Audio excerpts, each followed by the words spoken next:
Dean and Lily Book 4. Infiniti by Kyla Moore.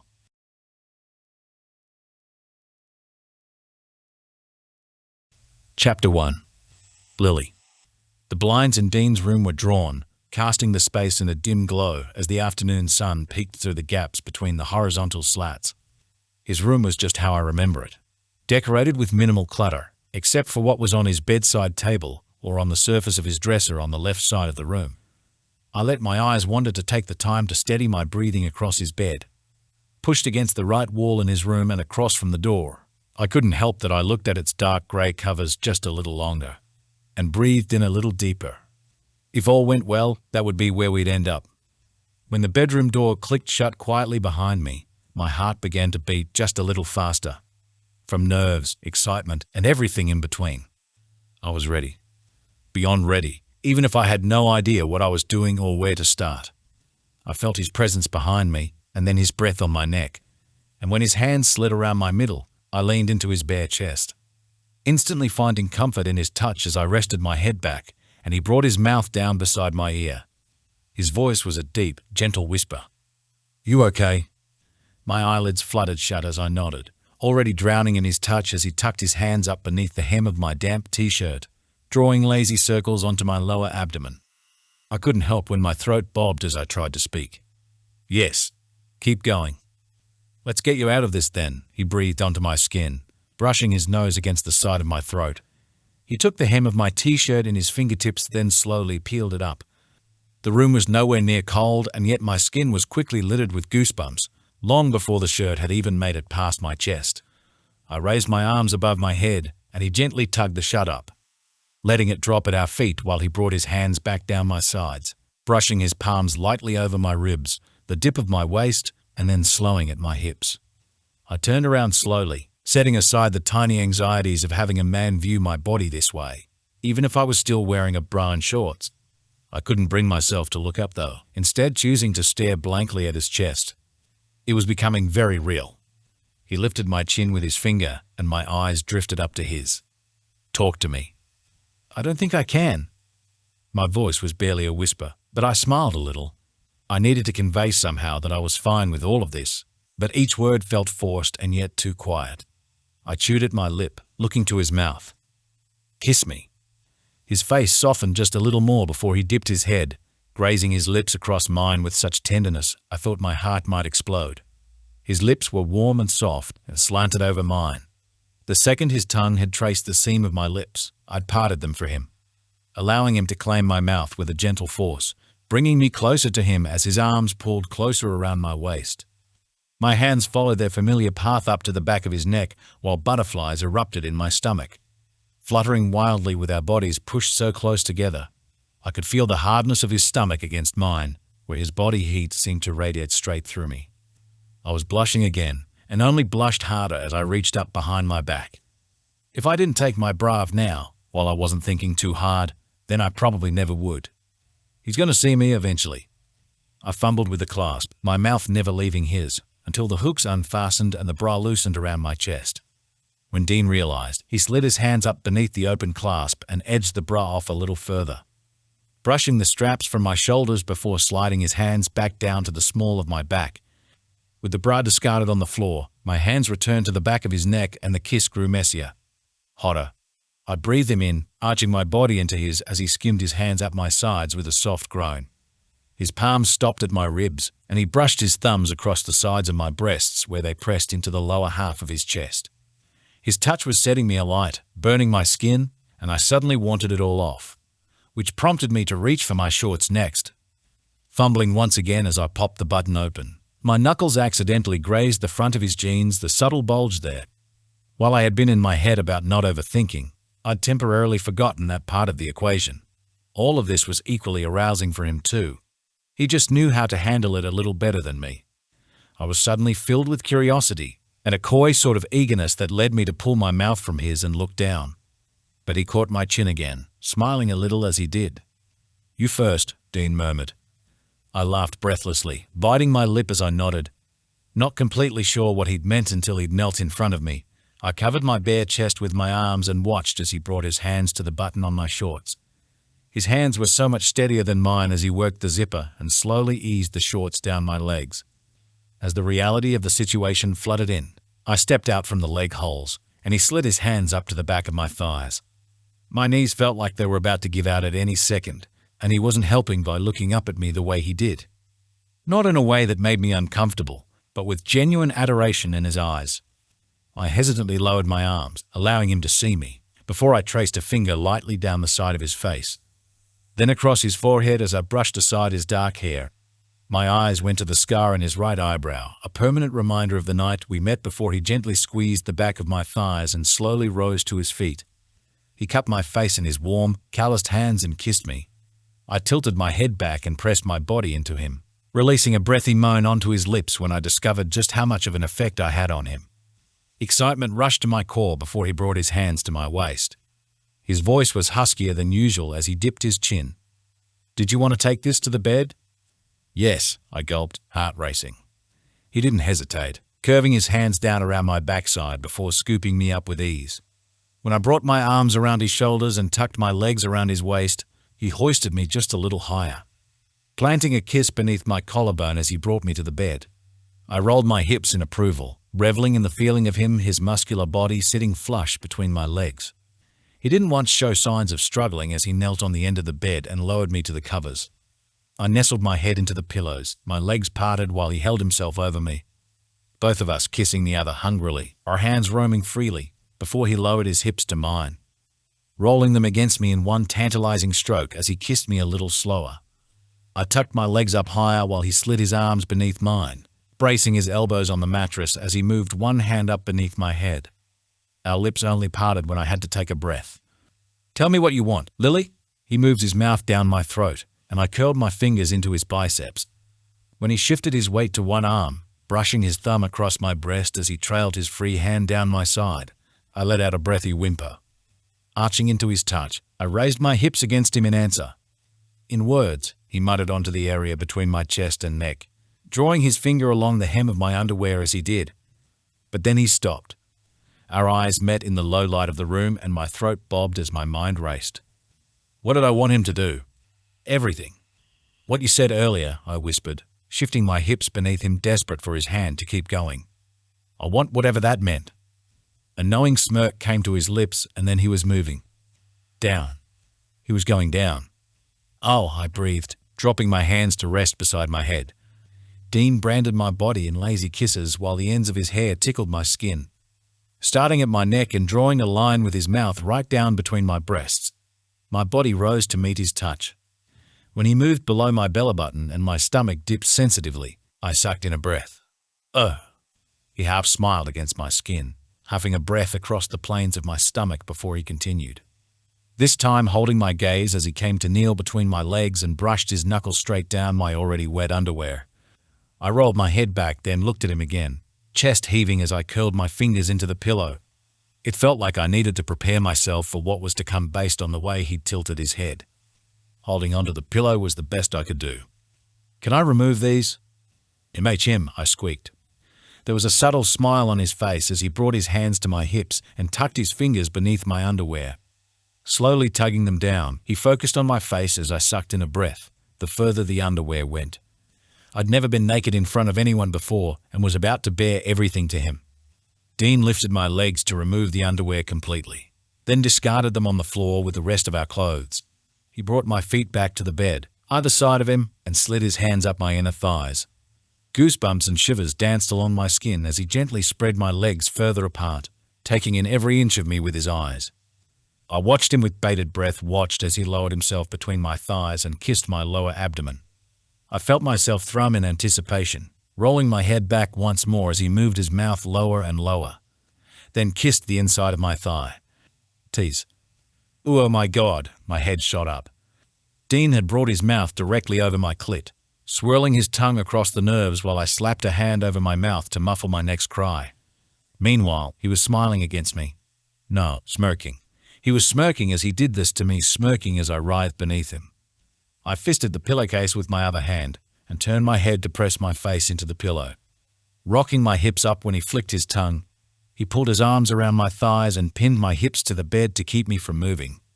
I groaned and peered down past my pebbled breasts, biting my lip at the sight of him devouring me. His hands gripped my thighs, spreading them apart but keeping me still, his broad shoulders flexing when he angled his head for better access. He dipped his tongue lower and my eyes rolled back. Jesus fucking Christ. Right when I thought I couldn't take any more, he released one of my thighs. Bringing that hand between my legs, he spread me with his fingers, then licked me through, brushing the tip of his nose against my clit before slowly dipping his middle fingers into me. My thigh knocked against the side of his head when my hips jerked. His fingers had slid right to his knuckles, and he hummed deeply against me. Fuck, you feel good. I moaned softly as he began working his fingers, stroking them slowly against my inner walls while his tongue lapped up everything else. When holding the pillow wasn't enough, I dragged my hand down the front of my body and threaded my fingers through his hair, gripping it gently. Pleasure raced up my spine and through my nerves like a shot of lightning, making my toes curl before another moan escaped my lips, bringing his darkened gaze to me to witness my undoing. A muscle in his back flexed as he released my other thigh and splayed his free hand on my stomach. I panted as he slid the hand up to cup my breast in the palm of his hand, then groaned when he began slowly pumping his fingers in and out with the other. I had handed all control over to him, to his tongue, and loved every moment. I jerked suddenly again, and he groaned against me, curling his fingers up while my hips arched off the bed. I fisted the pillows once more while he rose with my body, tucking my legs back over his shoulders as he rubbed my clit with his thumb. So close. Come for me, Lily, he breathed, tickling my skin. My brows pinched and lips parted without a sound when it finally hit, attacking in a barrage of uncontrollable quakes as he stroked me through it. His other hand had come to my thigh, kneading it with his fingers as he supported my weight. Eventually lowering my hips to the bed before he teased his fingers from between my legs, I moaned to that too, squeezing around him one last time before he brought them to his mouth. Through hooded eyes, I watched as he licked me from his wet fingers, then brought himself down again to lick me clean too. I hummed as he did, bringing my hand to the back of his head as he dragged his tongue over the sensitive area. Still pulsing from the orgasm that ebbed through me, Dean crawled up between my legs to lay on top of me again, holding himself so he didn't completely crush me as his eyes roamed over my face. I smiled up at him and held his face between my hands, bringing him down to kiss me. I didn't care that I could taste myself on his lips. I liked it. Liked it enough for it to stimulate my excitement again. I rocked my hips up to him where he was still strained against his jeans and moaned softly against his lips. He pushed down in return, breathing in as he kissed me a little harder. Almost reluctantly, he pulled back just inches from my face, brushing away the hair that clung to my forehead. You sure about this? He said softly.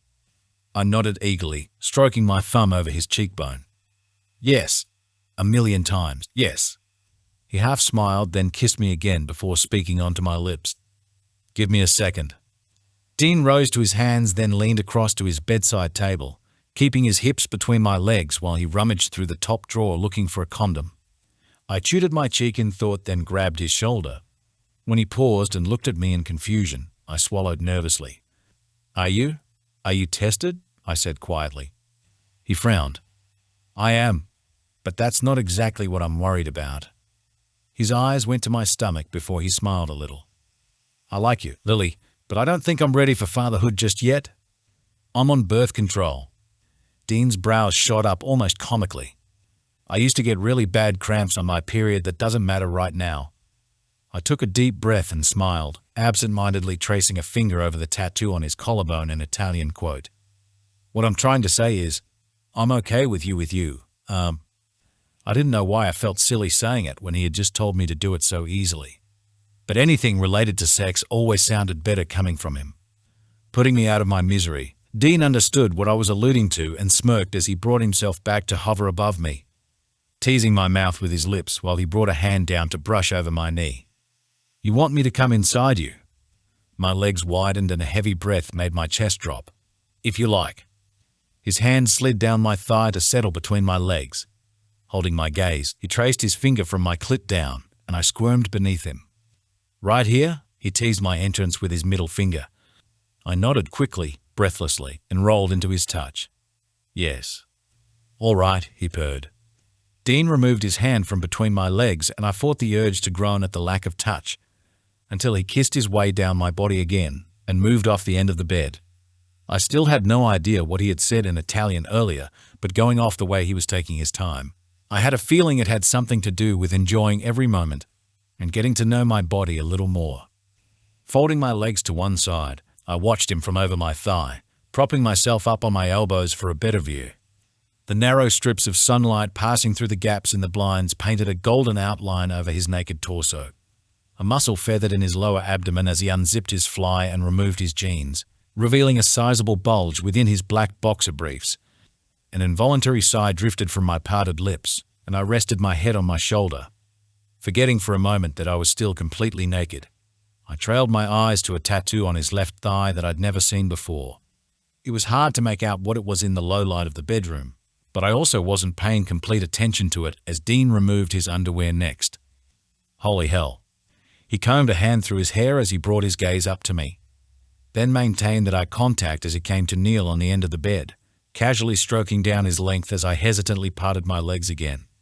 When he brought his hands to my ankles and slid them up to my knees, I fought the urge to squeeze my legs together again. "Lift your hips," he said softly, gently moving my legs further apart before he grabbed the spare pillow from beside my head. It was hard not to look down when he had moved, or to keep my voice steady when I managed to speak again. "Why?" "Trust me," he half smiled, sitting the pillow in his lap. "You'll need it." I trusted him completely. He wouldn't do anything to make me uncomfortable, so if what he was asking brought me comfort, I lifted my hips. Dean slid the pillow beneath me, and I settled down into its cool fabric before he crawled up between my legs. My breathing shuddered as I glanced down to where he'd lowered himself to me. He was hard, smooth, and so very hard with a dark pink blush around the tip, and veins wrapped all the way down the thick shaft. What if he didn't fit? "Hey," Dean murmured. I blinked up to meet his eyes, finding his face right above mine as he gently cupped my chin in his hand. "We'll take it slow, all right?" I nodded, swallowing the lump in my throat before he kissed me tenderly. The skin-to-skin contact this time was sending tingles through my body and making me lightheaded, but in a good way. It prompted me to roll my hips against him out of curiosity, dragging my swollen clit down over his length. He breathed out sharply, groaning against my lips. That sound alone sent pleasure flooding through my system, and I hitched my legs up higher, rolling against him some more as my breast peaked against his chest. I inhaled as my hands tangled in his hair, wanting him closer. In response, he lowered himself onto me, the pressure of his body weight pleasantly bearable. "When you're ready." He dragged his mouth to my jaw. "Put me in you." I clenched at the subtle demand, moaning breathlessly, even if my hand shook slightly as I reached down between us. I reminded myself over and over that I wanted this. How I wanted it. Him. The outside touching was almost euphoric, but there was an ache inside me that wanted him deep, needed him deep. And going off his length, I figured that was achievable, daunting, but achievable. As I carefully traced my hand down his shaft, unsure of how much pressure to apply, he grunted and looked down between us to watch. I adjusted my hold, curling my fingers around him until the tip of my middle finger barely met the tip of my thumb. He hummed in pleasure, rolling into my grip before I guided him down, purposely dragging the tip against me until he was aligned. I took a breath as my heart pounded. It had been doing so the entire time, but it wasn't until now, as I nudged him against me, slid him in with a near-silent gasp, that I could hear my pulse in my ears. The pain was subtle, and I let go, whimpering softly as I watched him edge in a little further. I was surprised by how far he was already, and then distracted when he angled his head and brought his mouth to my breast.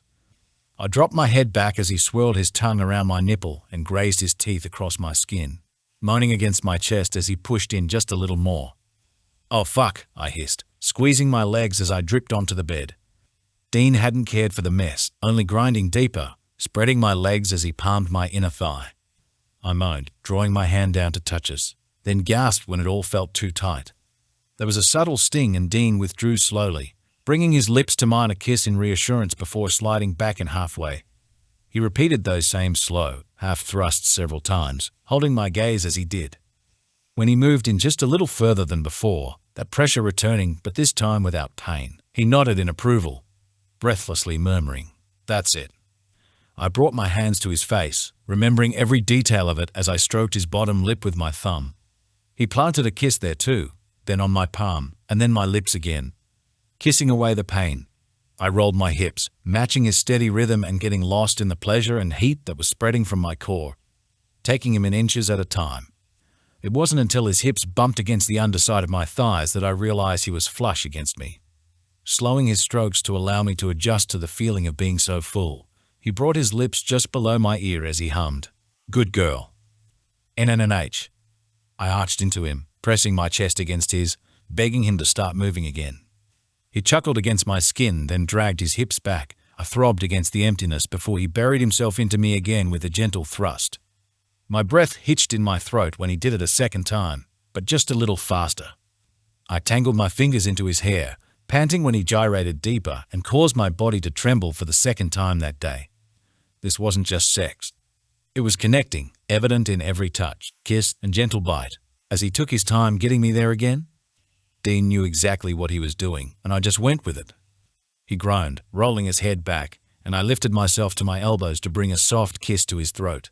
Tasted him with the tip of my tongue, passing it over the tattoo on his skin, then lowered myself back to the bed, trailing my arms down his sides as he began to pick up the pace. Seated deep within me but grinding harder and harder, driving me into oblivion as I clenched and unclenched around him. "Dean," I whimpered, curling my fingers into his back as I wrapped my legs up around his waist. I could feel it, clawing to be let loose as other emotions suddenly overcame my thoughts. A tear had run down my cheek as I held onto him, but I had never felt happier. My breath shortened until I had held it, biting my lip as he braced his hands on the bed. His biceps flexed as he gripped the sheets. I caught his face in my hands again, wanting to see the moment in his eyes as I tightened against him. For a second, between the heavy breathing, he looked as if he might have said something. A similar look to the one he had in the gallery crossed his features briefly before his lips parted. He thrust deep, throbbing inside me right as a second orgasm gushed through my body, and then through him as his hips bucked against the underside of my thighs before he shuddered. A warmth, different to what I was already feeling, flooded into me multiple times. Dean's movements slowed a little then as he gently rode us through that bliss-filled sweet spot, holding me close as he wrapped his arms beneath me. I pulled my arms around him, stroking his broad back before he left soft kisses on my lips, smiling slightly once he'd caught his breath again. "What?" I asked quietly. My voice sounded too loud in the sudden quiet of the room. I brushed back the strands of his hair hanging over his forehead. "You're perfect." I stepped up beside Dean's dresser, across the room from the end of his bed, wearing one of his shirts and nothing else after taking a quick shower in the bathroom down the hallway. The hem hung down just enough to cover my backside while the rest of the shirt swam on me, and smelt of him well, smelt of the laundry detergent he used. It was late afternoon, and several minutes from when we finished. My heart skipped at the thought while my leg muscles still ached. He'd thrown a clean comforter on the sheets, dressed in a pair of grey sweatpants as he made the bed. I chewed at my thumbnail, cringing a little. "Sorry." Dean half smiled, muscles contorting as he tucked the corner of the comforter under the mattress. "Don't be. It just means I did a good job." He walked around to the other side of the bed, closest to the door, winking at me before he picked up a clean pillow. I smiled a little, the tension in my body along with my lack of self-confidence slowly slipping away, then approached the bed. I crawled onto the covers and crossed my legs, watching as he pulled a new pillowcase onto the pillow, both replacements for the one now out in the washer. "I'd say you did more than a good job," I admitted a little bashfully. He paused, folding his arms over the pillow as he held it against his chest. His eyebrows went up and his mouth twitched. I tucked my damp hair behind my ears. "I don't think my legs have ever shaken that much after having an orgasm." His eyebrows creased in confusion as he cocked his head back. "I thought you said you were a virgin." My face felt warm as I fought the urge to grin giddily. "I was. That doesn't mean I never touched myself." Dean looked almost stunned as he blinked slowly, scoffed to himself, then shook his head as he tossed the pillow on the bed. "What? Did you think I wouldn't?" I tilted my head, shamelessly acting coy. "No, definitely not. I just wasn't expecting you to drop that on me while you're sitting there like that. Bare legs and all." He gestured to all of me, shaking his head in disbelief as he brought his hands to his hips. I giggled, and he smiled because of it, until something crossed his mind, and his expression became more curious and a little mischievous. He rolled his tongue over his teeth and pressed his palms into the mattress as he leaned in, bringing himself down to eye level with me. I straightened slightly. With only several inches between our faces, my heart began to beat a little quicker. His gaze had darkened considerably again. When he parted his lips, I couldn't help that mine did too. His voice was low when he spoke again. "What did you think of?" My eyebrows quirked up. "HM? When you touched yourself." He crawled a little closer, angling his head. "What did you think of?" I smiled a little. "I think you know." His lips curved into a lopsided smirk, and he very subtly raked his eyes over me. "I'd be lying if I said I never thought about you the same way." My mouth widened into a grin before I cupped his face in my hands and kissed him quickly, then caught him off guard when I pulled him on top of me.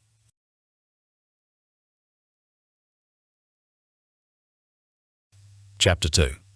Ding. It was early.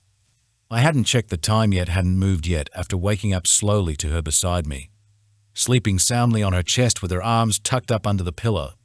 The sheet sat just below her naked shoulders, and she had the faintest smile on her pink lips. She was dreaming, and I wanted so badly to see it. To get a glimpse of the way her beautiful mind worked to figure out why she'd still choose me after everything I had told her. Lily could have left me yesterday afternoon, but she didn't. None of the sexual experiences from my past could hold a candle to what it had been like with her, as cliché as that sounded, and I think part of that was because of the way I felt about her. I'd never connected with someone so deeply, let my guard down and have someone see all the raw and ugly parts of me. But I did for her, and she'd pulled me into her arms and kissed it all better. She couldn't fix me, but she made life bearable. I rolled onto my shoulder, tucking my bicep up under my head as I watched her, memorizing every part of her, from the faint dusting of freckles on her nose and shoulders to the curve of her mouth and the dip of her cupid's bow. I pictured the curve of her waist, now hidden beneath the sheets, and the softness of her skin when I'd gripped her thighs. She tasted so sweet as she trembled beneath my tongue. I liked that I was the first to see her this way, to feel her, and the first to kiss the small birthmark in the crease of her left thigh. She sighed in her sleep and nuzzled her head against the pillow. It had been too easy for Antonio to take her the way he had. Fuck, if something ever happened to Lily, I was the reason something would ever happen to her. Without me, her life would be simpler, safe. But I also couldn't imagine my life without her in it now, and I knew that was selfish. I didn't know what hurt more, the idea of ever losing her, or falling in love with her. Nothing ever really fazed me anymore until she came along. Like a breath of fresh air, she had slipped through the blood-covered walls that had caged me in a world of violence and hate. She'd shown me what it was like to feel again. I leaned over and, as lightly as I could, pressed a kiss to her forehead. Apparently, it hadn't been light enough. She'd begun to stir, pulling her eyebrows together, then relaxing her face again before her eyes fluttered open. A sleepy smile graced her features, and then her eyes slipped shut again. There goes my fucking heart. "Hi," she said softly, yawning. "Hi." I brushed her hair behind her ear. "How are you feeling?"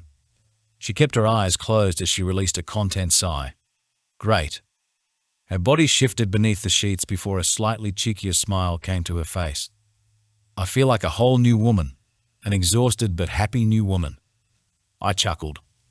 "Yeah, I might have gone a little overboard yesterday." Her eyes widened slightly. "That was you going a little overboard?" "Uh-huh." I smirked and leaned in. "I didn't think you wanted me pinning you against a wall just yet." Her gaze trailed over to the wall beside the door, and then her eyebrows twitched up. She was imagining it, considering it, and a blush was slowly turning her cheeks a light shade of pink. After a second, she looked back at me, then gulped. She was flustered. "Why that, HM?" Her reaction was making it harder for me not to smile. "Is that something that excites you too?" She glanced briefly back to the wall, and when she spoke again, she sounded nervous. "This is all very new to me." "Lily." Those blue eyes flicked back to me. "Yes. I'm not saying we've got to do it right now." I offered her a gentle smile, easing off on the flirtation. Just a little. "That being said, if you ever want to find pleasure against a wall, I'm only a phone call away." A smile tugged at the corner of her mouth, but she pressed her lips together. "Even if I'm at work." I frowned, pretending to be considerate. "They have walls at the agency, right?" "Oh my God," she laughed, pulling the sheet up over her head as her face turned red. Her laugh had to have been one of my favorite sounds, her moans coming in at a close second. It tickled something in my brain that made me feel all tingly and weird inside. "You hungry?" I smiled, scratching the top of her head through the sheet. I propped myself up on my elbows, waiting for her response as she reappeared, with the sheet sliding down off my chest as I sat up. The way her eyes drifted over my torso didn't go unnoticed, even if she had tried to do it as subtly as possible.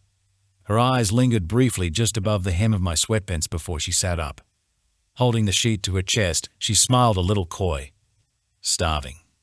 I swiped my finger through the remainder of the chocolate sauce on my plate, collecting the crumbs of the croissant I'd just finished as I did, then brought it to my mouth. They were store-bought croissants from the pantry, served with chocolate sauce and strawberries.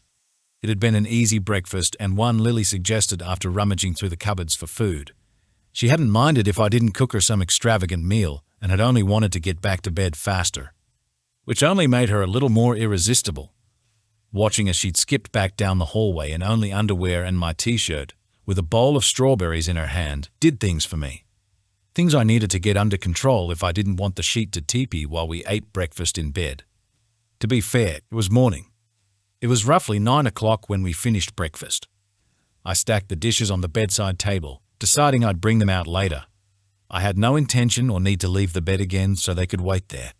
Leaning back against the headboard, I brought my attention to Lily as she finished off a strawberry.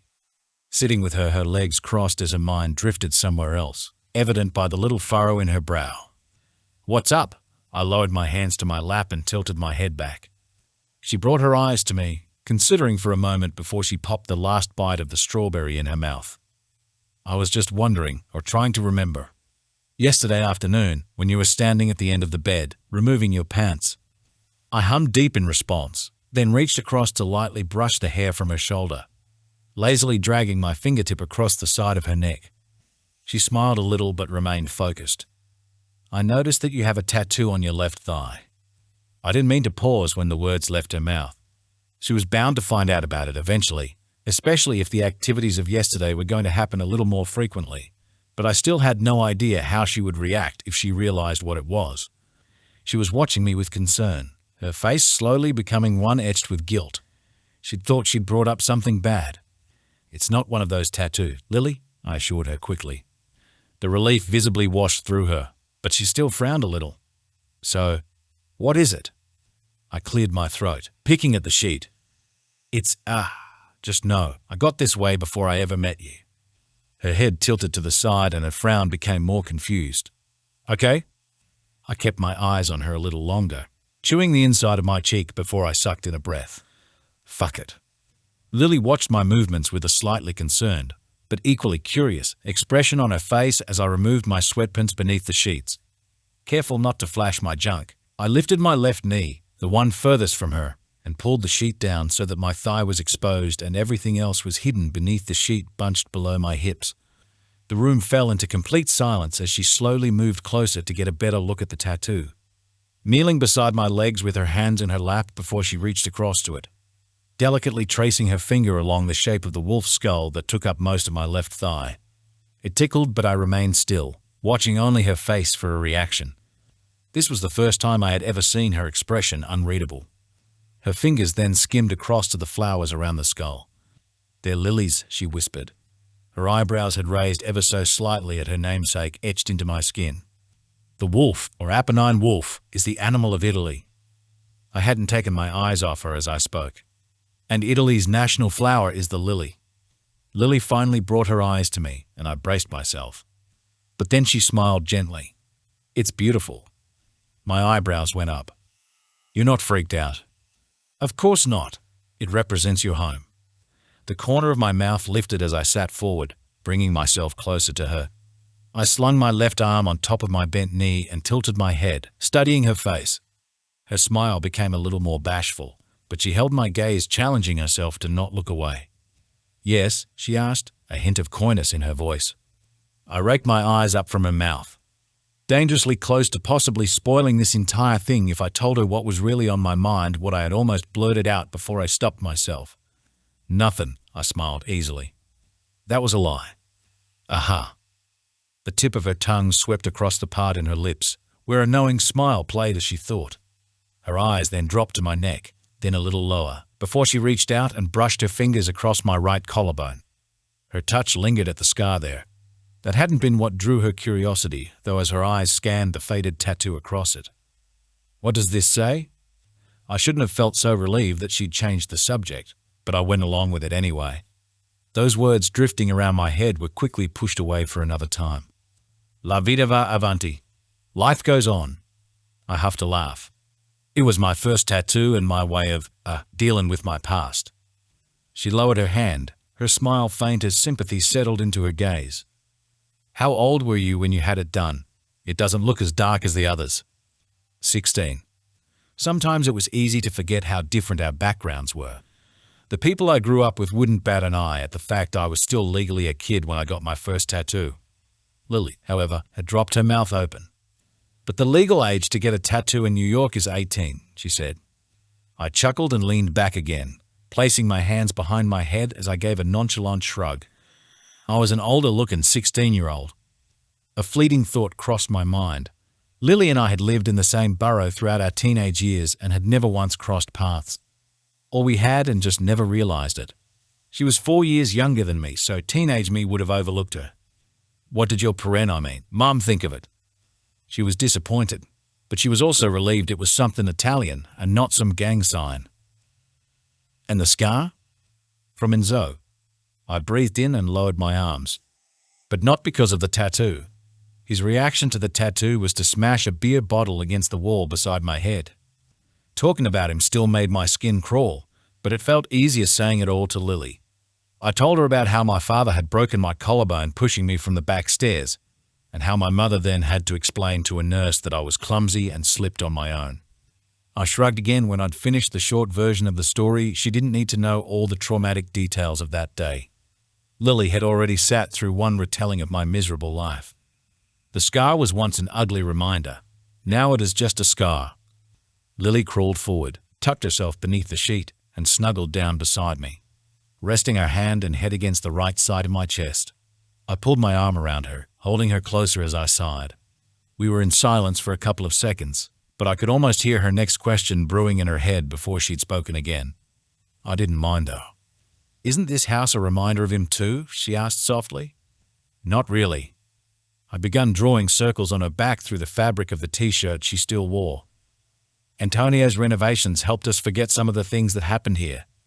She lifted her head to look up at me. "You mentioned you had to pay off a debt to him." "I did." "And now?"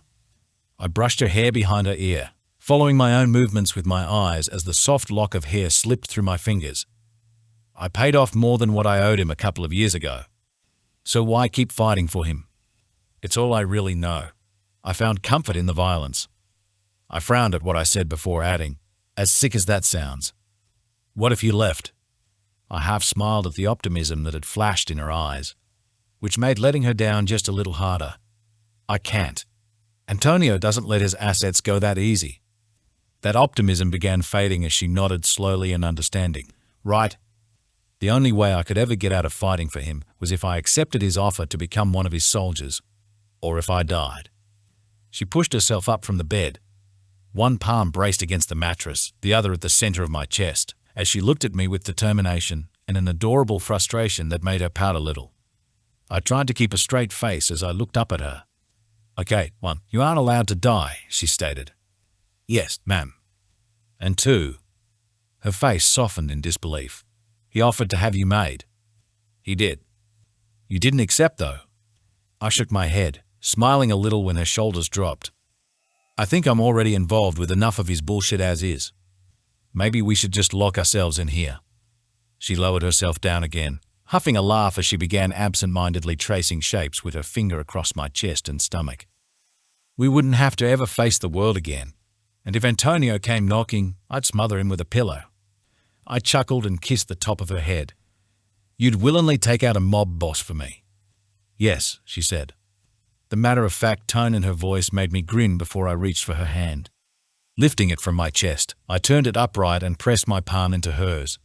In comparison to mine, her slender, unscarred and uncalloused hands were much smaller.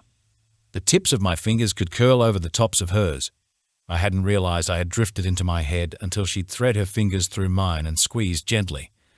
"You're doing it again." She was looking up from where her head lay. "Sorry." I tilted my head to get a better view of her face. "I was thinking about the night we met." She laughed quietly, then propped herself up on her elbow. "When Aiden was asking for a photo, or when I rolled the dumpster into you." I mirrored her position, pulling the sheet back over my thigh. "I meant the first time I laid eyes on you, when I walked out into the pit and saw you standing in the crowd in that green dress." Her cheeks turned pink as she smiled. "You remember what I was wearing?" "How could I forget?" I half smiled. "You looked so overwhelmed but curious. I just remember thinking, how the hell did something that beautiful wind up in a place like that?" Lily quickly schooled her features and had almost succeeded not smiling until the corner of her mouth curved up. She covered it with her hand, but her eyes were already shining with amusement. Definitely not the reaction I was expecting, especially when she started to giggle. The sound was contagious enough to make me smile too, albeit with a little confusion as I watched her. "What?" She grimaced behind her hand. "I think that was the cheesiest thing you've ever said." "Are you deflecting my compliment?" I cocked an eyebrow and ground my jaw slowly, leveling her with a look of scrutiny that made her eyes widen. She looked like she'd just been caught with her hand in a cookie jar. "Oh no." She let out a joyous yelp when I seized her waist and curled my fingers into her side. When she tried to roll out of reach, I pulled my arms around her middle and dragged her backwards into me, pinning her against my chest as she squirmed to get away. "Accept the compliment and it stops," I smiled against her ear, squeezing her side again. She tried to arch away from my body, laughing breathlessly as she pulled at my arms. They wouldn't budge. "Okay, I accept." She laughed again as I tickled her one last time, then loosened my grip around her. As she caught her breath, I kissed the back of her neck, and then her shoulder where the shirt had slipped off. "You are beautiful," I muttered against her skin. I saw her cheeks rise slightly. She was smiling before she arched into my body again. Her movements slower, teasing, as she brushed her ass backwards. We were separated by a fold of sheet and her underwear, but that didn't stop my body from reacting straight away. "Is that how you threaten everyone? With tickling?" she asked coyly. All my focus slipped as I glanced down for a second. She was flush against where I stirred beneath the sheet. I hummed deeply, bringing my mouth to the side of her neck while she tilted her head to give me better access. My hand had begun drifting down her stomach, beneath the t-shirt, when I opened my mouth without thinking. "Just my girlfriend." I'd realized what I said the second it left my mouth, and Lily froze in my arms. She glanced back at me with her eyebrows raised in surprise. Pulling back a little, I frowned at myself. "Sorry? I don't know why I said that. I should have asked first." She was smiling, almost glowing with delight. I lifted my eyebrows. "I'll take back that apology then." Lily turned over in my arms and brought her lips to mine without a word. But she didn't have to say anything. The kiss was enough to convey how she felt about what I called her. My hand slid around her middle as I lay back, bringing her to rest across my chest while her hair fell around us in a curtain of golden brown waves. She breathed me in, settling herself against me before she brought her leg up beneath the sheet and hooked it across my stomach. I bunched her shirt into my hands, then roamed my palm down over her backside and her thigh. When she rolled her hips against my side, I groaned, gently squeezing her leg, then smoothing the skin over with my thumb. She kept the kisses soft until that moment, pressing herself against me a little more. As much as it went against every urge that was racing south, I wouldn't go again unless she was ready. "Can we do it again?" she whispered between kisses. "Please?" "Never mind." I nodded against her lips. "Fuck, yes." Remaining calm even though my heart was pounding against my chest, I rolled her over into the mattress. Pulling the sheet up around us as she wrapped her legs around my waist, I settled down on top of her.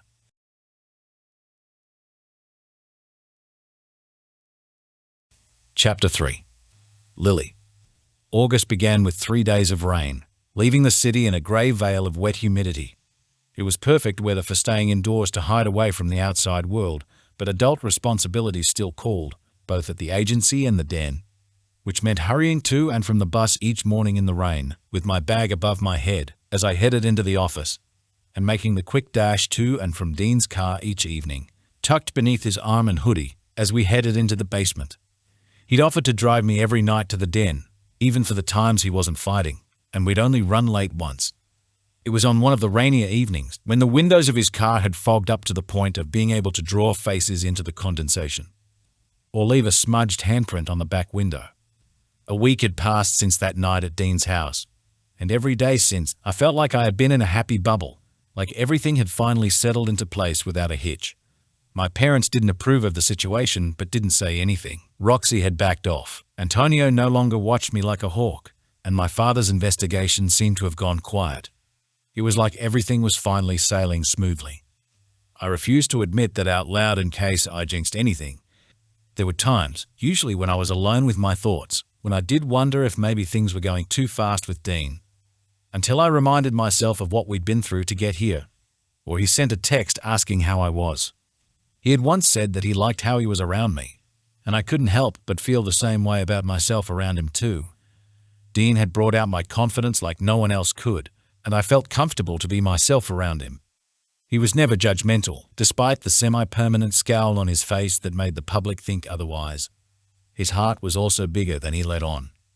Everything about him, how I felt about him, had eventually built to a point inside me that needed a creative release. As cliché as it sounded, he had become my muse. I'd drawn multiple little sketches of him in the sketchbook I kept in the drawer of my bedside table. Some of his eyes, others of his hands or tattoos, and one of his body. Usually, the sketching took place when we were laying in my bed, after he'd done things to me that left me exhausted and my fingers itching to grab a pencil and draw every detail of him. Dean had drawn one of me too, but had torn the page out before I could see it. Claiming it wasn't finished yet, he'd then tucked it into the back pocket of his jeans with a coy smirk on his face. That had been 2 nights ago, as rain trickled down the outside of my bedroom window, and we sat in the lamplight of my bedroom. When we made plans to spend time in the city once the weather cleared again, which was why I was waiting in the Whitmore Real Estate Agency foyer, on one of the white leather sofas under the large front windows with the sun shining on my back, its rays finally making an appearance again and casting the room in a warm midday glow. I decided to wear a button-up, lavender, t-shirt dress, something that doubled as work clothes if I kept the buttons done all the way up, but could also be worn on a lunch date. I had also brought a change of shoes and had just slipped on the white chucks when the front door swung open, briefly filling the open space with the sound of the street outside as Dean strolled through the doorway, lifting his sunglasses up to rest on his hair. He tucked his other hand into the pocket of his black jeans, causing his bicep to flex slightly under the fabric of his dark maroon t-shirt. He scanned the front desk first before his eyes were drawn to the sofas. A lopsided grin slipped easily to his face when he spotted me, and I immediately returned the expression. Jumping to my feet and slinging my bag over my shoulder, I hurried over to his side, ducking under his outstretched arm before standing on my toes to kiss him quickly. "Afternoon," I beamed. He hummed in greeting, tucking his bottom lip between his teeth as he brought his hand to the back of my neck, then pulled me in closer for a longer kiss. As if we hadn't seen each other last night before and after his fight. There was a small cut on his left cheekbone where his opponent had caught him off guard for just a second, but I knew worse lay beneath his shirt. I trailed my fingers lightly down to his ribs, where the bruising was. "How are you feeling?" He breathed in with a sigh but smiled. "Like I've been hit by a truck. We don't have to go into the city. We could do something else. I'll live." He tucked my hair behind my ear, then kissed me again, trying to distract me from worrying about him anymore until someone cleared their throat from the direction of the front desk. Not Candace, because she'd taken the day off, but my mother, gathering paperwork behind the front desk and pretending like she hadn't noticed us there, until her eyes had flicked up and she looked Dean over with displeasure. I grimaced at the tension in the room before Dean decided to smile at her and lift his hand in a casual wave. "Afternoon, Mrs. Whitmore." My mother watched Dean like she was waiting for an ulterior motive to pop out of him, and then she straightened from the desk, flattening her hair as she checked the desk over once more. I looked up at him, offering him a withering smile. "Shall we?" Jane told me about what happened at the party. She'd stepped out from behind the desk on her way to the hallway, but had stopped. "While I'm not impressed that she went to begin with, I am glad you both showed up when you did. I wanted to thank you," she said, almost struggling to get the words out before she added, "Both of you." Before we could say anything back, my mother had left the foyer, walking briskly back to her office at the end of the hall, leaving us standing alone and a little dumbfounded. I blinked slowly, then muttered, Did that really happen? It did. Dean raised his eyebrows before he looked down at me. Should I go give her a hug or something? He joked. Baby steps, Dean, I laughed, patting him on the chest before I turned for the front doors. He slung his arm lightly around my shoulders as we left, leading the way to where the Cadillac was parked a little way down the street. The date had no itinerary. We just went wherever the next idea took us. The first of those being a cafe for lunch where we sat at one of the small tables outside, tucked in between a pair of topiary shrubs and sheltered from the sun beneath a dark green awning. We'd already ordered inside, agreeing I would pay for his coffee and my strawberry shake, while he paid for the food, 2 egg and bacon rolls with the works.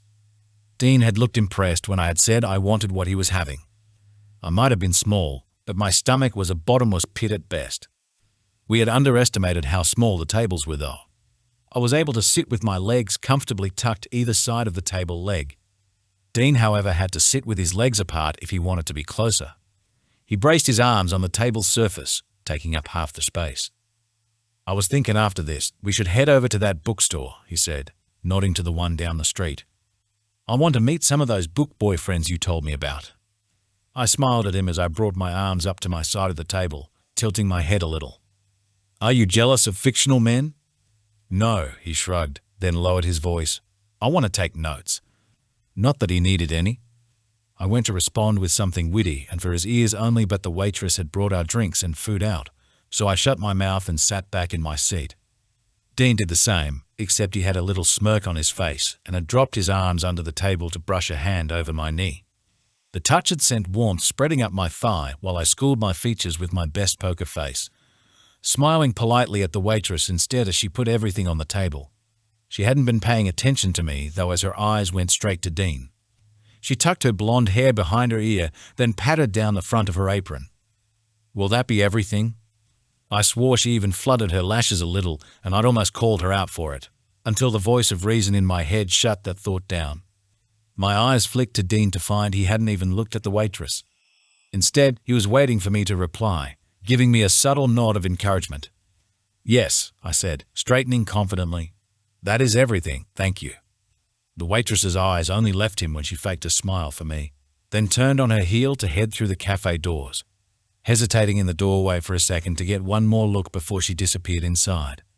Dean redirected his gaze to the table, tongue in his cheek as he smiled to himself, then lifted his gaze to me again. Who's jealous? My eyes narrowed on him, and I poked out my tongue.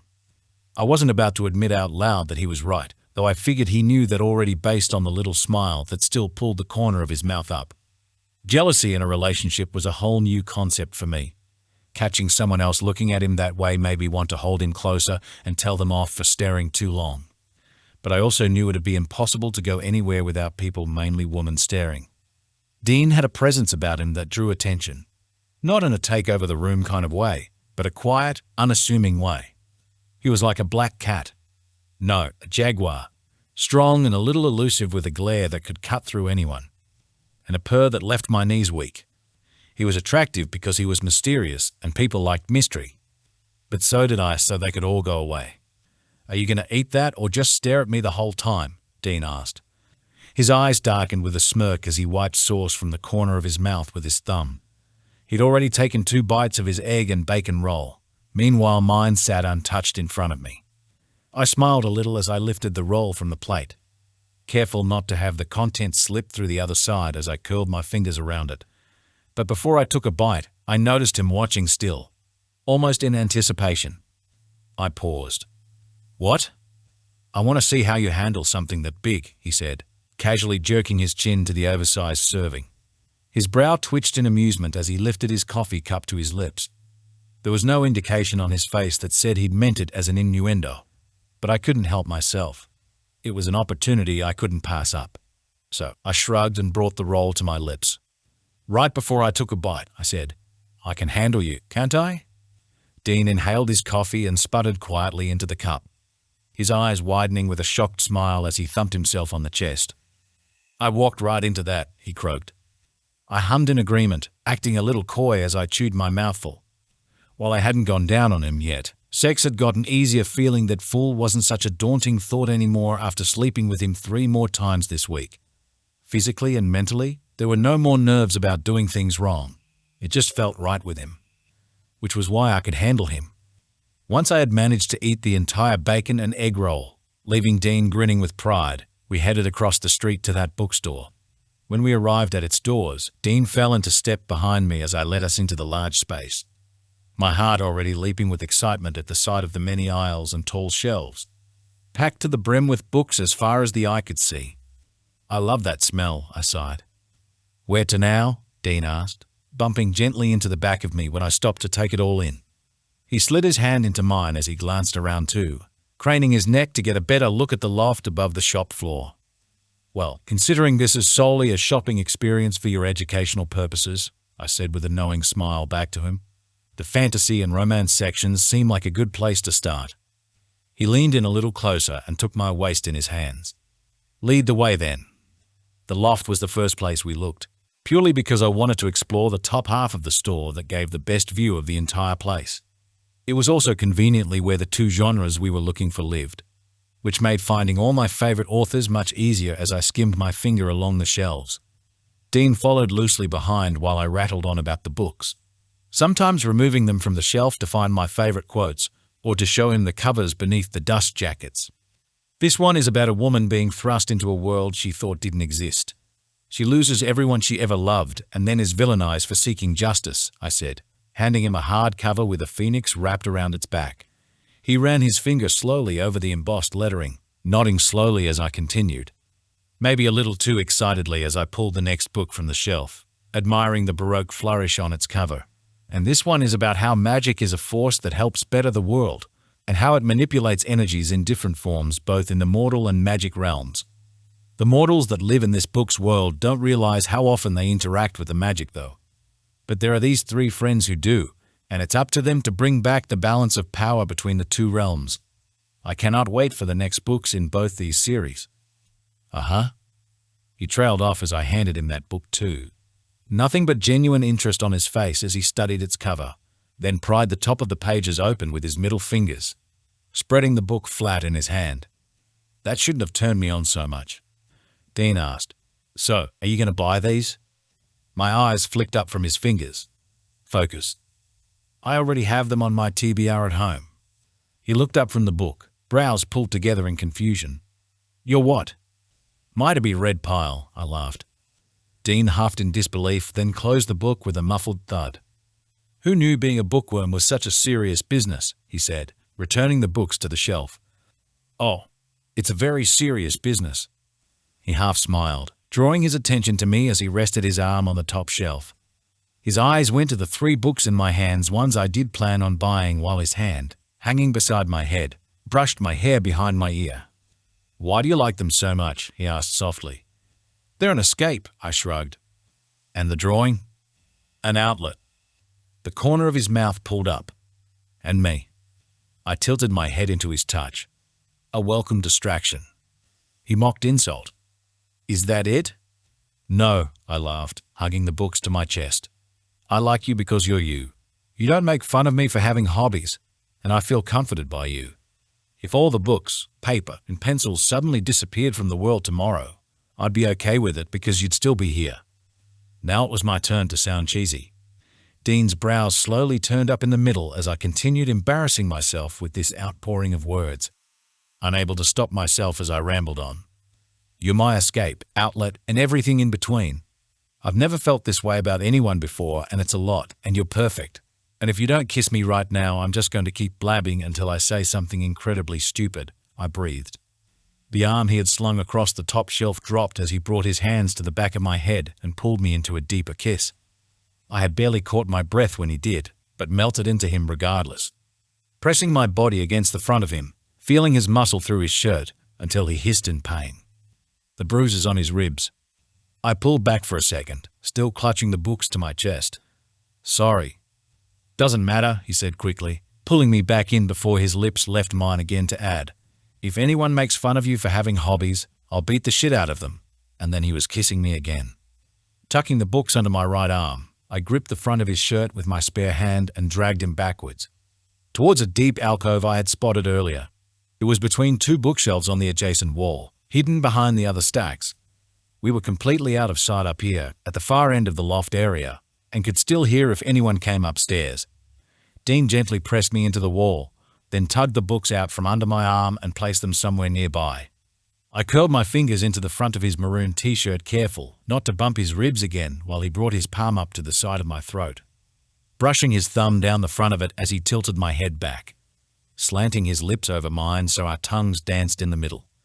When he bumped my legs apart with his knees, I released a soft, breathy moan, growing warmer and heady as he skimmed his hands down to my thighs and hoisted me up above his hips. Instinctively, my legs wrapped around his middle, causing my dress to shift higher. Now that I was at his height, I rested my elbows on his shoulders and folded my arms behind his head. As his hands cupped my backside, his fingers just skimming my underwear, a fleeting thought crossed my mind. I was tossing up the pros and cons of having sex in a public space in a bookstore. Amongst the books, against the books. It was definitely tempting, but also extremely risky. Not to mention we'd probably be banned from ever entering this bookstore again if we happened to get caught. We both heard the creak of the step at the same time, followed by voices drifting up. Dean quickly lowered me to the ground again, and I yanked the skirt of my dress back down, dusting out the wrinkles while he grabbed my books and pretended to be reading one. I had just turned to face the bookshelf when two women walked past the aisle. They hadn't paid any attention to either of us as they spoke amongst themselves, but we decided it was probably a good idea to leave. But what we had started wasn't over. It had become increasingly difficult to focus, especially as I stood at the register paying for the books and Dean leaned casually against the counter beside me. Feigning interest in the rack of carved, wooden bookmarks sitting in front of him, he traced his finger through one of the indentations in the carving. He knew exactly what he was doing. It was evident in the subtle smirk on his face after I had bumped my hip against his thigh as a playful warning. The flustered feeling continued in his car, where he left his hand resting on my thigh whenever he wasn't shifting gears. Each time he brought his hand back to my skin, he moved it higher, leaving me hot and restless as he eventually skimmed his touch beneath my dress. Any thoughts of reading one of my new books when I got home had left my mind. When we had arrived at the apartment block, late in the afternoon with the sun casting long shadows across the small front lawn, we didn't waste any time getting through the front doors, then through the foyer and into the elevator, where our hands roamed once more until the doors parted on the third floor. I had taken Dean's hand in mine as we practically jogged to my apartment door, unable to contain the giddy smile on my face when he'd chosen to hold my waist instead. The apartment would be empty. Kira and Aiden would be at work, or at least finishing their shifts, which meant Dean and I had plenty of time to spend alone. We pushed our way inside. I had barely pulled the key from the lock before Dean had pinned me to the back of the door. His mouth dragged down my throat while I brought my hands toward the hem of his shirt, tugging it upward only to halt when I heard voices. Not inside, I realized, but out in the hallway. Dean had paused too, but left his mouth on the column of my throat as I frowned up at the ceiling. Listening to the voices getting closer, heart racing while the rest of me stood completely still. My eyes widened slightly before he murmured, "Is that—" Kira and Aiden's voices were just outside the door now. "Shit," I hissed. Chapter 4. Dean. I straightened with a groan before Lily grabbed me by the wrist and ducked around my side, leading me into the living room where we took a seat on their pastel blue couch. She fumbled for the TV remote on the coffee table, her movements jerky flustered as she turned the TV on. A cooking show appeared on the screen, and she settled back into the seat, looking far from relaxed or comfortable as she attempted to tame what my hands had done to her hair. When she realized I was watching, she dropped her hands to her lap and offered me an apologetic smile. It was far from her fault, though. She didn't know they would come home early. It was Aiden that had put me in a foul mood, and he hadn't even come inside yet. I didn't think I had the patience to deal with him anymore. Just the thought of sitting through another of his conversations about the boring shit he found fascinating was giving me a headache already. I sighed, then pulled my arm around her waist, scooting her across the couch so she was sitting closer. The motion made her smile grow, and she rested her head on my shoulder, right in time for the front door to click open. Here we go. Aiden was already talking as they entered the apartment, carrying a guitar. He shut his mouth once he and Kira stepped into the living room. His expression fell flat as his eyes came to me first. I could almost see the replay of our last interaction playing in his head. Kira slapped her hand to her mouth on seeing us, her face quickly filled with regret as she cringed. "We've crashed your date," I'm so sorry. No, you're fine. Lily tucked her legs up to kneel beside me, turning toward me to face them too. Her knees brushed my thigh and I gently squeezed one, grabbing her attention long enough for me to narrow my eyes slightly at her.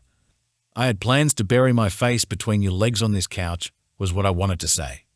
Lily squeezed my thigh back, as if in understanding, then looked to Kira and Aiden again. You're off work early.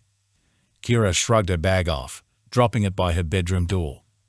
Yeah, the owner wanted to shut the shop early for a family thing.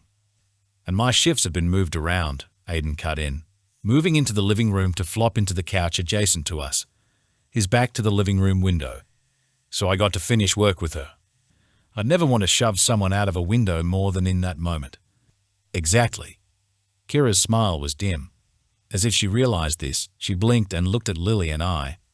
A more genuine smile spread to her face as she began pulling her vibrant red hair into a bun. How was your date? Before we crashed it. You didn't crash it, I said. But he did. I wouldn't have had a problem with it if it had just been Kira.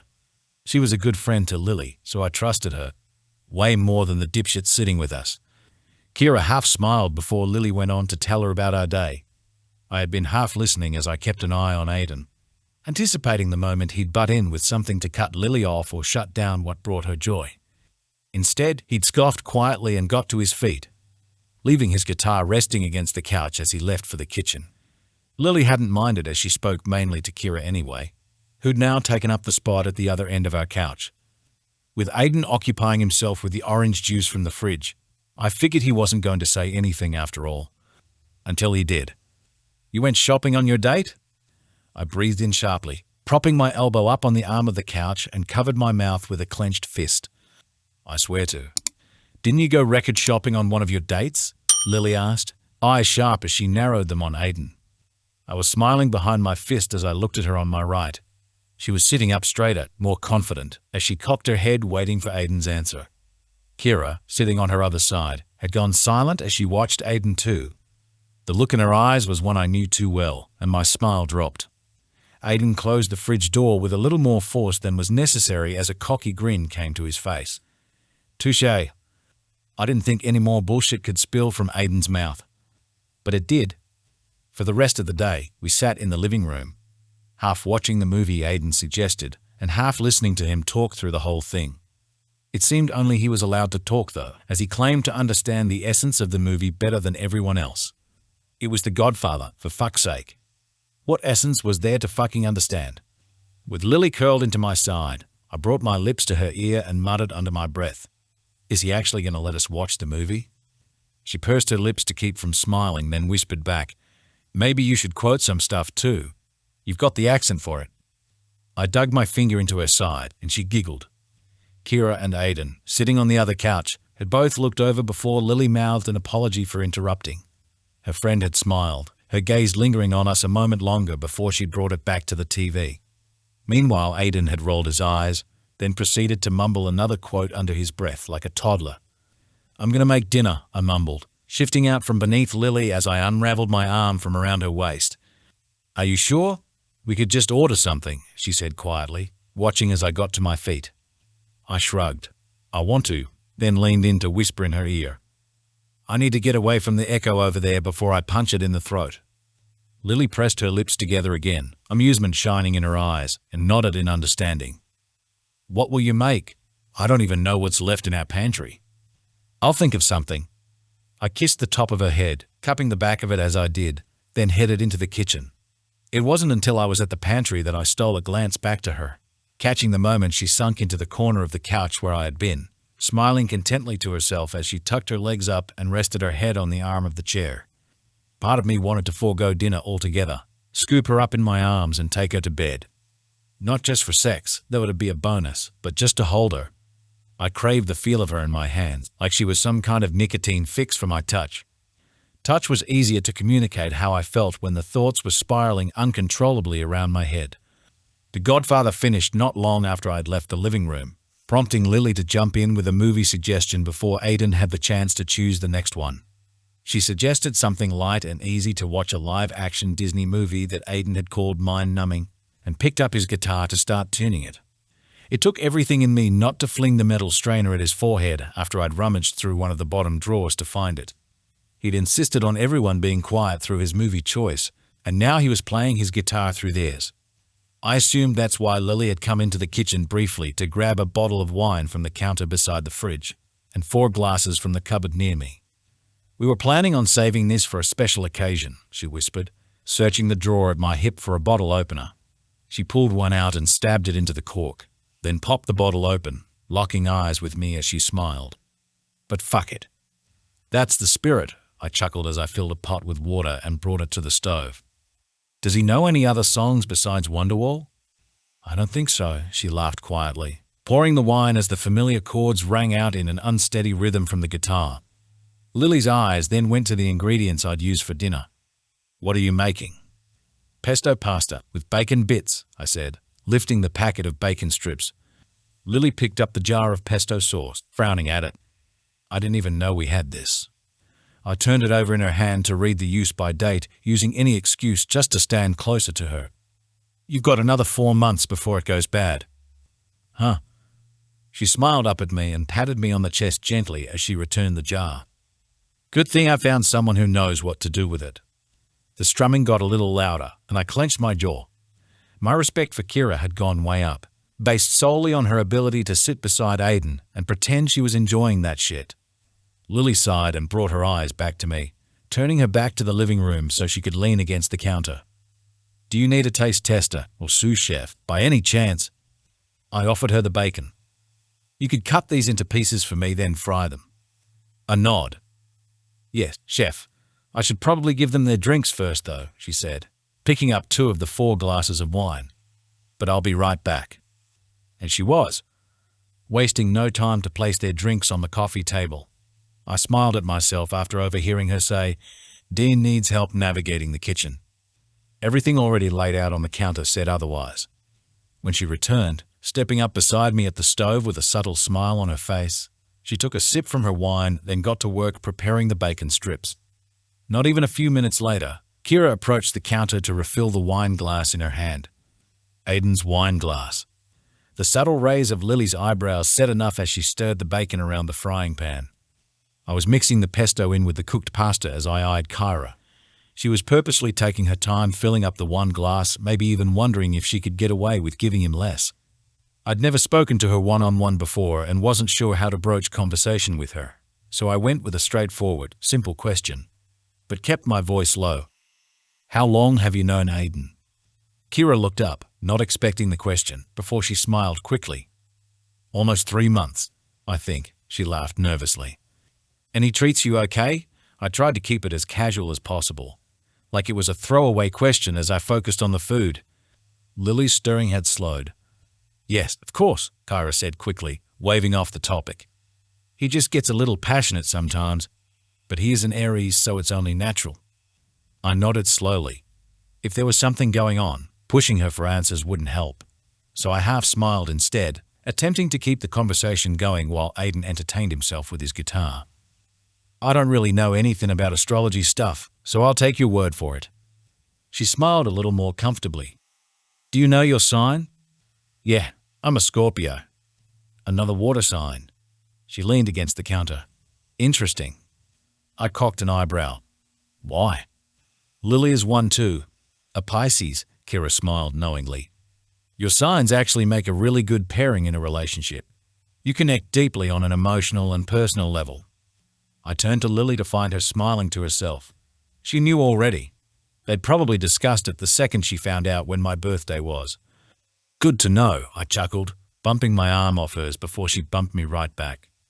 The moment was going okay for a little while Kyla was smiling without forcing it until the guitar had stopped and Aiden called out from across the room. "What's taking you so long with that drink, babe?" Kyla straightened, her expression tense, as she picked up the wine glass and headed back to the couch. He didn't thank her when she placed the glass in front of him, masking her unease with a pleasant smile as she did. Instead, he'd curled his hand around her arm and pulled her into the cushion beside him, to kiss her as she laughed.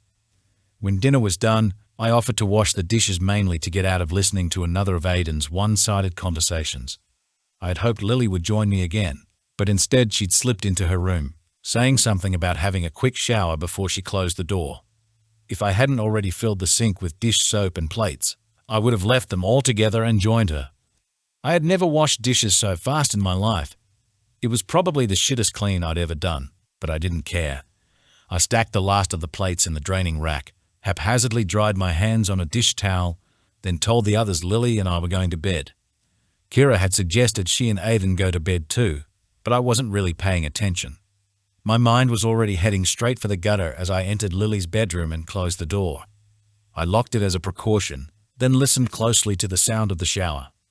The running water soon shut off, so I waited right outside the door instead, folding my arms and leaning against the frame until it opened inward. She was dressed in a pair of light blue satin pajama shorts and a button-up shirt to match, drying her hair with a towel until she gasped at me standing there, then laughed quietly at her own reaction. I arched an eyebrow, schooling my expression. Where was my invite? The shower is free now. Her smile was coy as she shrugged. That coyness spread through her movements too as she went to walk by. My hand went out to grip the other side of the doorframe, blocking her path as her stomach bumped into my forearm. I brought that hand to her waist, turning her to face me before I walked her backwards. She bit her bottom lip, her breath hitching in her throat when she bumped into the frame. I don't know about you, I said deeply, dropping my gaze over her body before I slowly pressed mine against hers. I skimmed my hand up beneath her shirt. The soft fabric pooled over my wrist as I trailed my touch up the front of her body, watching as she arched off the doorframe and rested her head back. But I've been wanting to remove your clothes since we entered the apartment, and now you've gone and put more on. She was melting beneath my palm already, shifting her legs together as her fingertips came to rest at my hips. Her breasts had peeked beneath the thin fabric where I brushed my hand up, cupping her in the palm of my hand, then brushing my thumb over her nipple. Her breathing was shallow before she gripped either side of my head and pressed her lips to mine, only stopping when she pulled back on a sharp inhale, her eyes searching mine with hunger. Then take them. We'd both jumped when her phone rang out, buzzing obnoxiously from the bedside table. After the 5th ring, it stopped, and we resumed kissing. Then it started up again. I should get that, she sighed, pulling away. I clenched my jaw at the ringing, then removed my hand out from beneath her top to let her pass, briefly letting my intrusive thoughts win as I slapped her on the backside when she went by. She yelped and giggled as she went to her phone, throwing a look over her shoulder at me before composing herself enough to answer the call.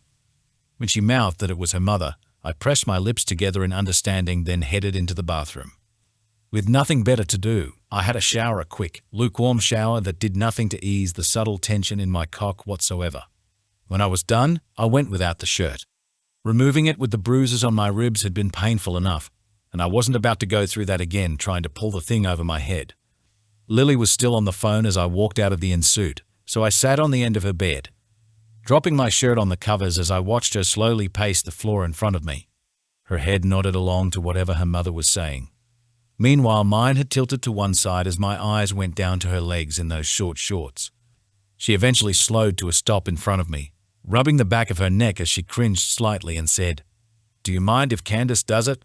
Her eyes then glanced sideways at me at my torso. "I'm kind of busy tonight." My eyebrows went up along with something else before I smoothed my hand around the back of her thigh and gently pulled her towards me. Her knees bumped into mine as her smile grew, her focus on the conversation with her mother wavering. "Mom, listen." She squeezed her thighs together as I slid my hand up the back of her leg, watching as she blushed and her throat bobbed. "I already made plans and will probably be late tomorrow." My hand drifted higher towards the bump of her ass, curving beneath the hem of her shorts before my fingertips reached between her legs. She wasn't wearing any underwear, which sent my blood racing as I traced my finger along her, drawing a line right to her clit, then back again. Her knee dipped slightly before she straightened her leg, rolling her head back and pressing her lips together. She muttered a curse, then said a little louder, to get a word in over her mother's lecturing, "I have to go," then ended the call. "Nicely done," I purred, withdrawing my hand. She ground her teeth as she looked at me, flicked her phone to silent, then tossed it onto the bed. "You're a menace." "A fuckable menace," I corrected, my lips curving into a smirk as I leaned back on my elbows. Her brow arched up, and then she dipped her thumbs beneath the waistband of her shorts and pulled them down her thighs, letting them drop the rest of the way to the ground to pull around her slender ankles before she stepped out of them. My eyes traveled up from her center to meet her gaze as she moved closer, parting her legs either side of mine. She lifted one knee to the bed, then brought up the other, so she straddled my legs, holding onto my shoulders as she slowly lowered herself into my lap. Her gaze, burning with desire, held mine as she unbuttoned the front of her pajama shirt, only getting halfway down her middle before I had caved. I sat up again, gripping her thighs as I kissed her. Never mind that my ribs were still tender. I wanted this. Needed it. Her fingers curled into the back of my scalp, and I groaned against her mouth, sliding my hands beneath her thighs to move her closer. Then moved my lips down her jaw, nudging her head into a tilt as I dragged kisses down the side of her neck, bringing one hand to the small of her back and the other between her legs. She sucked in a breath as I toyed with her clit, hanging her head as she looked down, panting. I kept my voice low as I murmured against her skin, "Do you want to ride my fingers or my cock tonight?" I knew she wasn't much of a talker in the bedroom, neither was I, but I just wanted her to say that word once, and then I would shut up and lose myself in her sounds, taste and sweet smell. Lily moaned softly, dropping her head back as I slowly eased my fingers further, coaxing the answer from her with every soft stroke until she finally sighed. The words barely a breath from her parted lips as I flicked the tip of my middle finger across her clit again. "Your cock."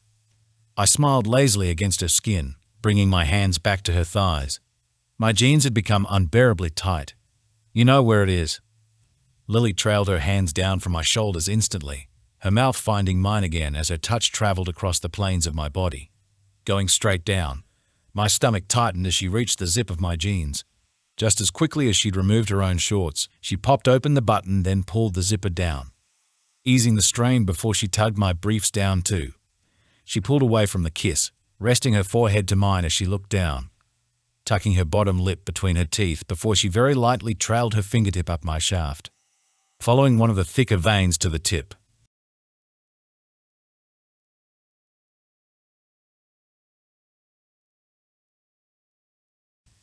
Fuck, I groaned, rolling my hips into her hand, jostling her body with my thighs, along with her satin pajama top. The front slipped open to reveal her breasts beneath before she brought her mouth to my throat, grazing her teeth and tongue across my skin as she curled her hand around the tip of my cock, teasing it. But I craved more. I gripped her hips again and dragged her forward. She gasped, her hands coming to my chest to steady herself now that I was flush against her. I brought my hands under her ass next, lifting and spreading her gently as she reached down between us and guided me to her. The second she was on the tip, her mouth parting as she held my gaze, I steadily pulled her down, burying myself deep within her soft, hot walls as she hugged my cock, tightened around it. The thrust dislodged a cry from her throat before I clamped a hand over her mouth, muffling the moan with my palm as her body quaked. The last thing I needed was for anyone to hear us and interrupt what we'd started. "You okay?" I half smiled, a little breathless as she thrummed around me. "The fit snug."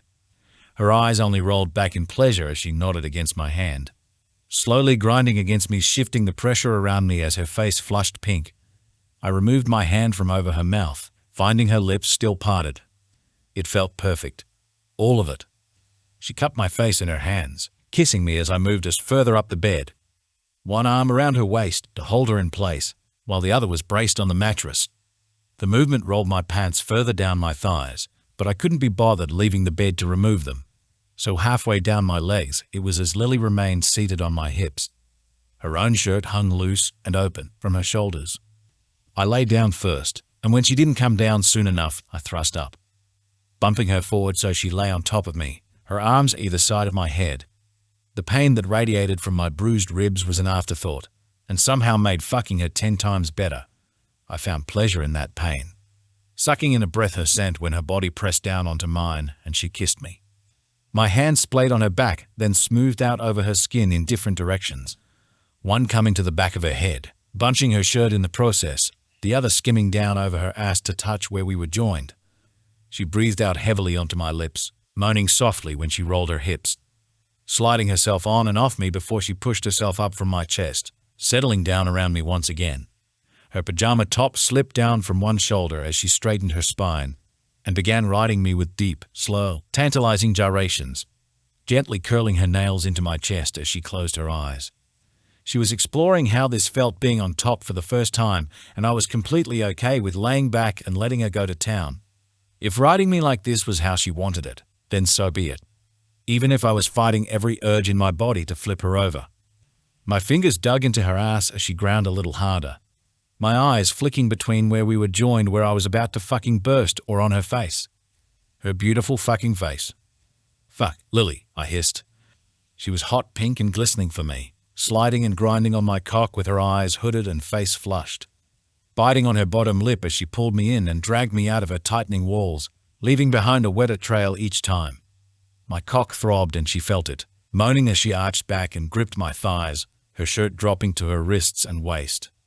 She raised her hips for a moment to readjust, putting herself on display, before she took me back in with ease. At this angle, I could just make out the faint bulge of my cock deep in her lower abdomen. Two things had crossed my mind at that moment. One, I should have given her more to eat, and two, that was one of the hottest things I'd ever seen. I brought my thumb to her clit and her hips jerked when I stroked the hardened bud. She covered her mouth to keep from crying out again. When I pressed a little firmer, her hips rocked forward as she ground deeper, rode me harder, spreading her legs for more. My sweet Lily. I thrust up and she gasped, then did it again, my cock aching for release. "I'm gonna come," I breathed, holding on to her a little tighter. She swirled her hips in answer, driving me over the edge before I was ready. I spurted once and tried to hold off doing it again until she moaned and touched herself, throwing her head back as she moved faster. "Fuck!" She was panting, brows pinched as she whimpered and clutched her breasts, fucking me until we both saw stars.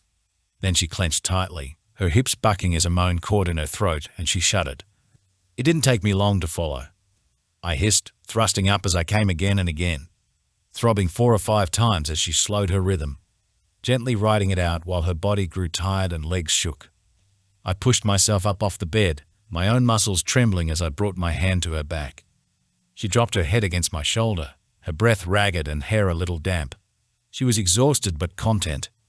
We were like that for a while, catching our breath as I tucked her in a little closer.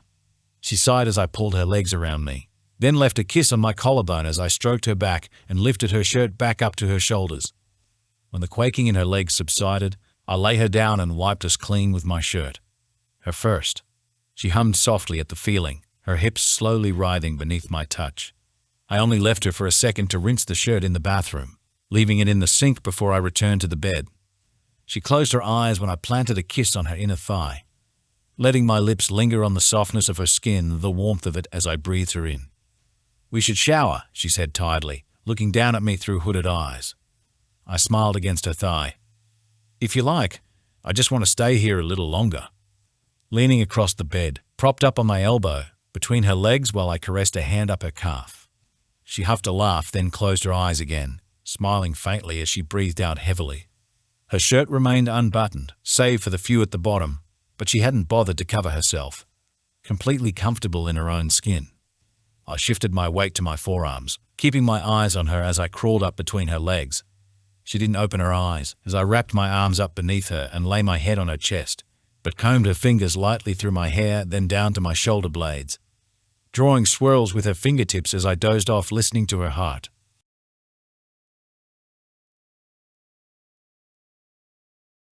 Chapter 5. Lily. Work could wait, I thought to myself. Sinking down into the pillows and cherry blossom patterned bed sheets, I had just called the office to let them know of how late I might be. The reason? A pair of strong, heavy arms wrapped around my naked waist, keeping me from leaving the bed. Of course, I didn't tell that to the woman filling in at the front desk. All she knew was that my mother was reasonably aware of my whereabouts. I rubbed my hand down Dean's forearm, then curled my fingers around the back of his hand, pulling it up to my chest, holding it against me as we welcomed the morning. Never in my wildest dreams would I have imagined waking up this way. At least, not with someone like Dean. If things had gone differently, if my mother had gotten her way, this could have been Oliver. Or no one. My heart squeezed at the thought before Dean brought himself a little closer, as close as he could get with his chest against my back already. He was still half asleep, his breathing soft and heavy and warming my skin. Work could wait just a little longer. But the rest of the world couldn't. One of the problems with my bedroom door sitting right near the kitchen was that I could hear almost everything that happened on the other side of it, including the muffled conversation between Kira and Aiden as they made breakfast. His tone was a little louder, while hers was a soft whisper followed by a gentle shoosh as she reminded him Dean and I were still in bed. There was a very subtle thud, a drawer closing followed by silence, and then the rattle of the pipes as one of them filled the tea kettle with water. I rolled onto my back to watch the door as if that could help me hear them better. Dean's arm remained across my body, his face now in the crook of my neck as he breathed in. "What is it?" he murmured sleepily against my shoulder. "Aiden and Kira are up." The couple in question had begun talking again, their conversation quiet and light-hearted. So why was I worried? "Did you want breakfast?" I asked. "Depends." Dean angled his head to plant a kiss on the side of my throat as his hand roamed down to my hip, his thumb caressing the bone. "Are you on the menu?" I let out a breathy laugh. "I'm running late for work." Kira and Aiden's muffled conversation drifted away from the kitchen before the faint thump of her bedroom door cut them off completely. "You asked if I wanted breakfast," he shrugged. "I didn't mean that kind of breakfast." I couldn't stop smiling. He propped himself up on his elbow, the hand on my hip gliding up to my side again as he looked down at me. A knowing smirk was on his face and his black hair was a bedridden mess, sticking out in all directions while simultaneously hanging across his forehead in floppy waves. It should be illegal to look that good in the morning. Maybe I should just take the day off. Just a snack. That smile should be illegal too. I traced a finger down his nose. "Don't you think we've had enough showers already?" 2 showers in one night. One was more of a rinse while the other had been filled with curious touching under soap-lathered hands, his hands dipping down between my thighs as he stood behind me. But we soon quickly learned doing anything else in that small space was almost impossible, especially when Dean bumped his head on the shower nozzle several times.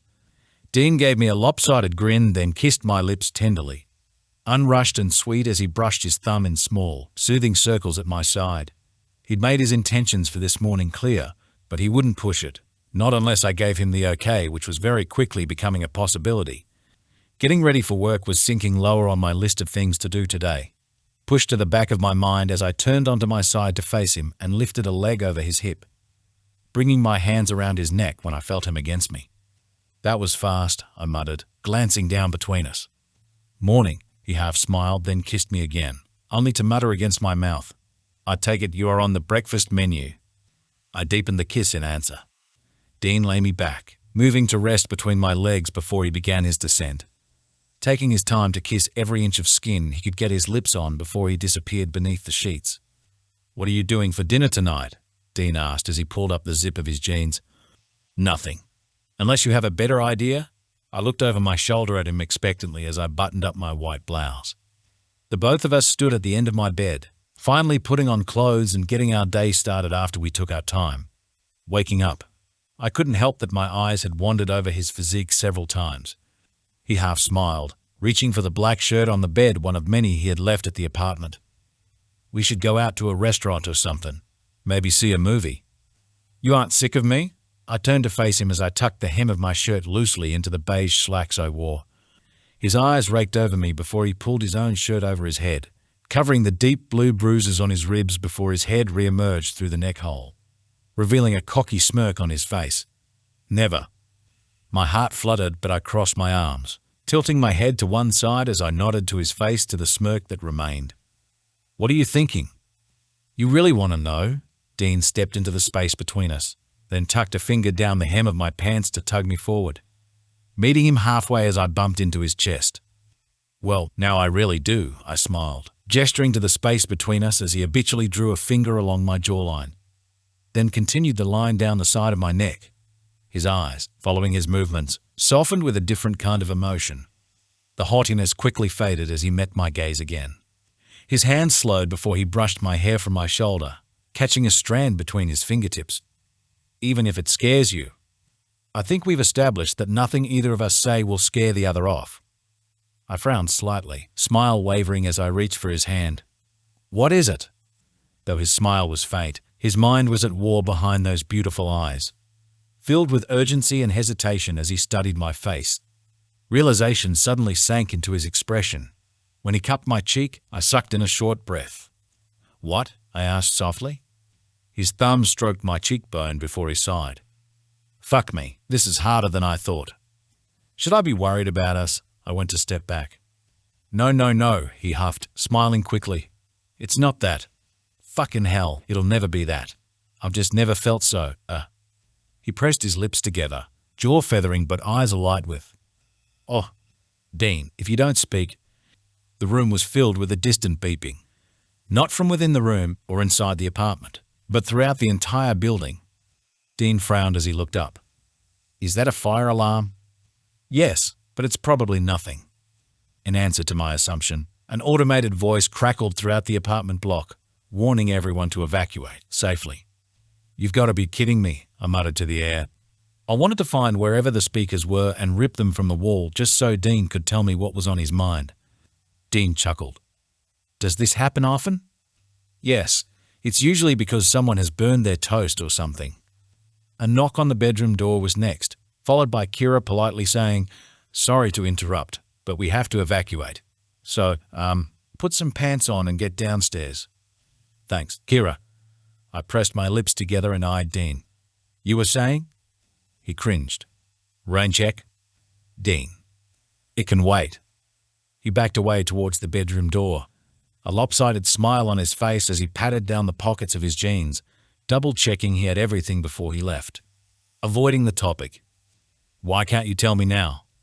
"Because it's not something that should be said in the middle of an evacuation." He shrugged and pulled the bedroom door open, slinging his wrist across the top as he leaned into it. "Agree to dinner and I'll tell you tonight." My eyes narrowed on him. Technically, I already agreed to dinner, but fine. I picked up my shoulder bag from the dresser, checking it had everything I needed within it as I approached him. That coy smile was still plastered to his face as he gestured for me to go first, only to kiss my cheek when I passed him. It was one of reassurance, an unspoken promise as we joined Aiden and Kira in the living room that whatever was on his mind was nothing for me to worry about. On the way out of the apartment, with the fire alarm still ringing through the halls, I beelined for the kitchen, quickly grabbing a bag of mini salted caramel pretzels from the pantry before joining the others at the front door. Dean was waiting with a confused frown on his face as he watched me shove a handful of the snacks into my mouth. Kira and Aiden had just stepped out.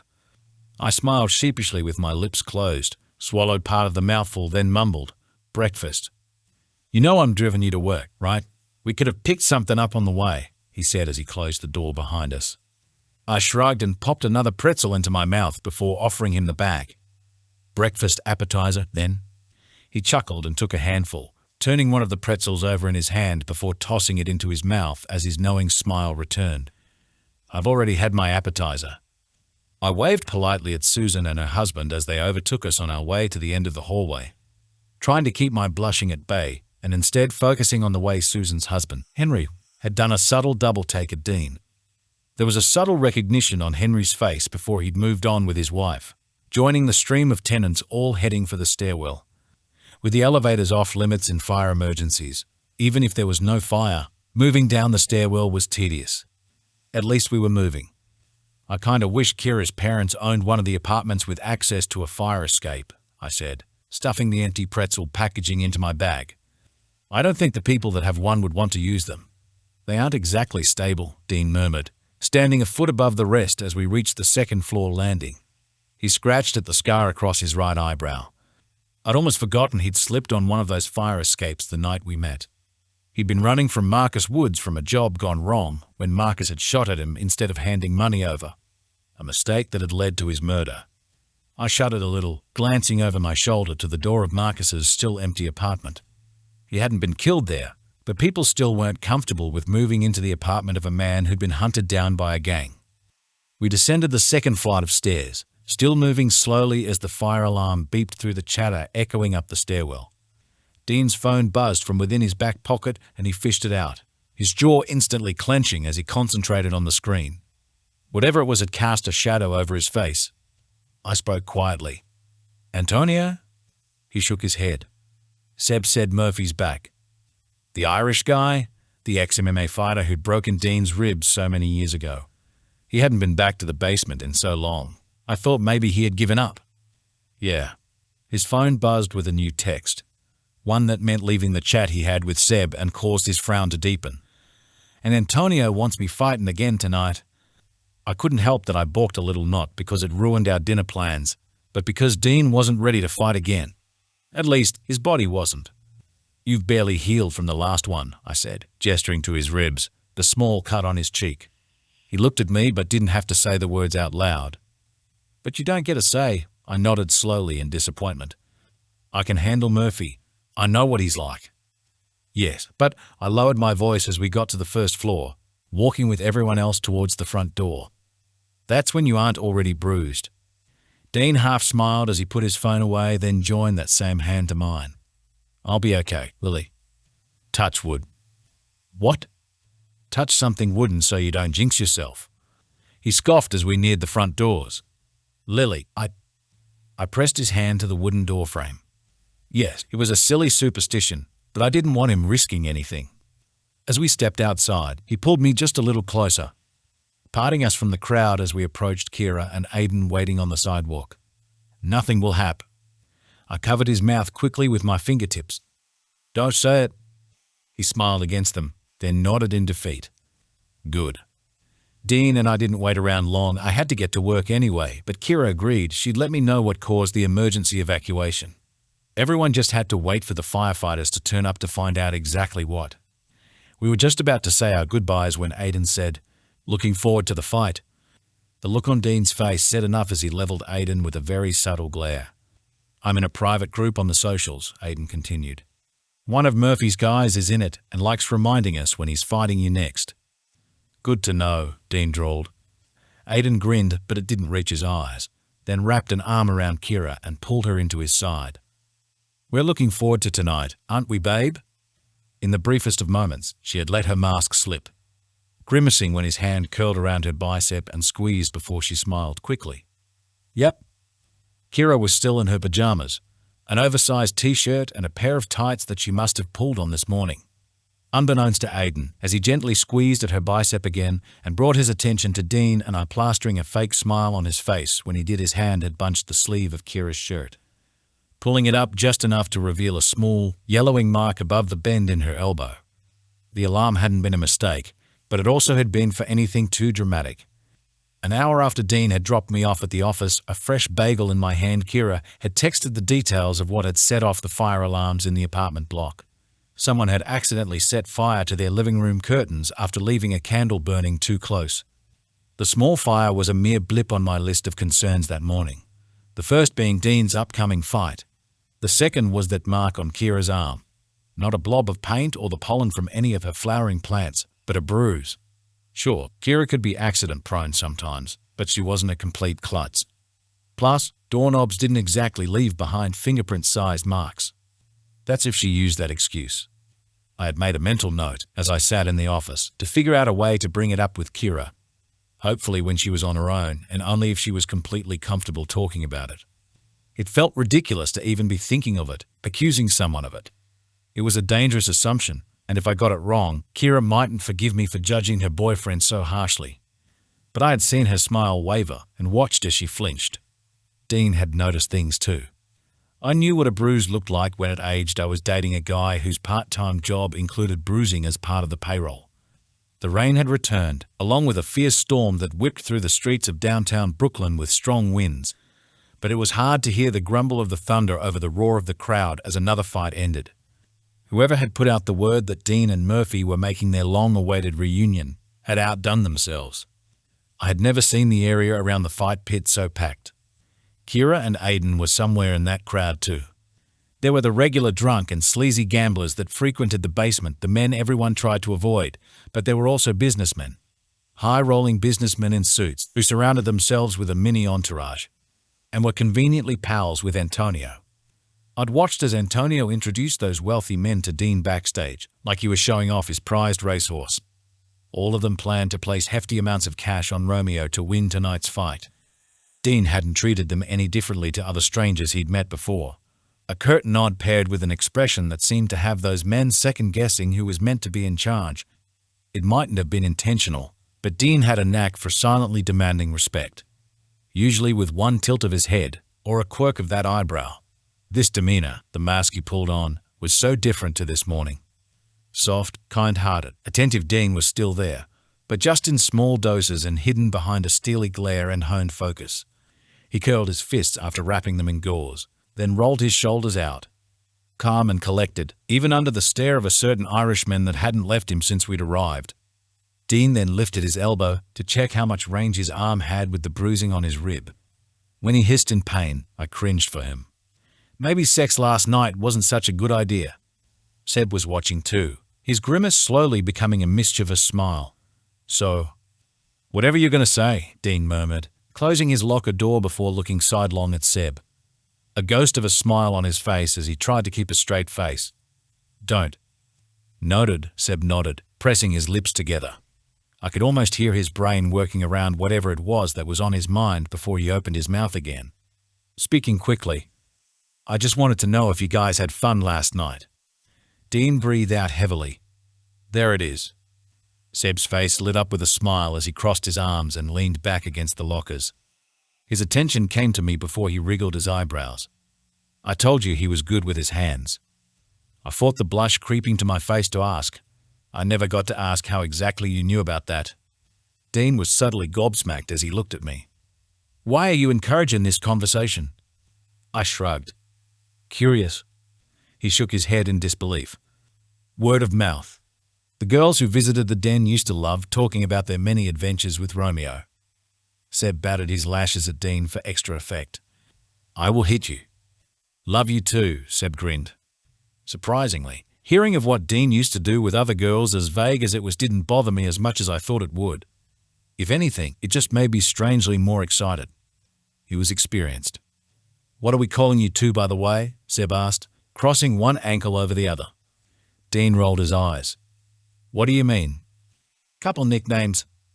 It was hard not to hide my smile when Dean's eyebrows furrowed in confusion. Couple nicknames. It's when you mash a couple's names together, I explained, my face quickly warming under his attention. Exactly. Seb began to think out loud, rattling off whatever names came to his mind first. Lean. No. How about Deanly? Lillian? Diley. Delily sounds cute until you realize it sounds like he deflowered. Seb suddenly stopped himself when he caught Dean watching him with a warning in his eyes. Don't stop there. You're on a roll. Finish the sentence, Dean challenged, crossing his arms and cocking his head to one side. Seb snapped his fingers and pointed at Dean. You know what? I don't think I will. I choose life. HM. Dean dragged his eyes from Seb to look across the room, watching no one in particular as he rolled out his shoulder, the one above the bruising. He winced again with the movement. I'm getting you some painkillers, I said with a little more finality than I intended, maybe to make sure he knew I wouldn't take no for an answer. I left the locker area before he had the chance to reject the offer and headed for the medical cabinet at the bottom of the stairs. Once I had unlocked the doors, I grabbed the little orange pill bottle with its white cap, then closed the doors over again, making sure it was locked before I turned on my heel, and slammed right into one of the fighters walking past. The bottle was knocked from my hand as I quickly steadied myself, every inch of me aching after walking into a wall of muscle. Apologizing profusely, I brushed my hair from my face as I went to collect the bottle from the ground. But he swooped in before I had the chance. It wasn't until we'd straightened that I got a proper look at his face, his poxy skin. Hey, dollface, Murphy smirked with that Irish accent, already dressed in his fighting gear. A shiver ran down my spine, but I wouldn't let him get to me. I snatched the painkillers back and breezed past him, ignoring his taunting little laugh while I kept my chin high, approaching Dean and Seb at a slightly faster pace. Dean had noticed the interaction and was already making his move to meet me halfway or completely overtake me to confront Murphy, but I shook my head at him. It's fine, I said calmly, planting a hand on his bare chest to back him towards the lockers again. He didn't do anything. Now open your hand. Dean dragged his glare from Murphy down to me, and his eyes quickly lost that icy flare as he lifted his palm. I dropped 2 painkillers into it, offering him a faint smile. Hopefully these help a little, I said, bringing my attention to his bruise again. Without water, Dean tossed the pills back while I screwed the green cap back onto the bottle, then froze, my heart near leaping from my throat as I looked at the bottle again. A green cap instead of white. "Oh my God," I gasped, looking back up at Dean as he frowned. Seb voiced his confusion with a cautious, "What?" "They weren't painkillers," I breathed. Simultaneously, we turned to where I had bumped into Murphy. He hadn't moved from the spot, still smirking wickedly as he watched us. A bottle with a white cap in his hand. "2 roofies. Very impressive," he taunted. "Though I don't think you're going to have a lot of luck fighting when you can barely walk." Dean gently grabbed my shoulders, making to move around me, but Seb took hold of his arm, stopping him before he got to Murphy. "You piece of shit," Dean growled. Murphy chuckled and raised his hands defensively. "It wasn't my fault your girlfriend wasn't paying attention." My blood ran cold, instantly filled with guilt as my stomach knotted. "Dean, I'm so sorry. I didn't." "It's not your fault," he said, keeping an eye on Murphy as he sauntered across the room. "How fast can you make yourself sick?" Seb asked, gripping Dean's shoulder. "Not fast enough. We're on after these guys," he muttered, blinking slowly as he rubbed at his eyes. The drug's already taking effect. I had unintentionally roofied my boyfriend, and now he was about to be beaten to a pulp, all because I stupidly didn't check the bottle properly. The final bell rang out and Dean lifted his head to look at the entrance to the fight pit. "You can't be considering going ahead with this?" I looked to Seb, hoping he could back me up on this, silently pleading for him to. Seb slowly shook his head, his face drawn. I went to open my mouth again, but Dean was already moving, somehow managing to stay upright as he strode over to the entrance. I followed after him, taking twice as many steps to keep up with him and Seb. Just as we reached the tall wooden barrier that separated the crowds from the back lounge, he stumbled. His hand shot out to brace the makeshift wall as he rubbed at his eyes again, shaking his head in an attempt to rid himself of the drowsiness. I remembered that feeling all too well, but I could barely walk that night, even after I managed to throw up what had been put in my drink. Dean somehow expected to fight like this. Seb gently clasped him on the shoulder. "You okay, buddy?" A nod before he lowered his head. "You are not okay," I blurted out, ducking between him and the wall. "Dean, you can barely stand." His tired eyes found mine, but before he could speak, the speakers erupted with an ear-piercing whine. Joe, the old announcer, then began his usual introductions. "All right, gentlemen. It's now come to the part of the evening you've all been waiting for. To be fair, so have I," Joe chuckled. I gently cupped Dean's face. "I don't have a choice, Lily," he said softly, reading the worry on my face. "Yes, you do. Now, our first fighter of the two has recently come back from a sabbatical of sorts. A retreat, if you will, to clear his head before he enters the ring again. Let's just hope it finally pays off. Please give this Irishman a warm welcome back. It's Murphy's Law." Jack Murphy stepped from the shadows nearby, smirking in our direction before he swaggered into the pit. He lifted his fists the second he entered, and the crowd roared to near-deafening decimals. My hands hadn't left Dean's face, and he now held my wrist gently, his thumb stroking the back of my hand as he closed his eyes and rested his head to mine. "Please don't do this. What if we talk to Antonio, convince him to stop the fight?" His eyes remained closed as he breathed in. "People have paid a lot of money to see this, so they can get their money back." Dean lifted his head again. "Those businessmen came here expectant to earn double." Seb interjected politely from where he now leaned in the entryway, eyeing the crowd as he spoke. "Dean would be in a world of shit if he didn't fight at all. He's going to be in more shit if he loses anyway. Look at him." I hadn't meant to snap at Seb, but I was scared. Dean took my chin between his thumb and finger, redirecting my gaze up to his. "Regardless of whether I win or lose this, they still get paid. If I don't fight at all, there will be a lot of angry people." Joe had started announcing Dean, but I couldn't hear it or refused to accept it was happening as I shook my head. My voice wavered. This is wrong. It's business." He took a deep breath, then straightened slowly, closing his eyes again when the dizziness overcame him. The crowd had suddenly roared again. I had missed Joe calling his name, but hadn't cared as I watched Dean move down the entryway. The embodiment of the calm before a storm, a front he pulled off well as his feet staggered again. The crowd hadn't noticed, neither did Antonio or his wealthy friends. All too busy worrying about how much money Dean was about to make them as they chanted his nickname. "Are you sure you want to watch this?" Seb asked, stepping up beside me as I stood at the center of the entrance. I nodded without another word, unable to take my eyes off Dean. It wasn't until Seb pulled an arm around my shoulders that the weight of the situation truly set in. Dean wouldn't come out of this victorious, not when he swayed as he stepped onto the sand-dusted floor. I curled into Seb's side, closing my eyes as the first bells rang out. Chapter 6. Dean. You really don't look good at all. Pain burst across my left cheek, and I staggered back, nausea rolling deep in my stomach as I blinked slowly through the daze. But I couldn't shake the unfocused blur that was my peripheral vision. The crowd was a smear of bright lights and blank faces, yelling at me to get to my feet. I hadn't even noticed I had dropped to my knees until I looked down at the sand that warped closer, pressing my palm down against it as a drop of blood fell from my parted lips. I pushed back, standing on unsteady legs as I turned around. Every movement felt delayed and heavy, like cement had been poured beneath my skin. And then Murphy struck again, his fist slamming straight into my bruised rib.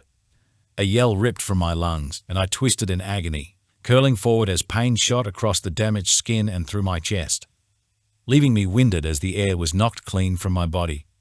Murphy was taking his time. He circled the ring, riling up the already frustrated crowd, before coming back for more. I managed to evade the next swing, straightening quickly, even if it sent my head spinning and more pain radiating through my ribs, until he'd swung a leg out. My head cracked against the floor, rattling my brain against my skull. The crowd weren't happy with this with me, booing and slamming their fists against the barriers as they demanded they get their money's worth. The clanking of their chairs against the metal made the ringing in my ears worse. As I rolled onto my chest, frowning at the sudden double vision, I spotted Murphy marching straight at me. Fuck, I spat, managing to lift my heavy body to my elbow before he stomped his heel into my side. Nothing came out of my mouth but a choked wheeze and more blood as I gaped, clutching at my ribs. They weren't broken, not yet, but it felt like he'd just ripped my skin open. You're making this too easy, Murphy panted. I winced and carefully got up again, choosing to stay on my knees as he circled me once more. My hands shook where they hovered above the bruise. I couldn't bring myself to touch it, or look down. You cheated, I growled in pain, beneath my breath. Of course it's going to be easy, dipshit. The punch was fast, hitting my right cheek this time as my head snapped to one side. My vision quickly speckled with black dots as the ground tilted up towards my face. But it stopped within inches from my nose, right around the same time my head was yanked back. He had me by the scalp, holding on firmly as he tore me back up into a kneeling position. The pain radiating across my head, as hair was ripped from the root, wasn't nearly as bad as what came next. Amongst the chaos of deafening noise, a single faint scream cut through it all. Lily's scream. I couldn't find her fast enough before Murphy slammed my face into his knee. White-hot pain obliterated my face as my nose cracked, the impact reverberating deep through my skull and leaving me blinded for several seconds. The bleeding came on fast as he whipped my head back again, exposing the front of my throat before he brought his head down beside mine. I always hated how straight your nose was, he said. I clenched my jaw, breathing through the pain as best I could. The damage to my nose, a possible rib fracture, not helping to ease the struggle. Is that what this is about? My nose. Smug little fucker, Murphy scoffed. I think it's time for a new champion. My eyes fluttered shut tightly. I didn't care if I lost. Those rich fuckers would still get paid regardless, maybe not as much as they hoped, but they'd get something. Then what's taking you so long? Blood was dripping into my mouth, coating my tongue in that familiar metallic taste as my nose pulsed with a dull ache. Murphy tutted. Now where's the fun in that? The fight only ends when one of us is on our backs longer than 10 seconds. I would like to draw out this victory for as long as possible. He switched sides, tugging my head the other way as he leaned in.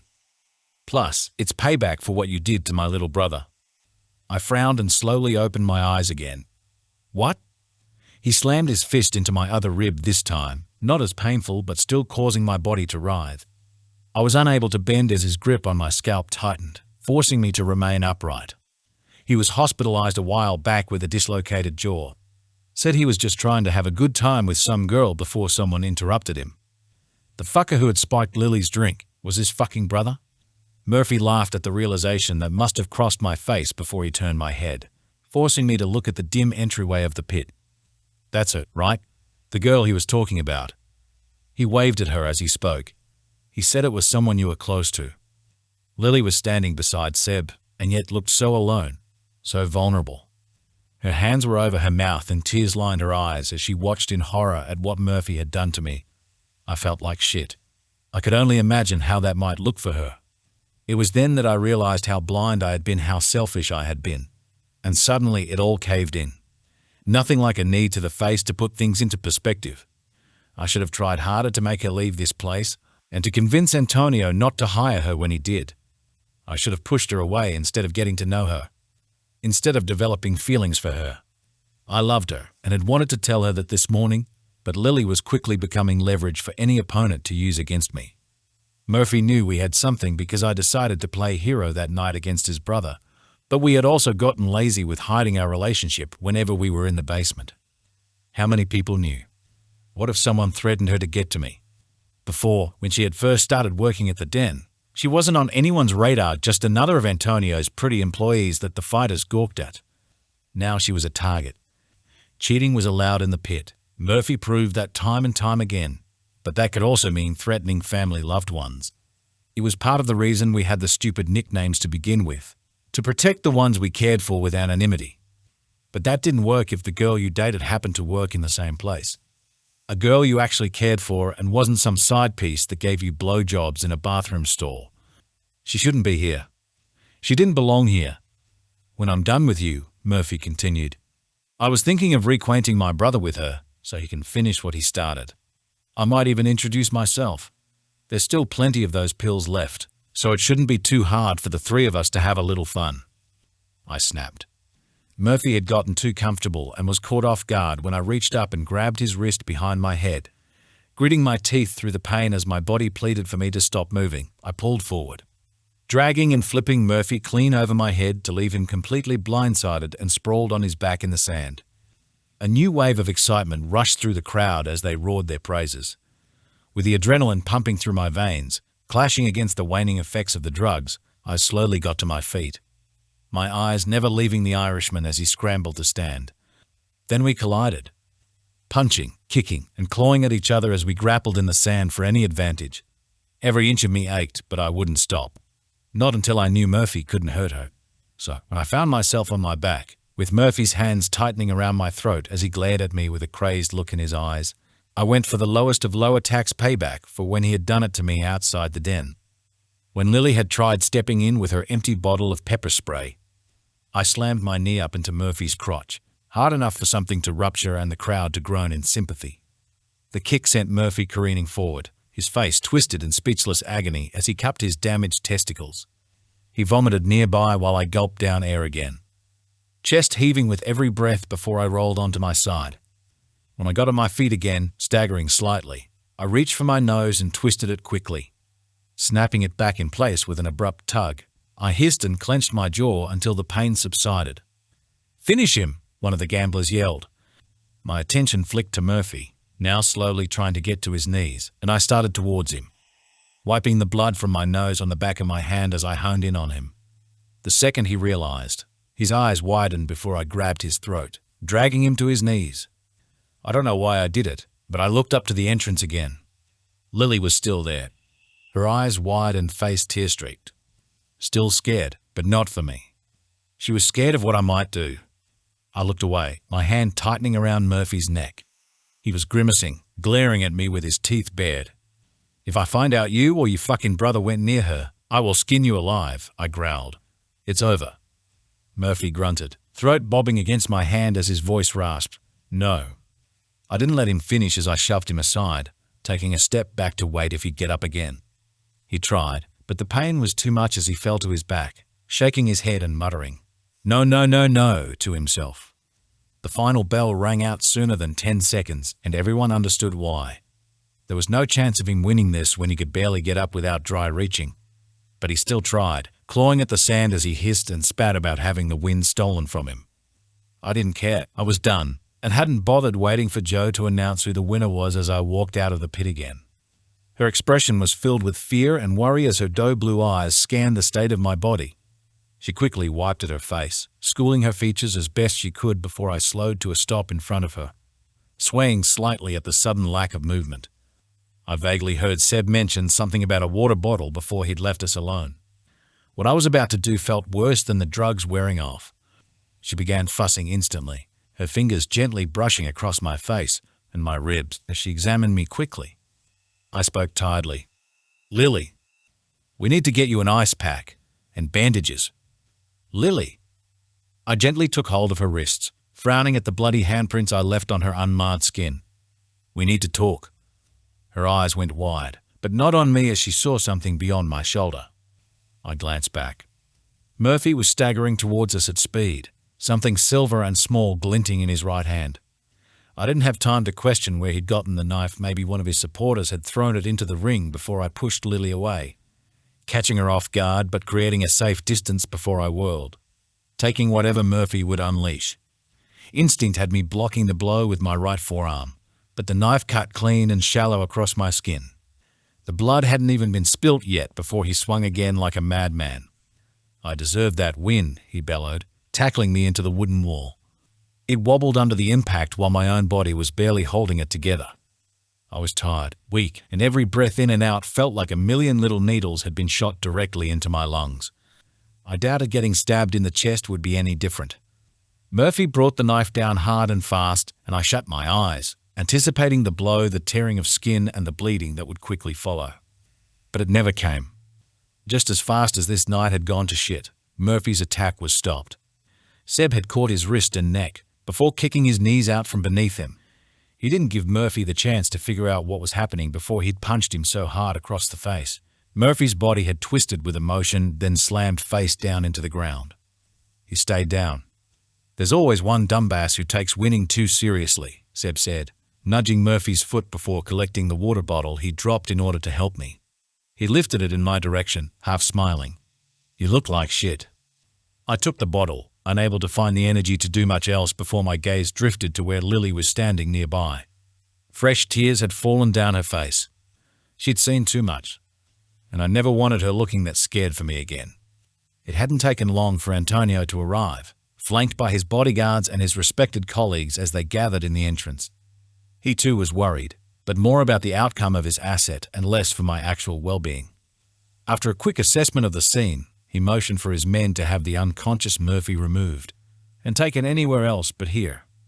Antonio's eyes then came to me, and I rested my head back against the wall, waiting for the dressing down as blood trickled from the cut on my forearm, dripping from my fingertips and splashing in a small puddle beside my black sneakers. But he never asked what happened.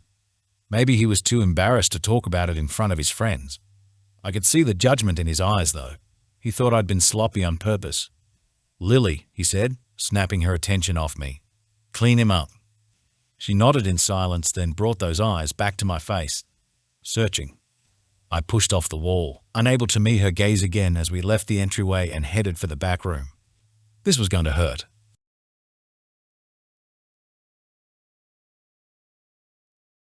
Chapter 7. Lily. As the crowd slowly made their exit up to the den above, Kira and Aidan leaving amongst them, I saw to the cut that had been slashed into Dean's right forearm. I wiped away the blood that hadn't clotted, my movements careful to not agitate it further. The cut hadn't been deep enough to do any serious damage, but it still looked painful. Running the length of his forearm, it had disturbed the black tattoo that took up the entirety of that arm. I disinfected it next, then wrapped it firmly in gauze and a bandage, all while trying to keep my hands from shaking. Images of what had happened flashed sharply through my mind. I'd thought that was it. That Dean was about to be so badly injured, they would have had to remove him unconscious or worse from the pit. I'd feared for his life but refused to look away once, even when Seb had suggested it multiple times. My heart ached with every punch, and I'd held my breath whenever he'd collapsed or struggled to get down air himself. But now, as we sat in silence surrounded by Antonio's other fighters taking their time to leave, I was torn or confused about what exactly I should be feeling. Relief that the night was over, and Dean was still awake, had never come. Instead, that fear seemed to want to hold on just a little longer, tangling itself around my still racing heart. It felt raw, and in the moment of the fight, had overwhelmed me enough to force a scream from my lungs, as if it would stop Murphy from slamming Dean's face into his knee. I had seen him in so many fights before, but this one had truly scared me. The reality that Dean, the composed but lethal, level-headed fighter, wouldn't always be so lucky had come as a rude shock or an awakening. Everything felt out of place. Something was off. Dean was suddenly too quiet. Looking at him, it was like his walls had gone up. Slowly at first, then all at once as he slipped into his thoughts. Only allowing a solemn nod on the rare occasion, I asked if he was feeling okay. His eyes glazed and tired as he stared down at the floor, his arm resting across my lap as I tucked the bandage in on itself. He hadn't flinched once the entire time, apart from a subtle crease in his brow, even when I gently pressed a wrapped ice pack to his badly bruised ribs.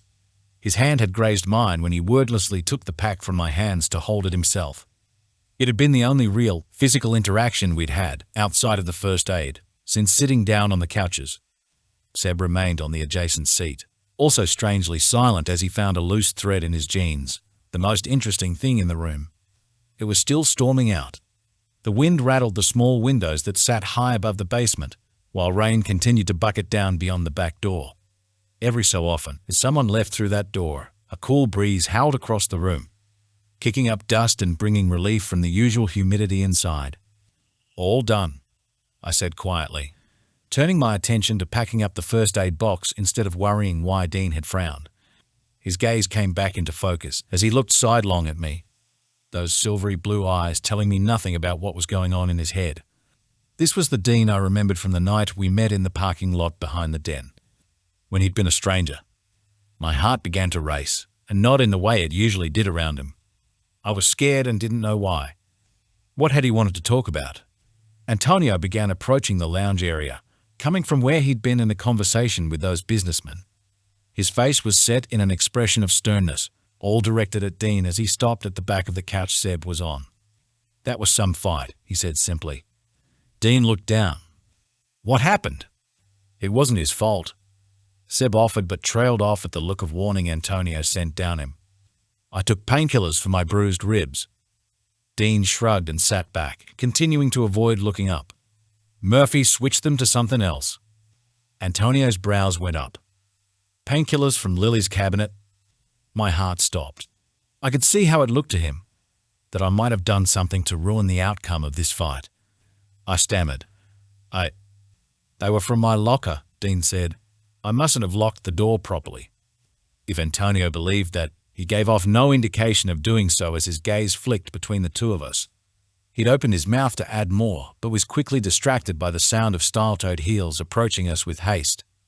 Roxy had entered the basement, having missed the crowds 5 minutes earlier.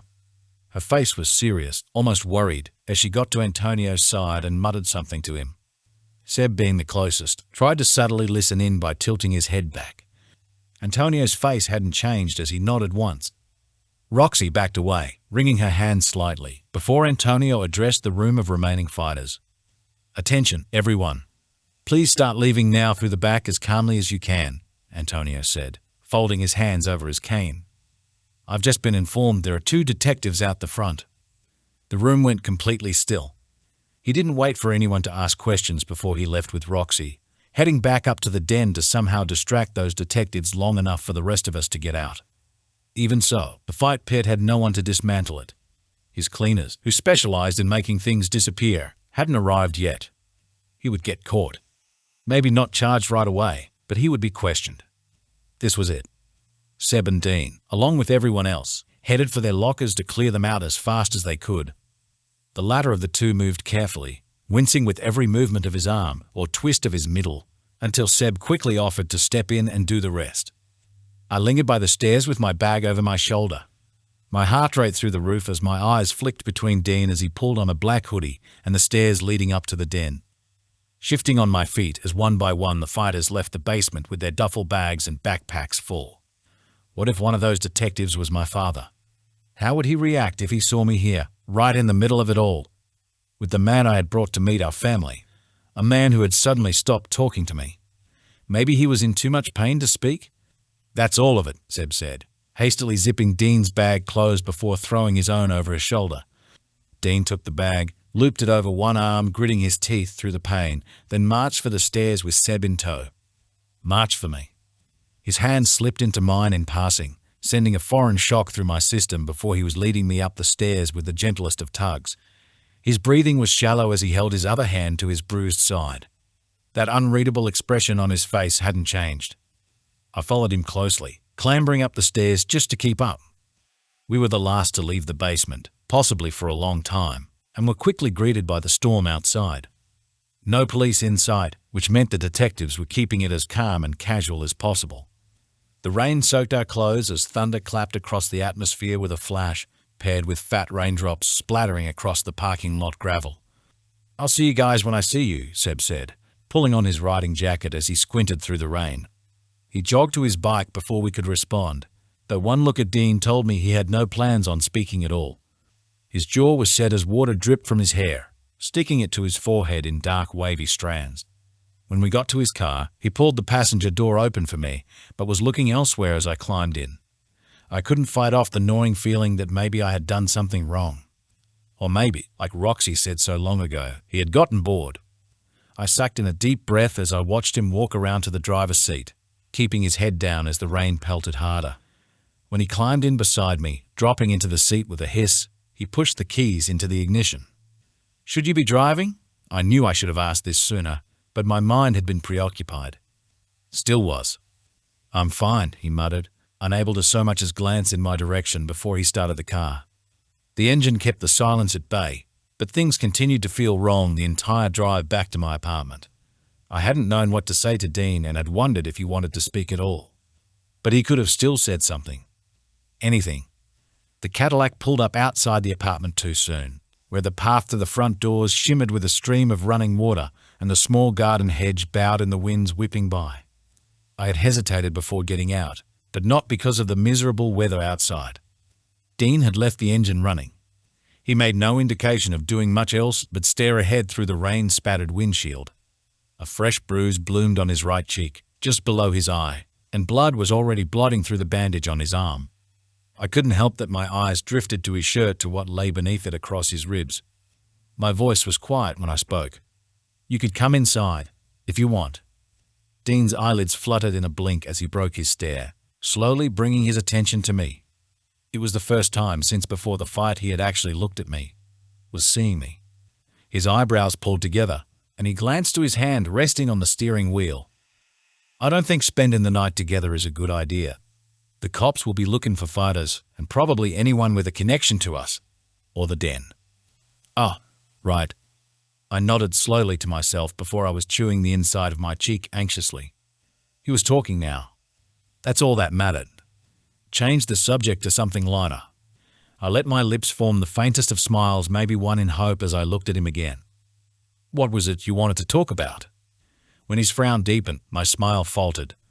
"Is it something to do with what you wanted to say this morning?" I asked, still holding on to that glimmer of hope as it slowly faded. Dean rubbed a hand over his mouth in thought before he responded, turning on an angle in his seat. "After what happened tonight, I shouldn't have let this go on." The last part was said more to himself as he shook his head. His eyes then drifted to me, shadowed by that frown. "You don't belong in that world." I scoffed, though it was more in uncertainty and confusion. "I think I've proved I can handle it." "I thought you could too, but after seeing how upset you were tonight, it's not even about that. Murphy was willing to hurt you to get to me." He took a breath. "It was his brother who spiked your drink. Murphy used the same drugs on me and was going to do the same to you."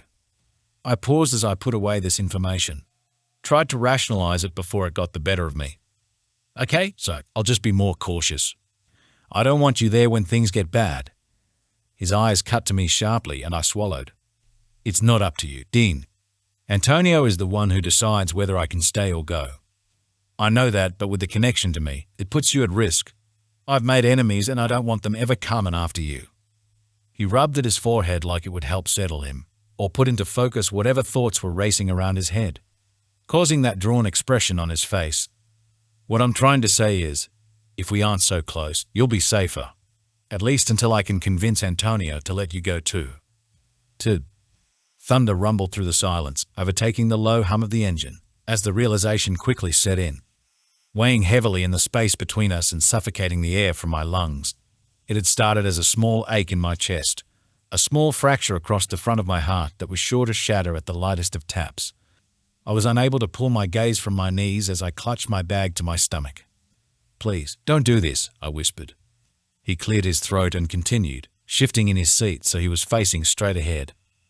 Antonio will want to lay low for a bit while the cops are poking around.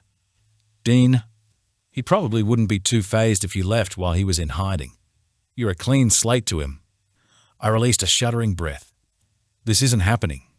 It'll give you a chance to take your life back. Stop. I dragged my eyes to him, trying and failing to keep my voice from wavering as fresh tears lined my vision. Please? His eyes had become distant as he looked out the windshield, his cold exterior almost believable except his throat bobbed. The only sign this was just as painful saying it as it was hearing it. You're better off without me, he said softly. That's not true. My voice sounded so small.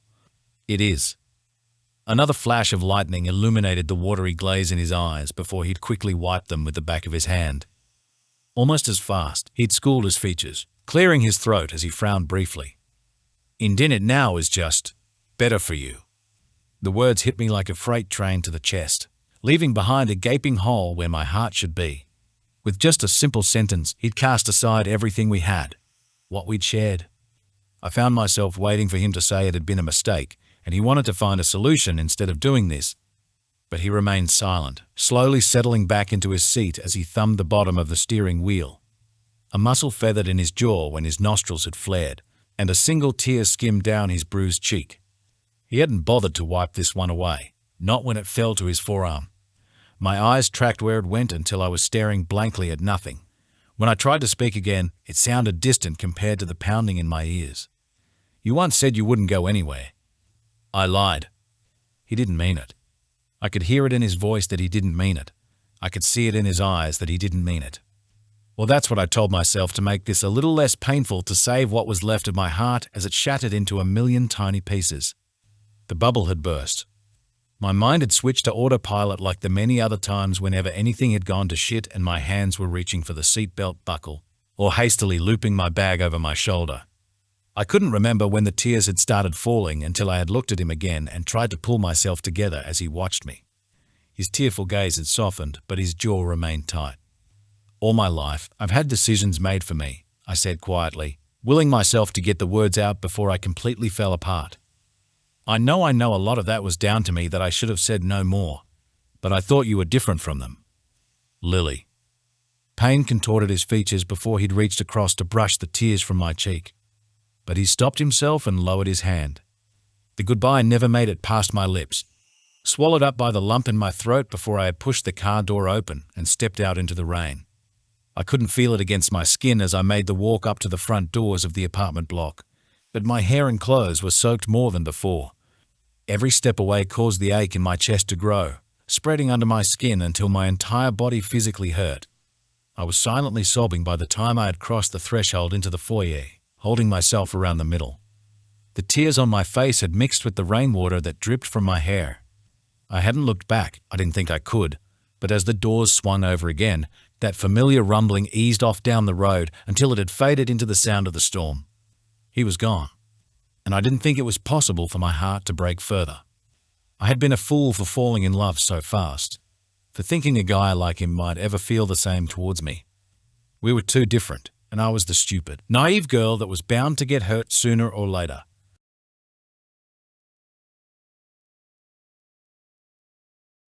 Chapter 8. Lily. I hadn't slept. Part of me still didn't want to believe that he had ended it.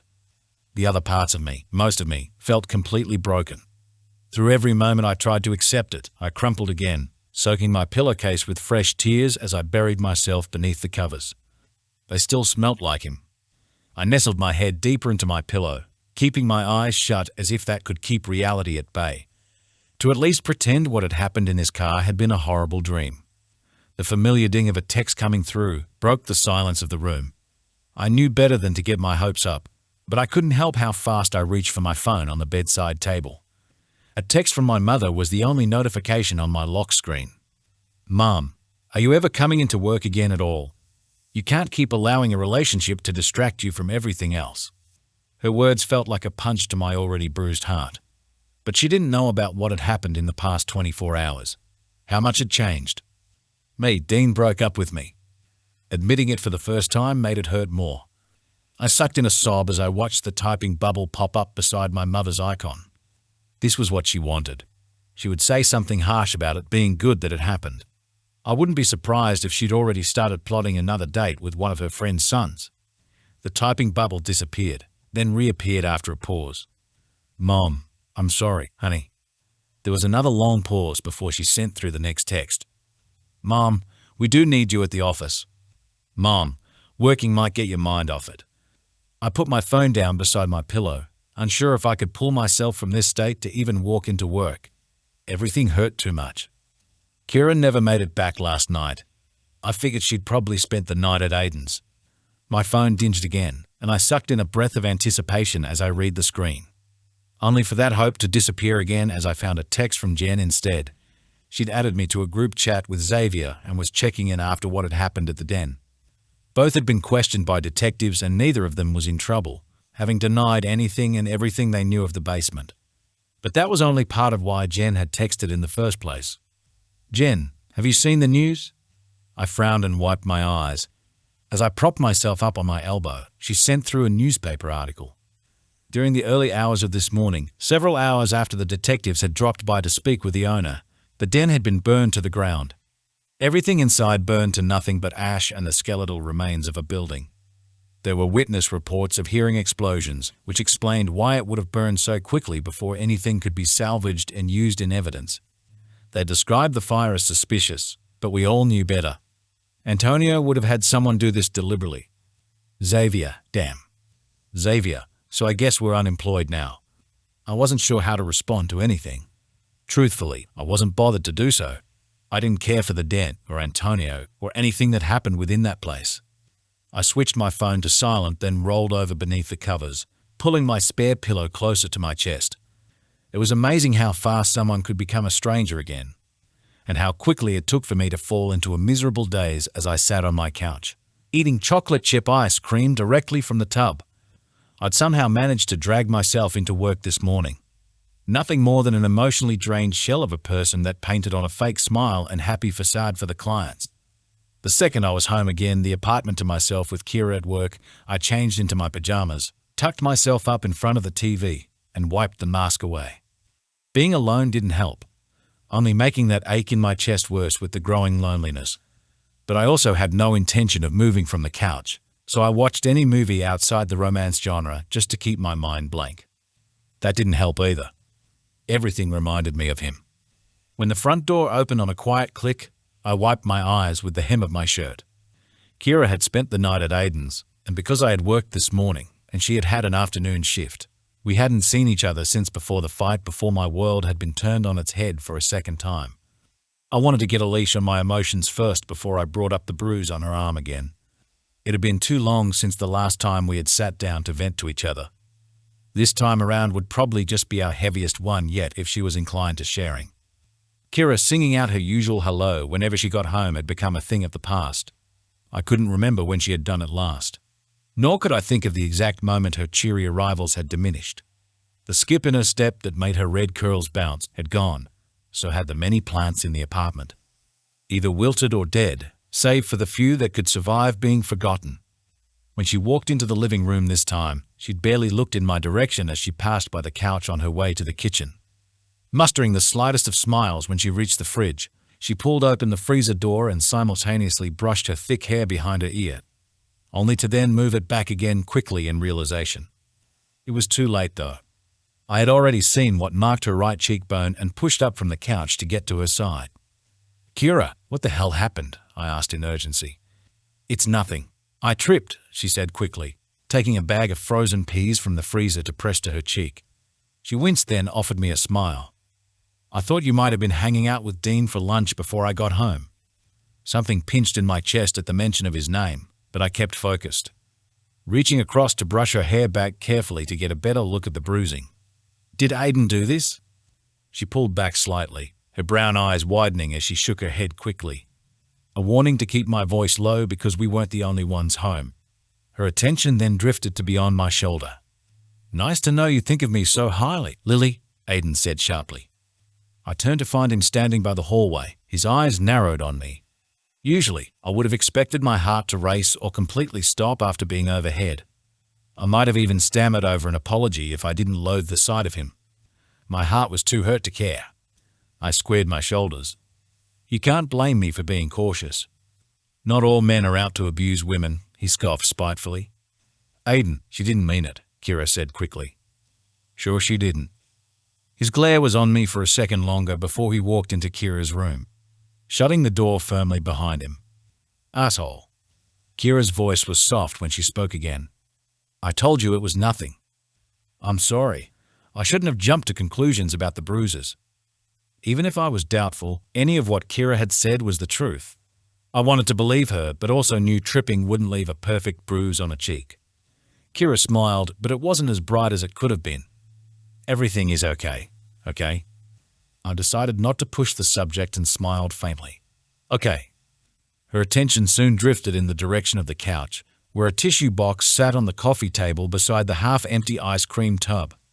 Whether or not it was a welcome subject change, she asked about it all anyway. Is everything okay with you? Her voice was careful as a frown creased her brow. It was such a simple question, but was enough to pull those raw emotions back to the surface. The lump in my throat formed first, followed by the trembling of my bottom lip and tears.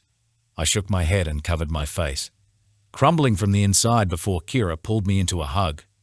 Oh my God, Lil, what happened?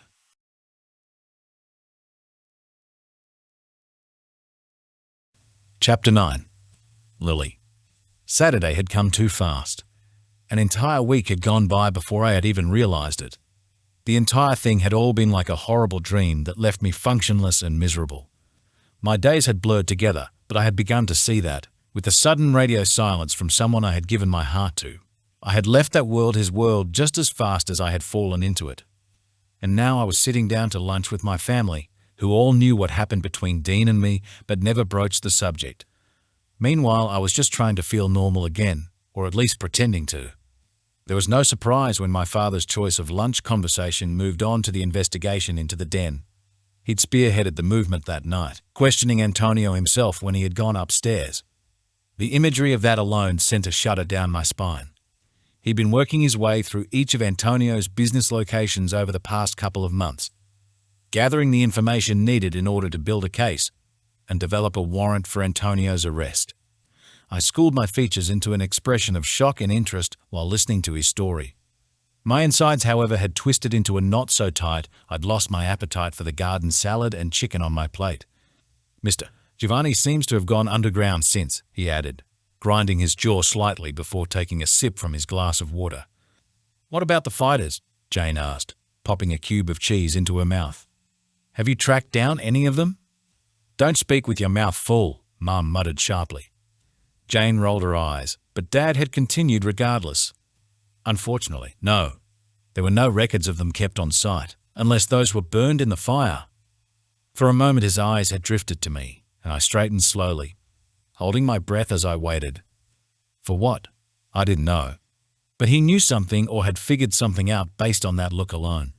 It was like he was waiting for me to add more to the topic. There were photographs, he continued, turning his attention to Jane and Mum. I froze but kept my composure, mimicking Jane's interest as best I could. It seems they'd been kept on a corkboard, but they were too melted from the fires to actually pick up any details in the images. The tension in my shoulders dropped just a little. Mum shook her head in disgust as she refilled our glasses with the water from a jug. Such a shame those low lives could get away with this. They won't get away with it, Dad said pointedly. I'll make sure of it. When his eyes came back to me, my throat bobbed dryly before I quickly pulled a question from my head. Do you have any leads on others involved? We do have someone in police custody. He steepled his fingers as he leaned on the dining table. An ex-MMA fighter named Jack Murphy. We're holding him on suspicion of being involved with underground fighting. He'd been hospitalized the night we arrived at the den. What happened to him? Jane asked. He had several injuries we could only assume someone would receive in a fight, including a ruptured... Mum cleared her throat. Probably not something we should discuss over lunch. Jane grimaced and I played along, feigning a look of disgust as my mind raced. One word from Murphy could send this entire thing crashing to the ground. He knew too much. Dad leaned back in his chair again with a heavy sigh. Of course, Jack is refusing to say anything until he has a lawyer present. That tiny piece of information eased the tension from my body just slightly. I had almost sighed out loud as my breathing became less tight. It was the first and only time I would ever want to thank Murphy for being quiet, at least for the time being. The drive home was near silent apart from the low murmur of the radio buzzing in and out of frequency. I'd been tempted to change the channel to a clearer station, but had gotten the thought in my head that moving might start a conversation, or at least draw attention to myself. I could practically hear my father's thoughts as he drove in silence to my apartment. Whatever it was seemed to be sitting just behind his lips, like he was tossing up when the best moment was to speak. The tension alone had set my nerves on edge as I played with the hem of my shirt or clutched at my shoulder bag. When he pulled up alongside the curb, I'd almost leapt from the car just to escape the feeling and his unspoken words, but settled myself enough to say a proper goodbye. "Thanks for the lift, Dad," I smiled as genuinely as I could, unfastening my seatbelt before reaching for the door. "Wait." I paused, then slowly retreated into my seat. "Here we go." He popped the glove compartment open, revealing an envelope inside which he grabbed, then handed to me. What's this?" My voice wavered with the question as I turned the unmarked envelope over in my hand. He sighed as he looked out the windshield, adjusting his watch on his wrist as he said calmly, "Without that in evidence, he plays no part in the investigation."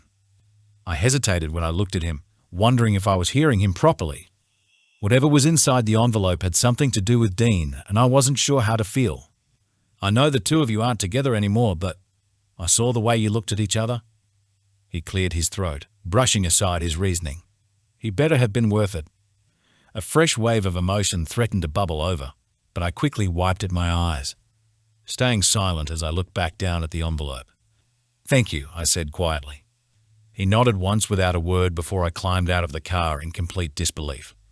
I only opened the envelope when I was inside the foyer, gripping it firmly between my fingers until the front doors had closed behind me. After making sure there was no one else around, I carefully tore open the paper before tipping its contents into my palm. A single, black and white photo of Dean fell out, with a date and Romeo's fake signature in the bottom left-hand corner. The exact one I saw on the corkboard in the basement when I had returned his phone. The same day he'd warned me to get out while I had the chance. The photograph was singed around the edges, but had somehow survived being turned to ash. I wondered if it was a cruel trick by the universe to remind me of what I once had, or that I had been stupid for starting anything with him in the first place. Another lump formed in my throat, and I tucked the photo into my bag and headed for the elevator, pulling myself together long enough to last until I was back inside the comfort of the apartment. I could hear the muffled voices coming from Kira's room as I closed the front door behind me. An argument I shouldn't have listened to, but drifted closer to her bedroom door, keeping my steps quiet. The door suddenly flung open, and I stepped back as Aiden barged out. Halting mid-step when he saw me, Kira's duffel bag in his hand, he looked furious. Glancing past him, I could see Kira sitting on the end of her bed, wiping fresh tears from her face. There were no fresh bruises, the one from a week ago, now a yellowish mark on her cheekbone. "What's going on?" I asked slowly, taking a cautious step aside. "None of your business," Aiden hissed before turning to Kira. "Can you get up? We're leaving." I bristled. "Don't speak to her like that." His eyes narrowed on me. "I said it's none of your business." "It is when your arguing can be heard throughout the apartment," I said sharply. Aiden's face reddened with frustration, making the blue in his eyes pop with a subtle rage. "Careful, Lily. You don't have your boyfriend here to protect you anymore." I didn't allow myself to flinch at the retort, instead drawing my attention to Kira as she joined Aiden's side. Her hand found his and squeezed gently to calm him down. She forced a smile. "Lily, it's fine. I'm just a little emotional today," she shrugged. Her movements were far from nonchalant as her shoulders remained stiff. "What's going on?" I asked. Aiden rolled his eyes impatiently. "Kira and I are going away for a while. Is that okay with you?" "And that's what you both want?" I looked at Kira, trying to gauge anything from the expression on her face. Her smile hadn't faltered but was hiding something still. "It's just taken me a little longer to get on board with the idea. Which is why we're leaving now before you change your mind again." Aiden didn't hesitate to take Kira by the upper arm. "Where are you going away to?" I faked a smile of earnest curiosity, trying to buy time. Aiden gritted his teeth. Why do you have to know? Because it's a good idea to tell someone where you're going in case you get into trouble, I said. My father taught me that just sending a location is good enough. Kyra shifted on the spot before Aiden released her arm. It's a road trip north. We don't have a set destination. Then text me at every checkpoint. I directed the last sentence at Kyra, but Aiden had reluctantly agreed before steering Kyra from the apartment after a rushed goodbye. I knew I should have done more. Everything felt off, but I couldn't exactly go accusing Aiden of something when all I had was assumptions and a hunch. I kept my phone at my side as the first hour drew out, temporarily shelving my own problems as I worried for the welfare of a friend. For a moment I wondered if the worrying was all for nothing and I was just overthinking. At least that's what I hoped. Exactly an hour and 30 minutes had passed since they'd left the apartment, and I had risked stepping away from my phone to grab a drink from the fridge when it had lit up with a text. I raced back to the coffee table and swiped my phone into my hand. There were no details in the text from Kyra other than her location in Bensonhurst. I didn't stop to wonder why she was in Dean's neighborhood and hadn't hesitated to book an Uber to get there. I wasn't even sure they'd still be there by the time I arrived, but it was worth a shot. Maybe I could convince Kyra to come home with me instead. The Uber slowed outside a small 2-story home with yellowing white walls and weeds growing through cracks in the pavement along the sidewalk. Mold had spawned across the top half of the home, giving it a greenish hue on the wall panels, while the screen door was barely hanging on its hinges. I had wondered if anyone actually lived in it, until I spotted Aiden's rust-colored sedan parked in the driveway. This was an area of Bensonhurst I hadn't been to, but I had also only ever been to the garage Dean worked at and his home, so I stepped out of the Uber with caution. The street was quiet, and the nearby homes matched the one I was approaching. After climbing the brick steps to the porch, I stepped around the broken glass of the front light that had been shattered into a million tiny shards of yellow around the doorstep. This was Aiden's home. Every cell in my body was screaming at me to turn around, more so than when Aiden had introduced Kyra and I to a fight club. After a quick glance through the front window to the left of the door, which provided no visual help whatsoever with the shades drawn, I squared my shoulders and knocked on the front door, causing several flakes of brown paint to flutter from the worn wood. I had barely reached the third knock before the door had creaked open, just enough to reveal half of Kyra's face, tear-streaked with a deep purple bruise around her right eye. I tensed. Kyra, I shouldn't have sent you my location. She was pleading as her face crumpled. You have to leave. What do you think you're doing? Aiden's voice grew closer to the door and Kyra's eyes widened in panic. Without thinking, I reached for her, but she was pulled back and the door yanked open, revealing Aiden gripping the back of her hair as his eyes filled with irritation and rage at the sight of me. A sob escaped Kyra as she begged quietly, holding onto his wrist behind her head, whimpering when he tugged at her scalp. You've got to be fucking kidding me, Aiden growled. With his other hand behind the door, I heard the faint and familiar click way before he planned to use it. It was a sound I had grown used to as the daughter of a police officer. Whenever my father cleaned his gun, performed simple maintenance on it, or showed me how it worked without it being loaded, I knew the sound all too well. My hands were shaking. Let her go. He gritted his teeth, glaring at me as he paused for a second. With a deep, sharp inhale and an almost crazed look in his eyes, he lifted the handgun to Kyra's temple. Get inside, Lily.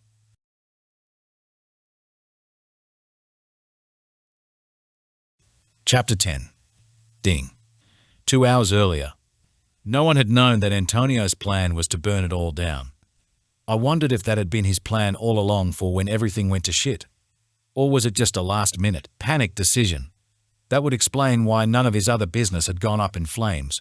He hadn't reached out to anyone since that night, and so we remained just as quiet, going about our regular day jobs like nothing had happened. Oddly enough, I felt like that added pressure of being a pawn in his game had been lifted from my shoulders, only to be replaced by the constant guilt that clung to my insides and tore my heart to pieces. It hurt more than the cracked rib I had spent the past week healing. I couldn't shake her heartbroken expression from my head. The way that light in her eyes, so full of hope, had been so quickly snuffed out by my words. Without the den, there were no fights or fighters, no possible threat on her life. It made the breakup look almost pointless, but I knew it was better for her this way, even if it hurt for a little while. I'd take the title of asshole ex-boyfriend of the year if it meant keeping Lily safe. I seemed to be the only one who saw the logic in that decision. It looked like you strung her along, Seb muttered, arms crossed as he sunk down in the patio chair beside mine. Unable to look at me as he spoke, his leg was bouncing with irritation, and there was a scowl on his face that hadn't left since I told him, several minutes ago, why Lily and I were no longer talking. Seb had invited me over to his sister's house for a barbecue in the backyard. His oldest niece was turning 6. Apparently, I had become so reclusive as I healed and tried to figure out what I was meant to do without Lily. He thought I needed an intervention, in the form of a 6-year-old's birthday party. Now he watched me like I needed to have my head checked. I didn't, and you know that. I looked down at Seb's youngest niece as I held her upright on my knee. A 1-year-old with a full head of curly black hair, staring wide-eyed into nothing as she chewed on a teething ring. Somehow Seb also thought dropping a baby on my knee would cheer me up too. Truthfully, I didn't mind kids. They were easier to deal with than adults. I still think she deserved something better than how you handled it, Seb retorted. I kept my voice low as I looked at him side on. How the fuck could I have made a breakup better? You know what I mean, he said firmly, finally bringing his eyes to me. You finally found a girl you could trust, and you threw it all back in her face. I breathed out sharply, looking back at the toddler. What's done is done. What's done is done, Seb scoffed and got to his feet, taking his niece back as he clenched his jaw, shaking his head in disappointment as he took a couple of steps away. He didn't have to voice what he was thinking. I was a fucking asshole. Seb turned his attention to his niece, plastering a warm smile on his face just for her as he walked over to the rest of his family. His brother-in-law was at the barbecue. His sister, Anita, was setting the table, and his other niece had already run to grab Seb's hand to tell him where to sit. In silence I stood, rubbing a hand over my mouth and the week's worth of unkempt stubble on my chin. They didn't notice me leave through the side gate as I headed back out to my car, shutting the door a little firmer than I planned before I jammed the key into the ignition. As the engine rumbled to life beneath me, a gentle purr radiating through my bones, I gripped the steering wheel as hard as I ground my jaw. I needed a distraction, not an intervention. Something that could help me move on, or at least help me forget for a little while. It was an apartment block that could have passed as a seedy motor inn if it weren't for the mailbox wall along the front curb. Located in the area of Bensonhurst my past knew too well, the 2-story building was L-shaped and painted in a patchy, yellow color, wrapping around a parking lot that had at least one dumped car in it at all times. A half-empty bottle of whiskey rolled around the front seat as I pulled into one of the empty parking spaces, inhaling the remainder of a cigarette before I climbed out of the car and snuffed out the burning butt in a beer bottle sitting in the gutter. Fisting the pockets of my jeans, I headed for the stairs, climbing them 2 at a time as I listened to the usual raucous sounds coming from each apartment. A couple fighting, music blaring, a kid having a tantrum. All sounds that hadn't changed since the last time I had paid this place a visit. It was easy to drown it all out again as I approached the 6th door to the right of the landing. I knocked once and waited. It didn't take Roxy long to answer. Wearing an oversized t-shirt with her legs bare, she planted a hand on her hip as she leaned into the door. Her lips slowly curved into a smirk, and she dragged her eyes over me, taking in the disheveled hair and bloodshot eyes. "Welcome back," she grinned, stepping aside to let me pass. "You look like shit." "Thanks," I muttered. She closed the door and was soon moving past me in the hallway, leading the way to her living room with a slight bounce in her step. Now it was just a waiting game for her to tell me I told you so. Crawling back to her was a habit I couldn't break, but this time felt different. Worse than before, like something was nagging at me to stop before I started. Lily isn't in the picture anymore. Move on. Roxy moved around her small island bench, already pouring 2 generous glasses of red wine as I stepped up to the edge of the kitchen. Folding my arms as I stepped up to the bench and looked down at the wine glass she had slid in front of me. I wouldn't forgive her for how she had treated Lily, but I doubted Roxy would care if I did or not. She was just happy she won, had me back in her clutches. She was sipping from her wine glass with a smug little smile on her face. The clink of her glass setting back on the bench top brought my eyes to her, and she took that as her invitation. Rounding the corner before she sidled up beside me, resting her backside against the bench before she delicately slid her hand up my thigh, her eyes never leaving mine. "You know I can help you forget her," she purred. My jaw clenched as she lightly palmed the front of my jeans. This was a woman who didn't care for relationships or strings, just status and sex. the latter being something I had used too often in the past to fix my problems. She pressed a little firmer, moved a little closer until she was on her toes and whispering in my ear, "You could fuck me on the counter again?" There was a roaring in my head when I crashed my lips to hers. I grabbed at her thighs and hoisted her onto the bench top, hoping that if I pushed through this, the guilt would subside. Her taste was so different to Lily's, foreign and almost unsatisfying as she kissed me back feverishly, clawing at my shirt, the hem of my pants while I slid her flush against me. Even with Roxy's long legs wrapped firmly around my waist like a vice, her center grinding against my cock, I felt nothing. Either I drank too much or a pair of doe blue eyes flashed across my mind. Then her smile, those lips that felt like home.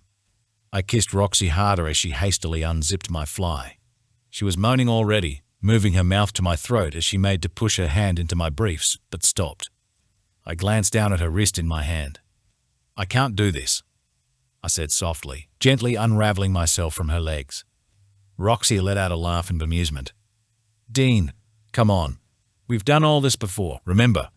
You're down in the dumps, we fuck, you feel a little better, and then we fuck some more." She slid down from the bench top and reached for my face. I stopped her hand again, lowered it. "This is different," I muttered, zipping up my fly. "You came here," she said sharply. "I know, and I'm sorry." I glanced up, expecting to find her scathing, but instead she looked stunned. She crossed her arms. "That's a first." I breathed in deep, but didn't feel better for it. In fact, I had never felt shittier. Maybe Seb was right about me stringing Lily along, and maybe I had been doing the same to Roxy the entire time too. I frowned, unable to bring myself to say much else. Nothing more could be said, then left, making it halfway to the front door before Roxy spoke again. "She was good for you." Slowly I turned, wondering if I had imagined the words coming from her. She rolled her eyes as she leaned in the doorway of the living room. "As much as I hate to admit it, she changed you for the better. You seemed happier with her, like you were actually enjoying life. When you were around her, it was the first time I had ever actually seen you smile." She shook her head, then rubbed at her temple. "I can't believe I'm saying this, but you're an idiot for letting her go." I blinked at her. Kindness from Roxy had been the last thing I had expected. She sighed and with a subtle shift in her body language, morphed back into her usual facade, putting on her meaner mask with a flick of her hair as she turned away. "Lock the door on your way out?" I ran a hand over my face and left, doing as she wished and double-checking the door was secured before I headed back to my car in a weird daze. I was numb and frustrated all at once with nowhere to go, no one to talk to. Dropping heavily into the front seat, I started the car again but let it idle, staring blankly ahead for a moment with my hand on the steering wheel. I should call her. I groaned and shook my head, reaching for the gear stick to put the Cadillac in reverse, but hesitated when my phone buzzed from within the console. I fished it out and turned on the screen. The last thing I had expected was to read Lily's name on my screen again. Just the sight of it had caused my heart to pound so hard. It drummed loudly in my ears. There was no text with her name, and I wondered if maybe it had been an accident until I opened the inbox. She'd sent me her location, several blocks from where I was.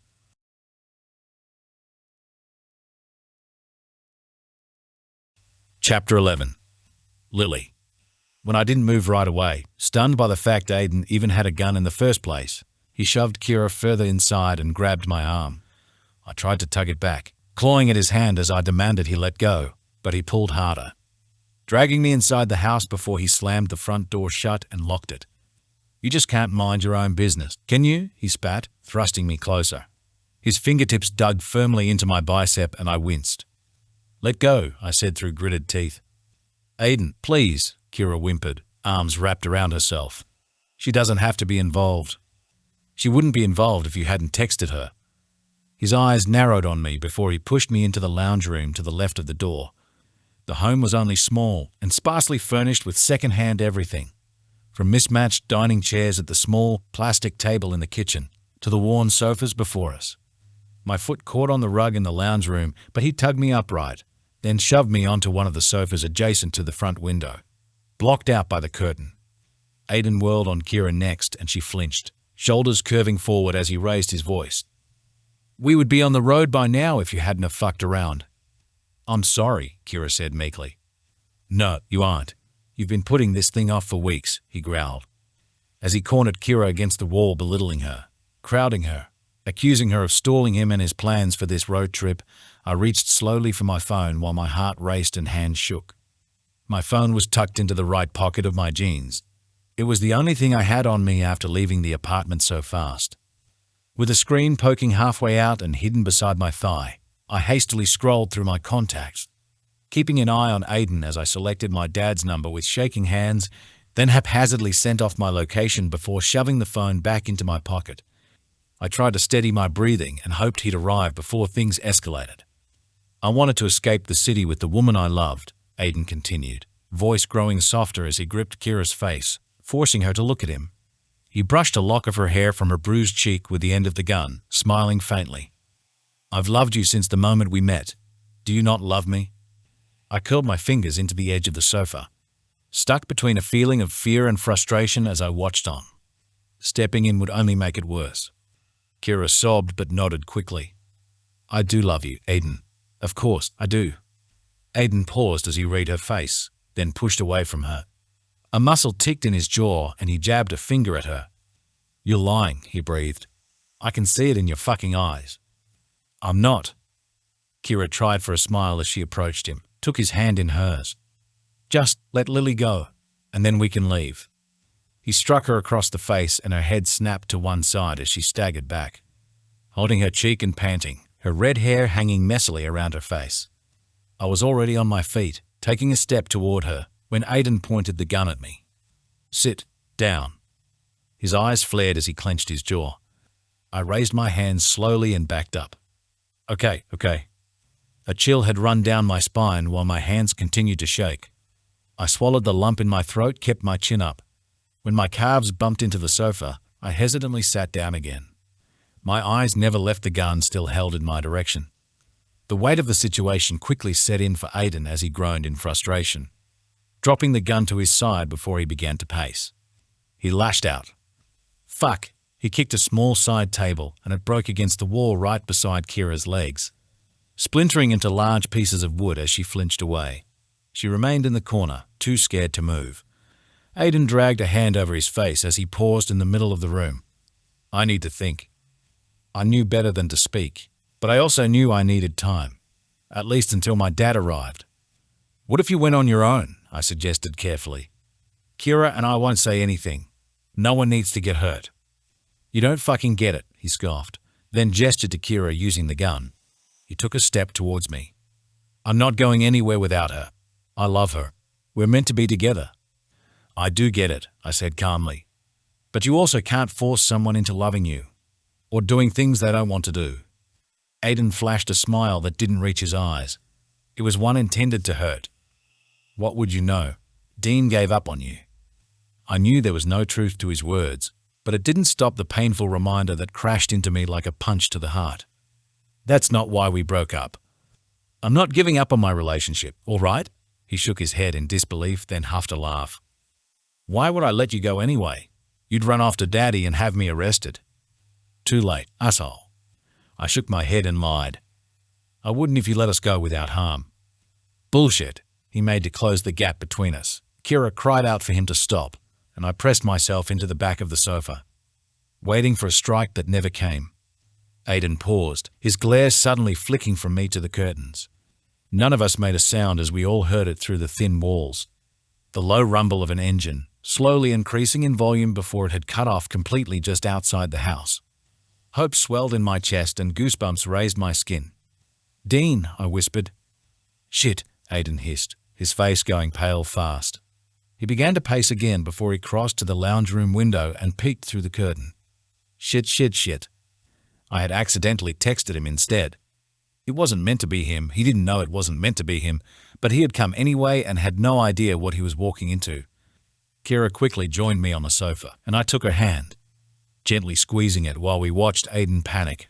It didn't take him long to figure out how Dean knew to come to the house, and he ground his jaw, moving away from the curtain to stand over me.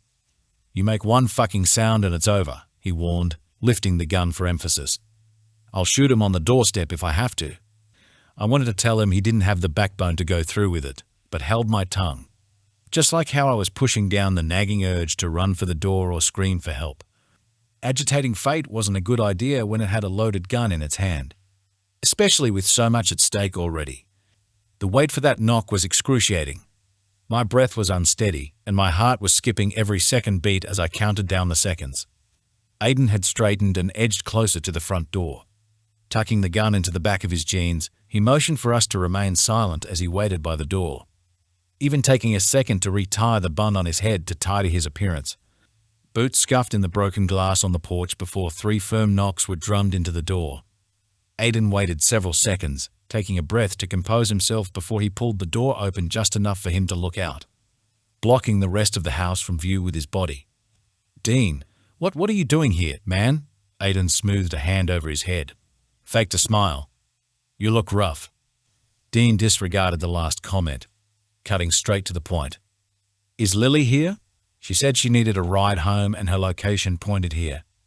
I hadn't realized how much I missed the sound of his voice. Kyra squeezed my hand in reassurance. Aiden chuckled. "Wait, didn't you guys break up like a week ago?" "Yeah, is she here?" His voice was a little sharper this time. "No, you just missed her." The faux disappointment from Aiden made my skin crawl. "Where'd she go?" Aiden forced another smile before he leaned against the door frame. "Girls' night with Kyra." "Do you know where they went?"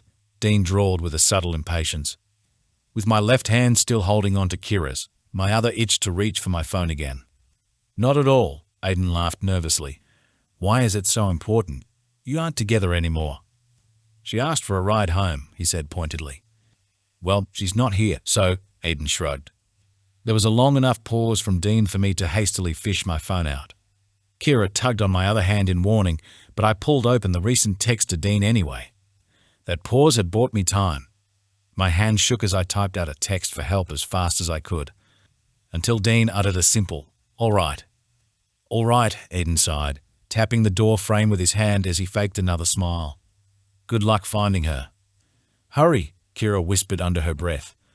Aiden had closed the front door over and was in the process of deadlocking it as I finished the text, typing out a warning about the gun before Kyra gripped my wrist. I was too late. Aiden spotted the phone and barged back into the room, directly for me. In a blur of motion, he'd snatched the phone from my hands and flung it at the wall, smashing it into a million pieces. "Why do you have to make everything so fucking difficult?" Aiden hissed, grabbing my hair next. I kicked and shouted, but his fingers tightened, and he tugged me forward, forcing me to my knees as pain surged across my scalp. I could feel every pop of hair being ripped from my head. "Aiden, don't!" Kyra cried out. When she tried to step in, he struck her across the face again, and she fell. "Shut the fuck up," he growled, tightening his other hand around my throat, cutting off any sound I could make as I gasped for air. Choking and clawing at his arm while struggling to get to my feet, he held me down with a hand on my shoulder, forcing me to look up at him as he choked the air from my lungs. Far off in the distance, I heard Dean's car start again. Spots filled my vision as unconsciousness loomed closer, only for it to recede at the sound of a solid thud. Aiden's hand loosened and I dropped to my hands, gasping and gulping down air as I rubbed at my throat. He stumbled back several steps, holding a hand to the back of his head before he turned around. Kyra stood behind him, clutching a table lamp in her hand. Her bottom lip was trembling, but she stood her ground. "Stop." Aiden dropped his hand, revealing blood on his palm, before he gritted his teeth. Big fucking mistake. He pulled the gun from the back of his pants, resetting the trigger, then pressing the barrel against my temple. His fingers raked through my hair, smearing blood through the strands, as he yanked my head back. I breathed in sharply through my nose, breathed through the pain radiating through my scalp once again, breathed to keep the panic at bay. Aiden continued his glare at Kyra as she stood there shaking. She dropped the lamp and covered her mouth. "If we don't leave soon, I'll put a bullet in her skull. You understand?" When Kyra shook her head quickly, his grip tightened on my hair. "Breathe." My pulse thrummed heavily in my ears. In a strange way, it helped keep me calm. "Aiden, just think for a second." "Shut up," he hissed, eyes never leaving Kyra as he dug the gun deeper into my skin. "Your choice, babe." Large tears rolled down Kyra's cheeks, over her fingers as her face crumpled in anguish. She was muttering her words, unable to speak over the whimper in her voice as she sobbed through a plea, begging for him to let me go. "Have it your way then," Aiden growled, angling the gun. I closed my eyes, blocking out everything until I realized I could still hear the Cadillac. A loud crack cut through the air, followed by a thud that reverberated through the floor beneath me. Kyla had screamed and dropped to her knees while Aiden had whirled on the front door, which had been kicked wide open with so much force. The doorknob was embedded in the wall behind it. The wall itself was a mess of cracked drywall. Aiden released my hair as his eyes went wide at the doorway. When Kyla crawled to my side, I quickly pulled my arms around her, holding her as close as I could while my gaze went to the source of the boot-clad footsteps entering the house, crunching against the pieces of splintered wood that had sprayed across the floorboards in the threshold. Dean's hair was unkempt, and there was stubble on his set jawline, but that couldn't mask the all-too-familiar icy glare in his eyes. Without a pause in his stride, those eyes had honed in on Aiden and darkened to something predatory. He tipped his head, a subtle smile gracing his lips as his nostrils flared. "Big fucking mistake." Aiden lifted the gun to Dean's face but came up short. Dean was on him in seconds. He took hold of Aiden's wrist and lifted it up while simultaneously ducking to slam his other fist into his ribs. Winded, Aiden refused to give up his hold on the gun and pulled the trigger. In the confined space of the lounge room, it was like someone had cracked a whip right beside my ear. I flinched, unable to stop the scream I let out as I sheltered my face from the debris that exploded from the exposed brick walls where the bullet hit. Kyla had done the same, hunching closer as we were showered in sharp pieces of rubble, some biting into my right side. In the seconds of the gun going off, Dean had punched Aiden across the face, hard enough for his head to snap sideways and jaw to dislocate. Dean kept moving, twisting Aiden's gun arm up behind his shoulder blades. There was a faint pop, and Aiden screamed in agony through his clamped jaw. He dropped his gun. In another swift movement, Dean had stomped down on Aiden's leg, breaking it at the knee before he gripped the back of his head and steered him towards the brick archway, slamming his head into it once. Aiden's body went limp, his face twisted and broken as Dean let his body fall at his feet. My stomach twisted uneasily as I watched the blood leaking from Aiden's nose. Bubbles popping throughout it was the only sign that he was still breathing. I tightened my arm across my stomach. Dean stepped over Aiden and picked up the gun, steadying his breath as he wiped the corner of his mouth with the back of his hand, a habit of a fighter as he checked for blood. I hadn't even noticed Aiden had managed to hit him. "You okay?" Dean breathed, removing the chamber from the gun as he gave the room a quick once-over.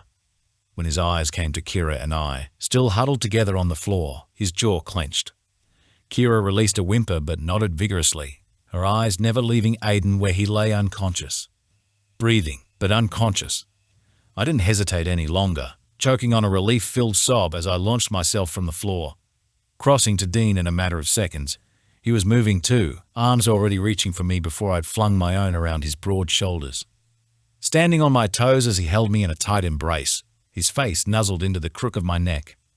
But the warmth of a hug wasn't there. Neither was his comforting scent of sandalwood and leather, the feel of his breath against my throat when he'd sighed, or the tickle of that new stubble on my skin. Instead, the scratches from the shattered brick grew taut and painful, like barbed wire was being pulled straight through my insides. I wasn't holding Dean anymore, but sitting on the floor beside Kyla. Keeping my head up and eyes open was suddenly too much of an effort. "You okay?" Dean breathed, removing the chamber from the gun as he gave the room a quick once-over. When his eyes came to me, they widened with nothing but fear. "I don't think I am," I whispered. "No." Kyla covered her mouth as her gaze traveled down, muffling the fear in her voice. "Please, no." I brought my hand away from where I had clasped it to my right side. The burning sensation beneath my skin worsened as blood, thick and warm, seeped quickly through my shirt. The realization seemed to take longer to set in before I lifted my eyes to him. "Dean." No, you're okay? You're okay?" He spoke softly. Crossing the room within seconds, he dropped into a crouch at my side. "I'm going to get you out of here, all right?" I nodded, forcing myself to focus on his face. Carefully, he tucked his arms beneath my legs and arms before he scooped me off the ground. I sucked in a breath, gasping at the pain that lanced through my side like a million wasps were stinging me over and over again. I curled into his chest, clinging to his t-shirt as he carried me towards the broken front door. Kyla was following close behind. I could hear her rushed footsteps and quiet whimpers, but I felt too tired to lift my head again. Eyes open. "Lily, come on," he said, gently squeezing my arm. The sun was too bright, too warm, yet I couldn't feel my fingertips anymore, and my shirt was growing warmer and wetter by every passing second. I felt weightless and tired, but his voice was giving me something to hold on to. Even if some of his words were whispers I couldn't quite make out. "Kyla, get the door." His voice sounded more distant than before. Dean's face appeared before mine as he sat me down in his car.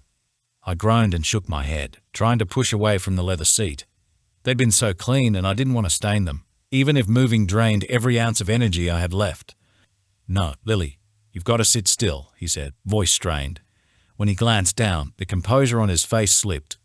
Those silvery blue eyes full of regret and lined with tears that he blinked away. The bottom half of his shirt was covered in my blood. "Fuck," he hissed, voice cracking before he pressed a kiss to my forehead, gently cupping the side of my face as he whispered, "You're going to be okay, Lily." I leaned into his palm, finding comfort in the warmth until he was gone. Two loud bangs, car doors opening and closing.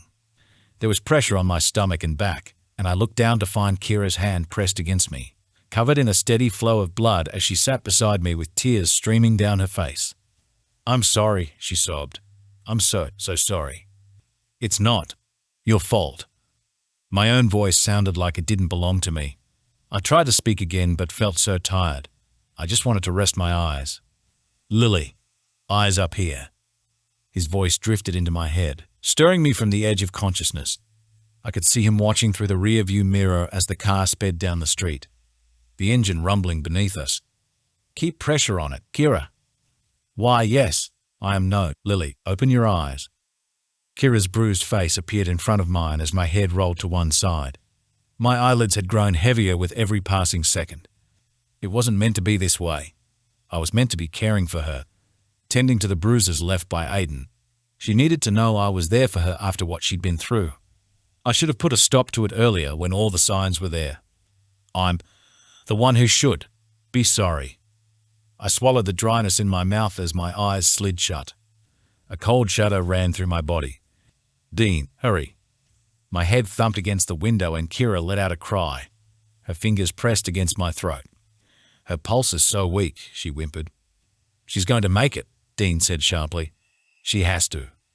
The world outside the window, its sky of blue and orange and pink sunset glares, blurred into long lines of bright fluorescent light against an off-white wall. I was laying down. People dressed in blue scrubs racing along beside me. One flashed a light across my vision. I didn't recognize their faces. Couldn't find Kyla's wild red hair or Dean's beautiful eyes. I just wanted to look at his eyes one last time. But I was so tired. As their shouts grew to echoes far off in the distance, as the bright lights of the corridor dulled the comfort of a different kind of darkness, cool and dreamlike, pulled me under. Chapter 12. Dean. I shouldn't be here. I could still feel her blood on my hands. It was the only thing I could feel outside of the numbness. I had scrubbed them clean over and over again, fighting off flashbacks of the last time I had been in a hospital waiting room as I watched her blood drain down the stainless steel basin in the public restroom. I was reliving that nightmare. The only difference was my mum had wound up lucky the bullet had lodged in her spine, disabling her for the rest of her life, killing my unborn sister, but miraculously reducing her chances of bleeding out. There was only an entry wound. Lily had the exit wound. A second, larger hole in her lower back that sped up the blood loss. She was cold by the time we reached the hospital.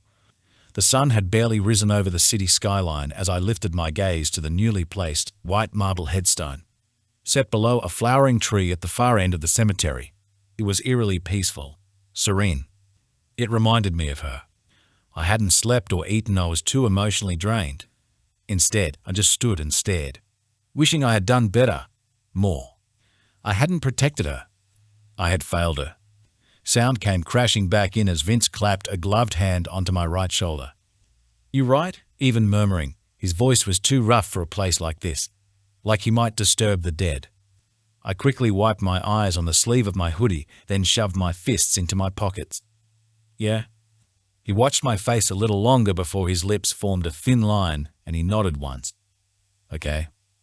3 other guys moved the last of the soil over the freshly dug grave beneath that marble headstone while Antonio overlooked from nearby.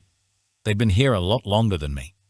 An elderly woman by the name of Gladys had her funeral yesterday. It was the newest gravesite in this tiny, overgrown cemetery, which made digging up the soft soil, then refilling the hole, a little easier. Murphy didn't stand a chance after what he had done. As Antonio put it, you have to weed them out at the roots. Right after Murphy was released from hospital, he was stuffed into an awaiting trunk and dealt with. Antonio had grown tired of the Irishman's games with me and put a stop to it, reminding me that he looked after his own, but I hadn't cared. I couldn't give a shit about Murphy living or dying, or where he was buried. Maybe if my heart wasn't so broken, and my brain wasn't on the brink of losing it, I might have been a little more sensitive to my arch-nemesis's demise. I knew Antonio liked killing 2 birds with 1 stone. He'd treat Murphy's burial as an opportunity for a meeting too. I just wished he had done it while the grave was being refilled instead of making me wait. Standing in a graveyard at 7 a.m. on a Sunday was the last thing I wanted to do when I felt like I had lost everything so fast. She'd slipped through my fingers, had been so far gone when I lay her on the gurney that I wasn't even sure she was still breathing when they'd rushed her down the corridor. It had been 15 hours since I last held her. 14 hours since I realized I couldn't sit in the gutter outside of a hospital in a t-shirt covered in blood while the sun set. Her blood had seeped through onto my skin, smeared across the Medusa tattoo. There had been so much of it on me, and even more across the back seat of my car, that I had given up removing it on the 3rd rinse over the restroom basin. I had pulled on the hoodie I found in my trunk and binned the shirt altogether. The bullet had gone straight through her, and I had no idea of how much damage it had caused. I wasn't allowed to see her because I wasn't family. My fists flexed inside my pockets, stretching the faint cuts on my knuckles. I hadn't been able to visit Aiden either. The lowlife didn't deserve the air he was breathing through that fucking tube. It had taken everything in me not to finish what I started. When the last of the dirt was patted down with their boots and spades, Antonio's men left with only a wordless nod to the boss as a form of goodbye. One he returned before he slowly made his way over to where I stood beside Gladys's husband's grave. Vince excused himself, saying something about waiting in the car. For a moment we stood in silence as the sun slowly rose, its orange haze glaringly bright. I chose to look down instead. "Why am I here, boss?" He breathed in with content, closing his eyes and lifting his face to the sun. His white hair a stark contrast to his black suit. "I thought you'd want to be here when it happened. For closure." My eyes narrowed on him slightly. "This isn't like what happened with my dad. I never asked you to do this. I don't owe you anything." "I know." He smiled pleasantly, then looked down at the soil, towing a clump of dirt that hadn't broken apart. "This was more for my peace of mind. As I said earlier, weed the problem out at the roots," I drawled tiredly, looking back at the headstone. "So you were listening." I inhaled sharply, jaw tight. "Can I go?" "Not yet." He paused for a moment to look out at the city, like a ruler surveying his kingdom. "It wasn't me who ordered the den to be burned." I blinked but remained indifferent. "Okay? I have reason to believe it wasn't a business threat, but something personal." Another sidelong glance, but this time his smile had gone, replaced by that all-knowing look. There were only 3 people willing to risk a personal attack like that, someone closer to Antonio than anyone. I frowned and looked ahead. "You think they're back?" He took a deep breath and let it settle as he stood his cane in front of him. It was the first time in a long time I had seen him nervous. His anxiety subtle, but there. "I'm afraid so. Clearly, they want to make it known too." He raised his brow with subtle amusement, examining the golden eagle head on his cane as it glinted in the sunlight. "This stays between you and me. I don't want to give them the satisfaction of knowing we've talked about them. It'd only go to their heads." "Yes, boss. Why are you telling me this?" "I trust you." He smiled a smile I knew meant so much more. Antonio was planning something and wasn't about to reveal all his cards just yet. "Right," I scoffed quietly, rolling my tongue over my teeth as I shook my head slowly in disbelief. Once again, I found myself getting dragged back into one of his games. I glanced at the skyline, tilting my head back as the sun finally rose above the tallest of buildings. It wasn't until then that I realized I had let my mind drift from her for a moment. I frowned at myself. She'll be okay, Dean. I shouldn't have been surprised that he knew even if I hadn't told anyone, but I still looked to him for an explanation, swallowing the lump in my throat that had formed at just the mention of her, blinking a couple of times to keep the burning in my eyes at bay as I watched him. It was hard to gauge anything from the gentle smile that had spread on his face. He turned away from the sun, making to leave, but pat me on the shoulder first as he looked towards his car. She's stronger than she looks. I shut my eyes and let my head fall as he left, listening to the sound of his footfalls until they'd faded, and I was left with a million emotions spinning around my head. The most prominent fighting and clawing its way through everything else was hope.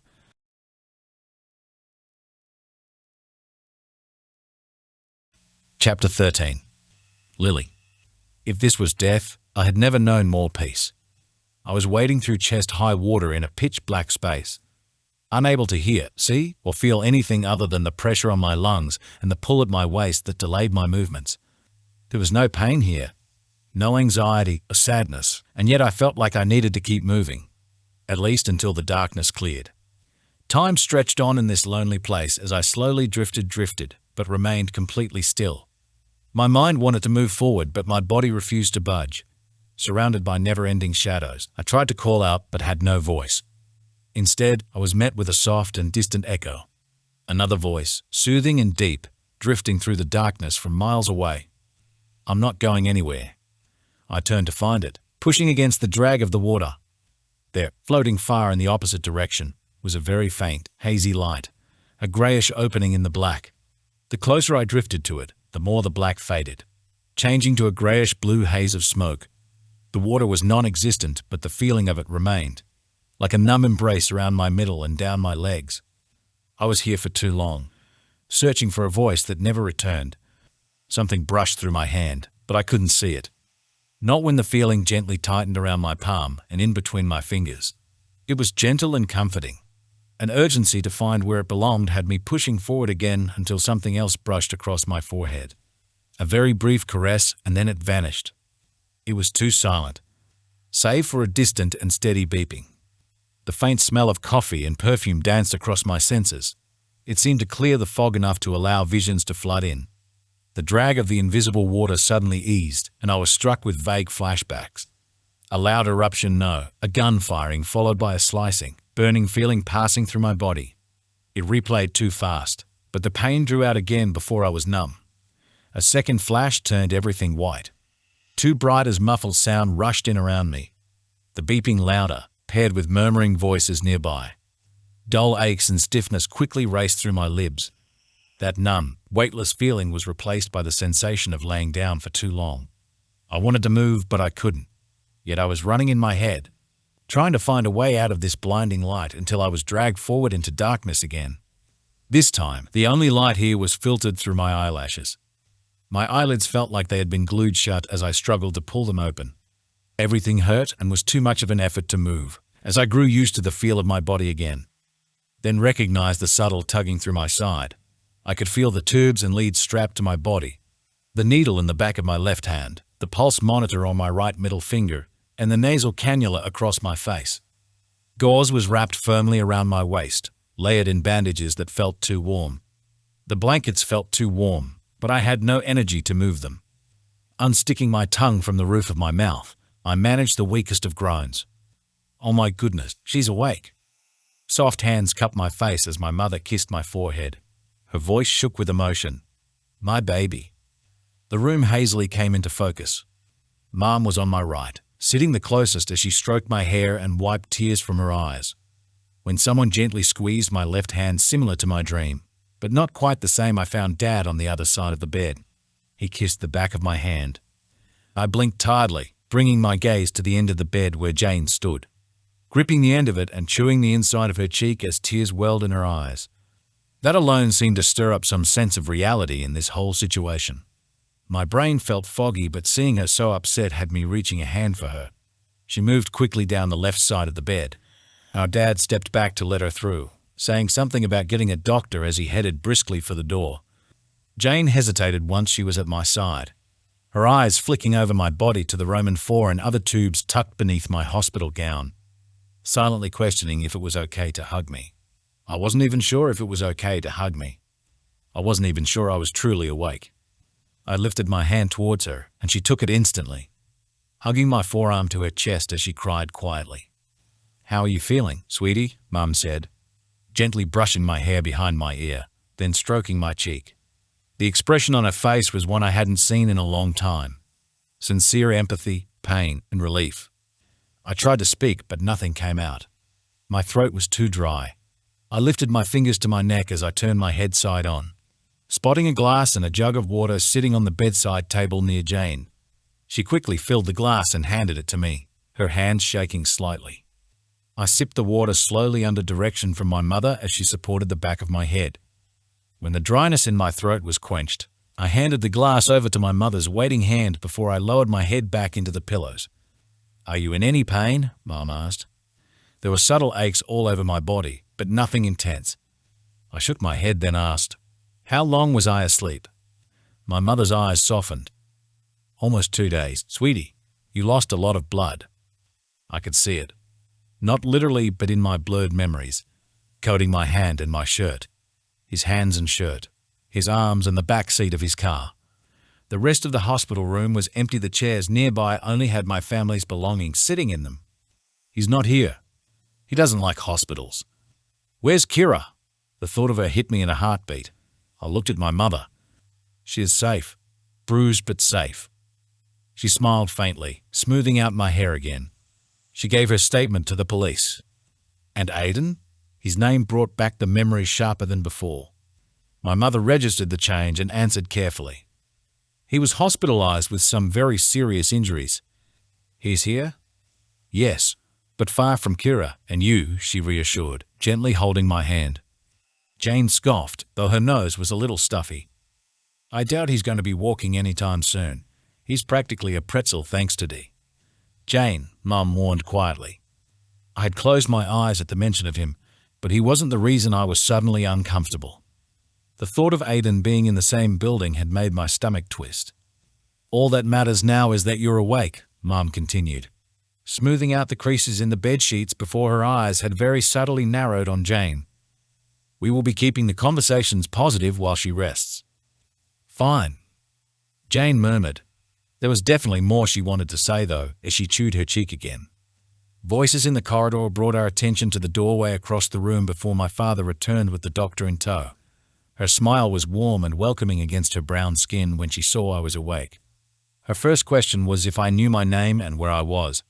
When I got those right, she checked if I could feel my feet as she poked my heels with her pen.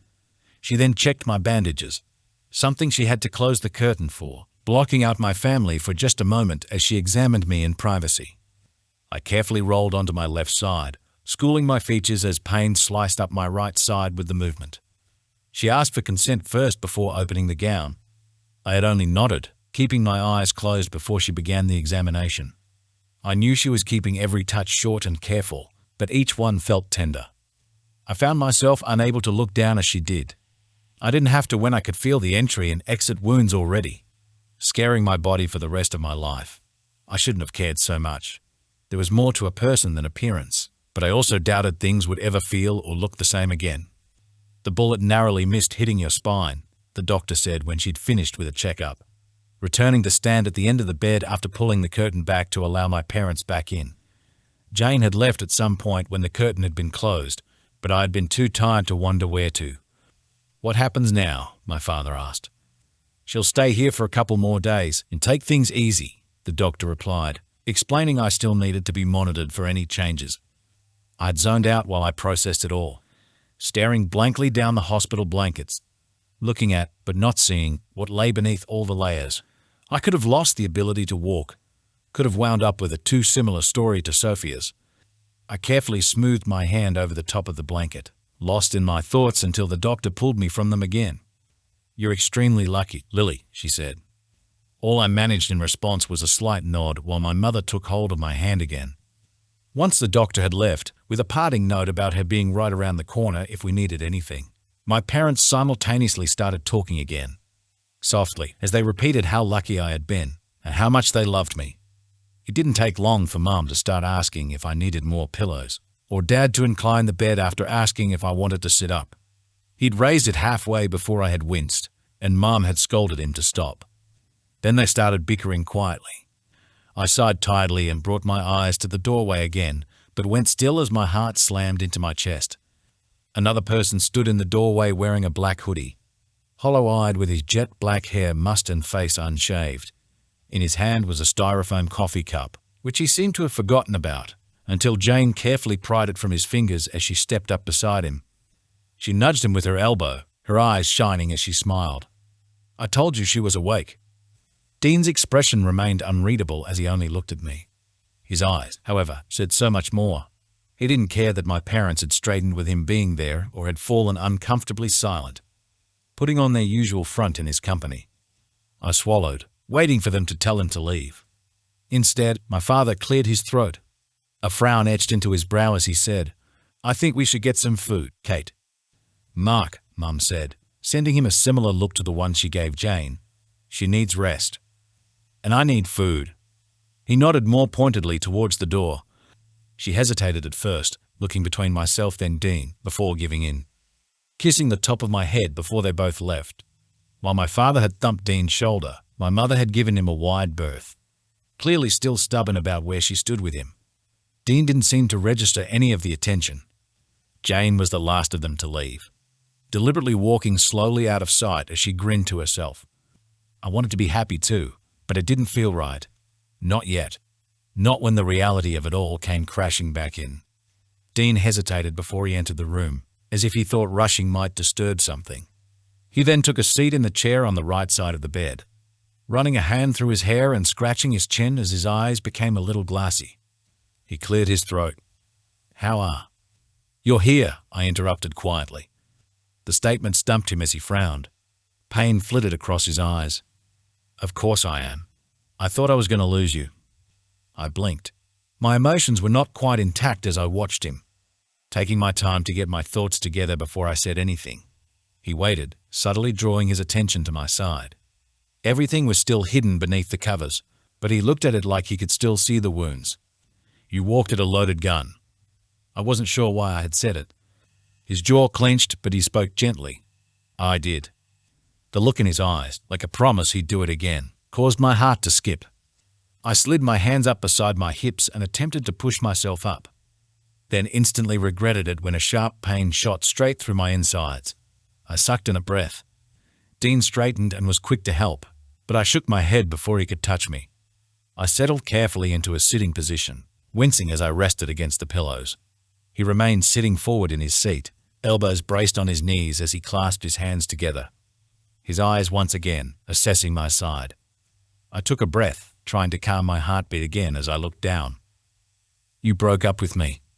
From the corner of my eye, I saw his head drop. His hand passed through his hair again. That familiar lump was growing in my throat, threatening to break my voice as I continued. "Because you thought it'd keep me safe."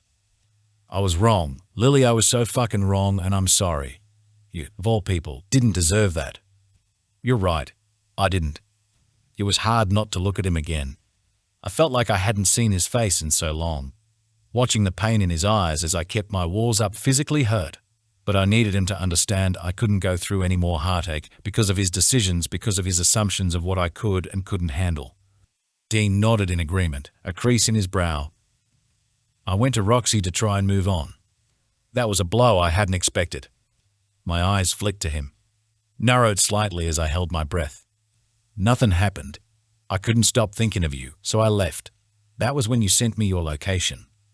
He stole a glance in my direction, then looked down at his hands.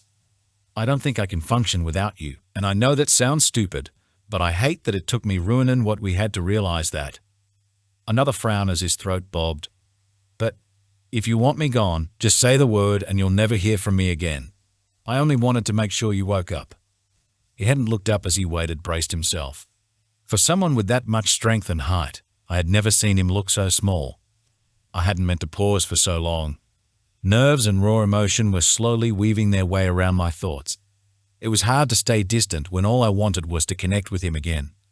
My voice was quiet when I said, "Leaving doesn't fix everything, Dean." His eyes found mine, the silvery blue cloudier than usual as he looked up from beneath the fringe of black hair that hung messily across his brow. Dark shadows clung to the skin beneath his eyes, and I wondered when he had slept last. Without a second to reconsider, I slowly reached my fingertips towards his face and delicately brushed the hair away from his forehead. He closed his eyes. I remembered what he had done for me, not only walking at a loaded gun, but everything that followed.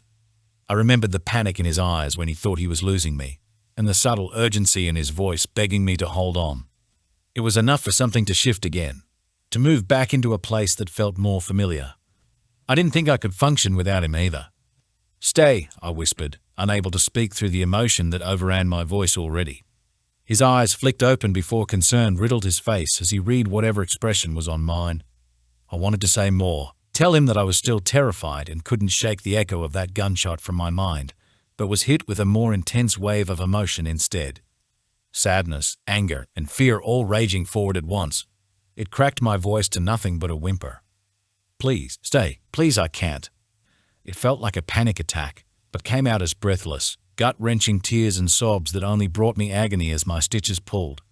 I winced and cried as I curled forward, vaguely noticing the way the right side of the bed dipped before a pair of warm, rough hands cradled my face, gently forcing me to keep my head up.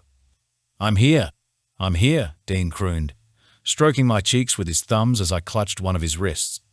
My other arm was wrapped across my middle, where it felt like I was being torn from the inside out with every gasp for air. "It hurts," I said tightly. My chest heaved too rapidly. Each inhale only pulled the stitches taut, but I needed air. I squeezed my eyes a little tighter and held onto him to ground myself somehow. It wasn't working, and my breath shuddered sharply. "Lily, look at me." He took my other hand and pressed my fingers to the pulse in his neck. My eyes opened again to find his level with mine. The most beautiful pair of eyes I had ever seen. I focused on what I could see, creating a list of details in my head to the drum of his pulse against my fingertips. The light shade of blue in his eyes was dusted with silver and grey flecks, framed with dark eyelashes and golden brown skin. When he took a deep breath, I did the same, over and over until the pain in my side gradually subsided to an ache more bearable. Breathing was easier. "That's it," he whispered. I closed my eyes again once my head had cleared, and lowered my fingers from his neck. My hand remained around his wrist though. A small part of me thought that if I let go too soon, everything might unravel again. For a little while, it felt like we were the only two people in the world. "Lily." His voice was gentle but firm as he brushed his thumb across my cheek again. His touch felt a little more hesitant this time. His expression was the same when I looked at him, finding him frowning slightly at himself before he withdrew. There was a silent argument going on inside his head, one that made him look torn about what he would say next. My hand drifted from his wrist and down into his palm, where I gently squeezed to grab his attention in case he got lost in his thoughts and started making brash decisions for the both of us. Us. I wasn't even sure there was an us, but I still cared deeply for him. He looked down at our hands, joined on the bed, and brushed his thumb across the back of mine. "Tell me what you're thinking," I asked softly, wiping at my face with my other hand. He was still looking at our hands as his eyebrows slanted upwards. "Even if it scares you." I was brought back to that morning in my bedroom, before the fire alarm had gone off and everything had fallen apart. I had been worried about what he was going to tell me then too, had blindly jumped to the wrong conclusion. Realization set in quickly, from that moment, this one and another, when he'd carried me to his car. He'd said it already and I hadn't noticed. My heart began to beat just a little faster before my throat bobbed. "Yes." He looked up with that, his gaze softening as it searched my face. For a split second, I saw him reconsider as doubt flashed across his eyes, but then he smiled faintly to himself, visibly questioning if he was really doing this. Without a hitch, he nonchalantly said, "I love you." It was such a simple little sentence, but seemed to flood the room in warmth and light. I couldn't fight the smile that tickled my lips or the tears that slipped down my cheeks as I released a quiet sob in disbelief. It pinched my side, but that pain was nothing compared to the sudden fullness of my heart or the feeling that it might explode. I was meant to be taking it easy as ordered by the doctor, but had felt every emotion from the moment Dean had entered the room. My entire body felt like a raw nerve. The moment I realized I hadn't responded was the same moment we both noticed the erratic beeping of the monitor by the bed, tracking my pulse as it sped up, sending the machine into overdrive while the green lines on the screen spiked. Dean huffed a laugh, eyes lined with tears, before he looked at me again. I didn't care if it was too fast or too soon. So much had happened, so much had been at risk, and I didn't want to waste another second not telling him how I felt. My voice was a broken whisper when I responded. I love you too. His smile was one I hadn't seen before, one of the happiest to ever grace his features, and I wanted to savor every glorious moment of it. I felt the urge to grab a pencil and paper, but I also didn't want to take my eyes off him as I smiled right back, torn between wanting to cry again or laugh. Dean interlocked our fingers, his smile fading to one that was more subdued while his eyes seemed to glisten with one question. My heart skipped as I smiled knowingly. I haven't brushed my teeth. He lifted an eyebrow. You could eat an entire jar of anchovies and I'd still want to kiss you. Okay, maybe not an entire jar, but you get the idea. I laughed quietly, carefully, as I held my arm across my waist, suddenly feeling nervous again. The kind of nervous that made my stomach flutter with a million butterflies. Then yes, I whispered. He didn't wait any longer, but also kept it slow, unrushed and careful as he hovered over me, holding his weight in his arms while he brushed the gentlest of kisses across my mouth. My fingers found their way to the back of his neck, curling into his hair as I let him in, remembered how he tasted and felt. This time with the added texture of the stubble tickling my face. I tentatively shifted beneath him, to somehow allow him to move closer on the bed, but winced as my stitches flared with a mild ache. I hummed in pain, pausing for a moment. Dean glanced down, his hand still on my face, while he checked he hadn't accidentally leaned on anything. You okay? I sighed but smiled. I will be. All right, love birds. Some of us have flowers to give. Dean looked back over his shoulder while I peered around him, instantly smiling at Seb and Kira while they stood in the doorway. Seb with a bouquet and a card, and Kira with a small teddy bear and a plastic container of macarons. Her hair was braided away from her face, revealing the bruise around her right eye, but she was happy again. Crumbs dusted the hospital bed covers as Kira and I ate the colorful assortment of macarons. Eating felt strange after almost 2 days of sleep, but the nurse had said it was safe for me to do. So long as I paced myself and didn't overindulge, I found a happy medium, taking small bites and drinking water between each. I was hungry, but also didn't want to make myself sick. Just the thought of dry retching with stitches in my side made my skin crawl. It was easy to distract myself from that though, especially when my mind was still hung up on the fact that Dean loved me, and that I loved him back. After Seb and Kira had entered the room, and many careful hugs were shared, Dean had suggested he and Seb go sit out in the corridor to give us some privacy.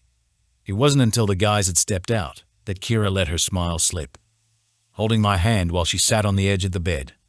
Like everyone else who sat by my bed, she looked at the tubes and down at my waist. Tears welled in her eyes before mine did the same, but we didn't speak, at least not about what happened. Enough had already been said and done. We were just happy to be in each other's company again, talking about silly things to pass the time while we stuffed our faces in moderation with macarons. When I stole a curious glance towards the corridor, Kira smiled knowingly. What? I laughed. Being in love suits you, she grinned coyly, searching the box for another treat. I smiled a little, feeling my face growing warm as I took another small bite of my lemon-colored macaron. We were in silence briefly before she said, He only left the hospital once, you know. It was early Sunday morning. He said it was for his boss, but when he got back he refused to stray too far from your room or sleep. And if he did leave, it was for a shower or a coffee from down the hall, or when your parents were visiting. They didn't want him here. The fact he had even stayed in the hospital, a place that reminded him of a traumatic past, made my heart ache. He did it for me. Surprisingly, they did well. Your dad did. Your mum was. Your mum about it, she cringed. That makes sense. I think he wanted to let them have their time with you. She smiled faintly. The reason I'm telling you this is because, 1, I know Mr. Self-Sacrificing probably wouldn't tell you it himself. I smiled a little and nodded in agreement. And 2, he's one of the good ones. Hold on to him. Her brown eyes shone with happy tears before she laughed a little at herself. It would have made more sense for me to tell you all of that before you professed your love for each other, but it still counts, right? I took her hand in mine.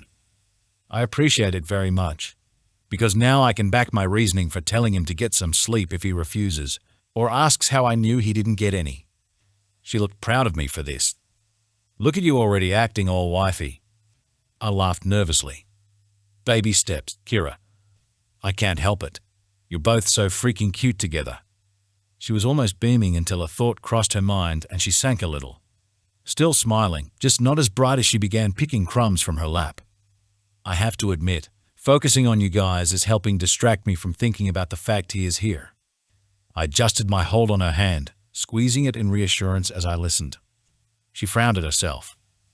Is it weird that I miss what I had with him? The good parts, I mean. He could be so funny sometimes. Kira, there is nothing weird about you missing him. You were in a relationship. You can't expect yourself to get over him that fast. Her smile was sad, but she agreed with a nod. How are you coping with him being here? I asked. Scared that he's just going to walk through that door at any second? She brought her shoulders up and willed herself not to crumble as she forced a painful grimace. I know that sounds silly though because he can't walk at the moment, but I can't shake the idea from my head that somehow he's going to appear. Empathy poured from my heart for her as I took a breath in consideration, thinking of a way to make her feel better. Jane said something about him looking like a pretzel. I think he'll find it hard to walk for some time if that's the case. She huffed a laugh as she wiped tears from her eyes. I sat forward, even if my stitches protested the movement, and held both of her hands this time, speaking to her with a little more firmness. He won't be going near you again. I nodded to Seb and Dean next, both standing just outside the door in a light-hearted conversation of their own. They definitely won't let it happen. Kira looked back over her shoulders just as Seb released a belly laugh that echoed down the corridor. Dean was shaking his head at whatever had been said between them. The corner of his mouth turned up into a lopsided smile. The entire scene was a far cry from everything that had happened. A moment of peace with friends and lovers. Kira's lingering gaze on Seb hadn't gone unnoticed either.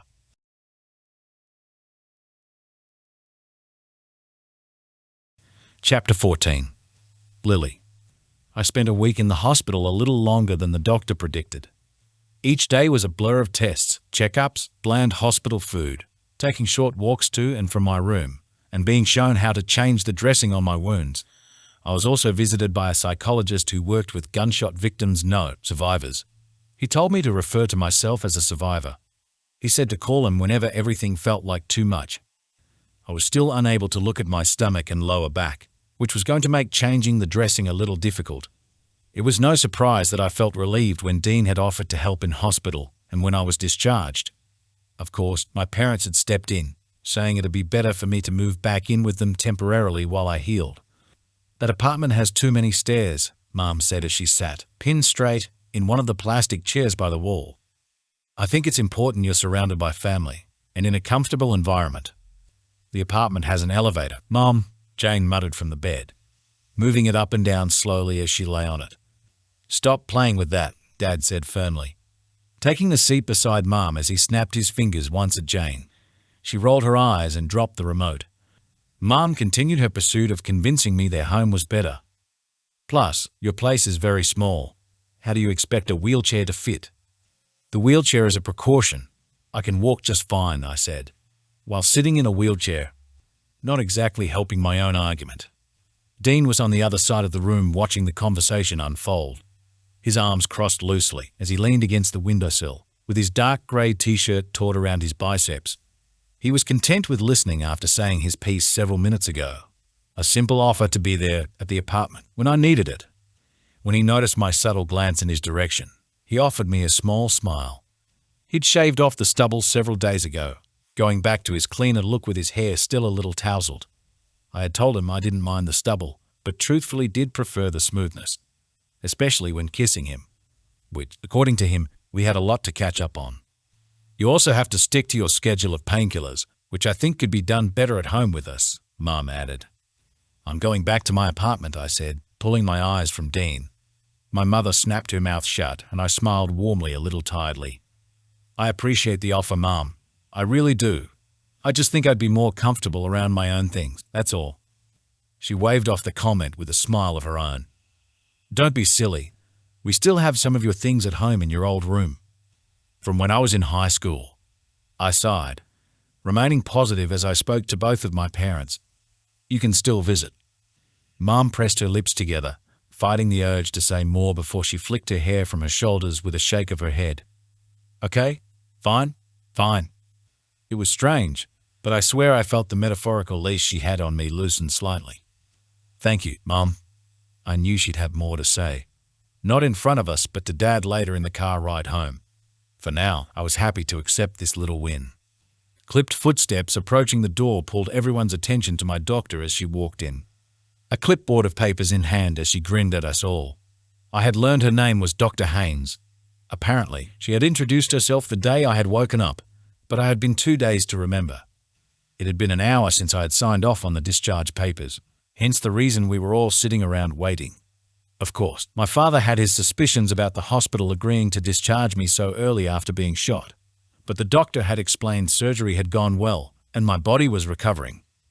I hadn't seen the point in me taking up a hospital bed when I could just recover at home. You're free to go, Lily, she said happily. Jane rolled into a stand from the bed, arching her back in a stretch as she said, Thank Fu.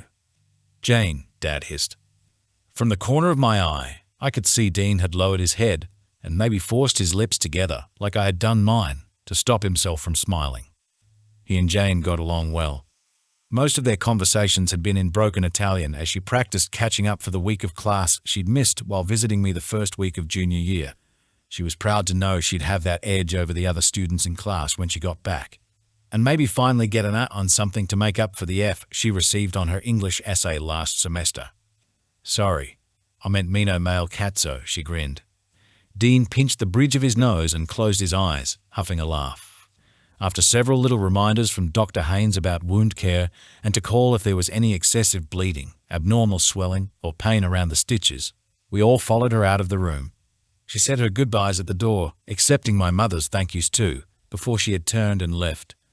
My parents and Jane led the way out while Dean pushed my chair along behind them, whispering sweet nothings into my ear that left me blushing and flustered. Kira and Seb, who'd gotten lost in a conversation on their way back from getting coffee and snacks from a vending machine, soon joined us at the back of the group. Nice to see you with a little more color in your face, Lily, Seb teased as he tapped my arm with the back of his hand. Mischief shone in his eyes, and he wagged his eyebrows. What'd he say? Don't start, Dean warned, a hint of a smile in his voice. Is that it? Seb raised his eyebrows in mock surprise. I'll have to be more careful saying don't and start around you then, Lily. Wouldn't want you getting a crush on me or something. I smiled easily. Seb, your charm and wit is enough for anyone to develop a crush on you. He fluttered his eyelashes and fanned his face with his free hand. Oh, stop. Now I'm blushing. Kira had laughed lightly before she played along, fanning him with a magazine she picked up en route, only to accidentally knock his coffee from his hand. Dean backed me up as it narrowly missed falling into my lap.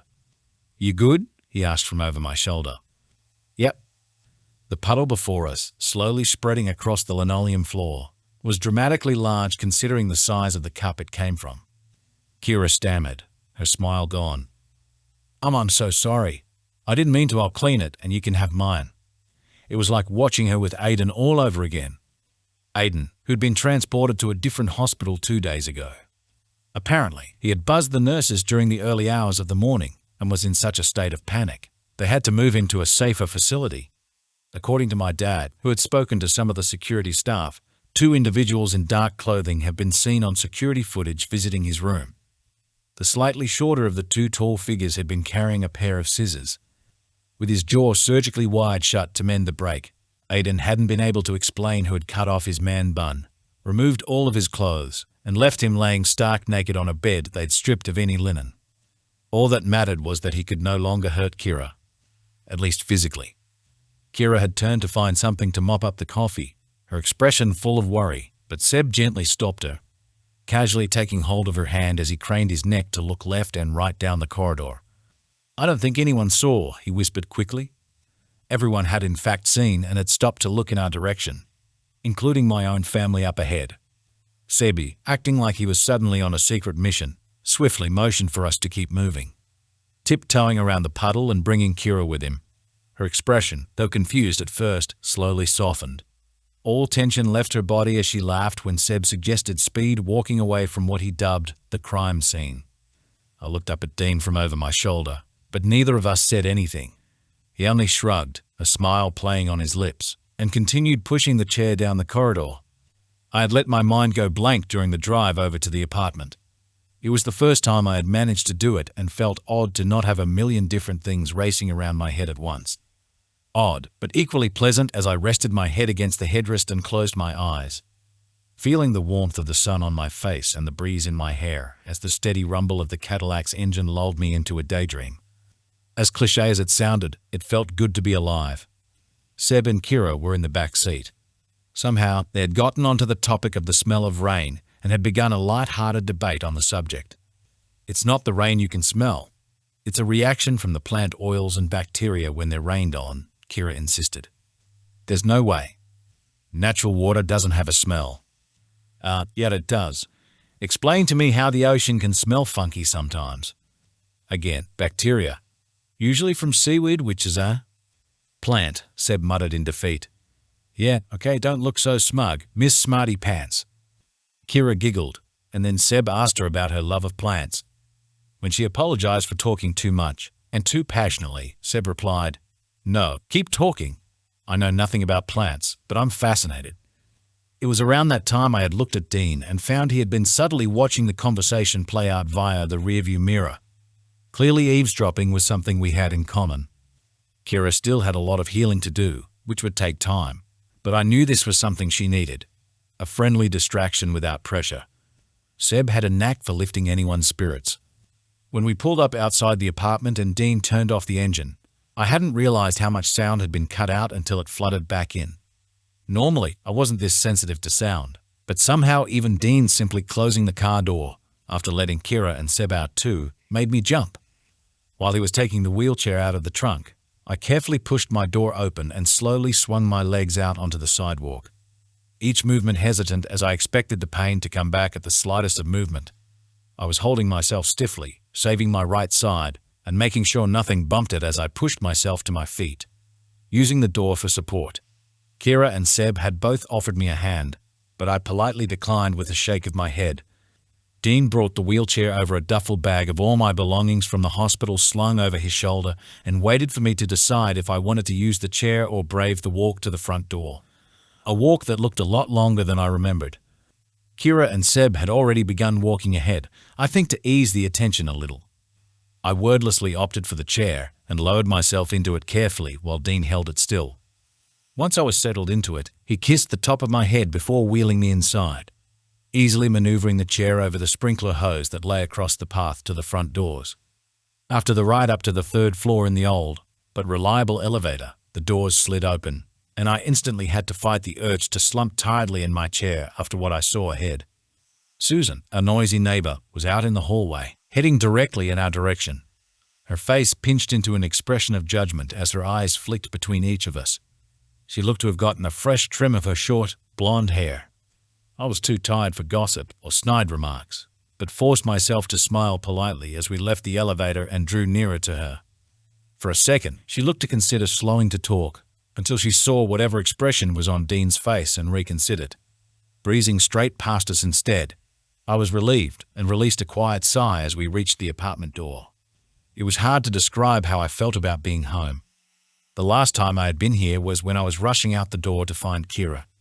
Everything was how I had left it, including a cold, untouched cup of tea sitting on the kitchen counter. I felt slightly out of place being back, but also began to slowly relax knowing I was in my own space again. How about we throw a little welcome home party, Kyla suggested, already smiling about the idea as she walked around the corner into the kitchen. Yeah, sounds good, I replied, exhausted but managing a smile of my own.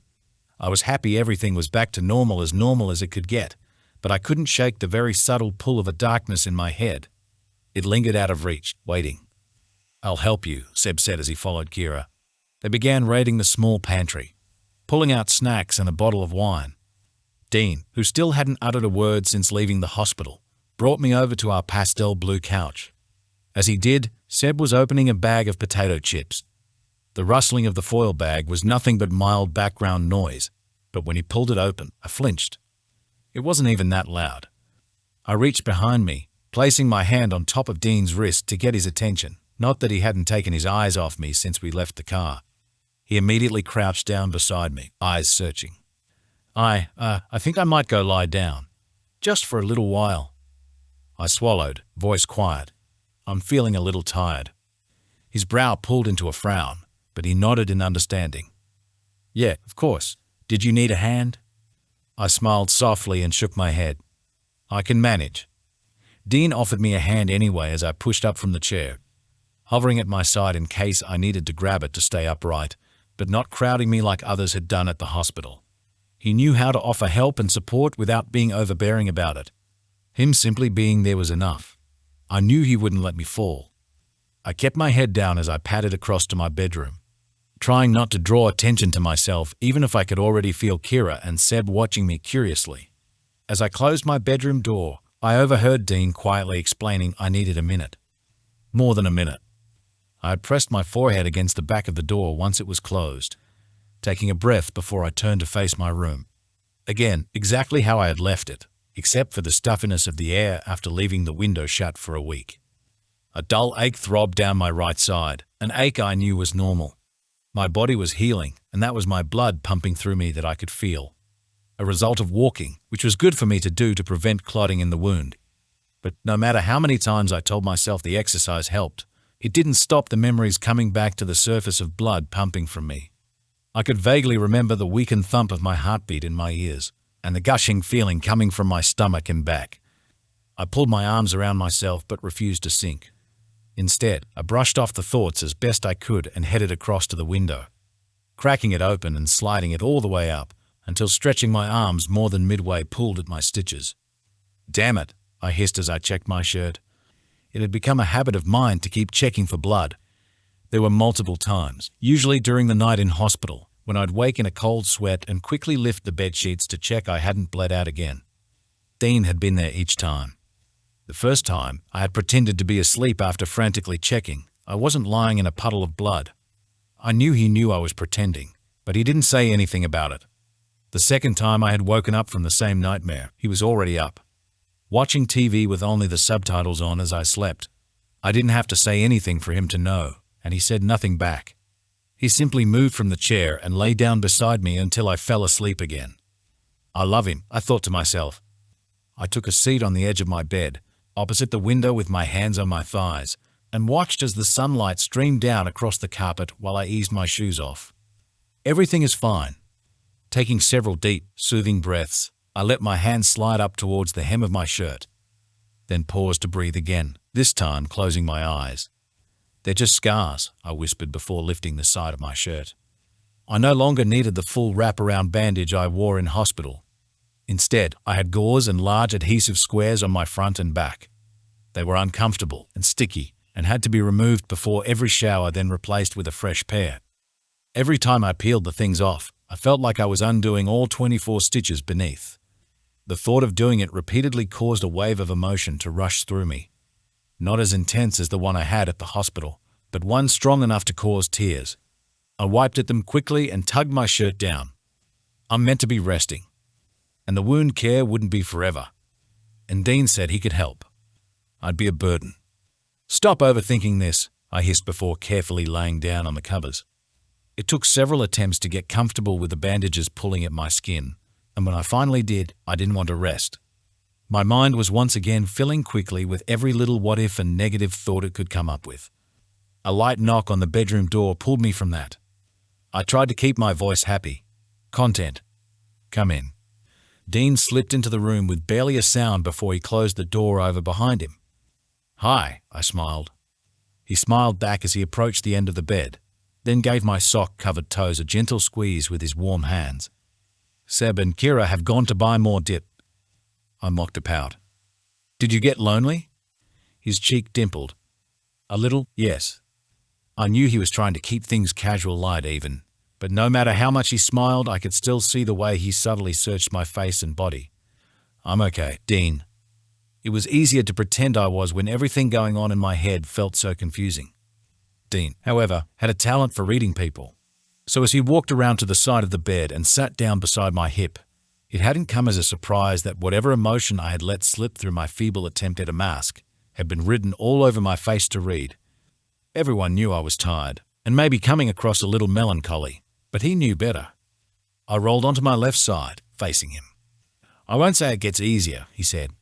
A muscle in his jaw feathered lightly before he slid his hand across the covers to mine, his eyes on where our fingers interlocked as he continued. "I'm also not about to tell you that you've got to talk about it right now, but bottling it up won't help. Trust me." I only nodded. "When you're comfortable talking about it." "I know," I said softly, gently bringing his hand closer to me as I offered him a small smile.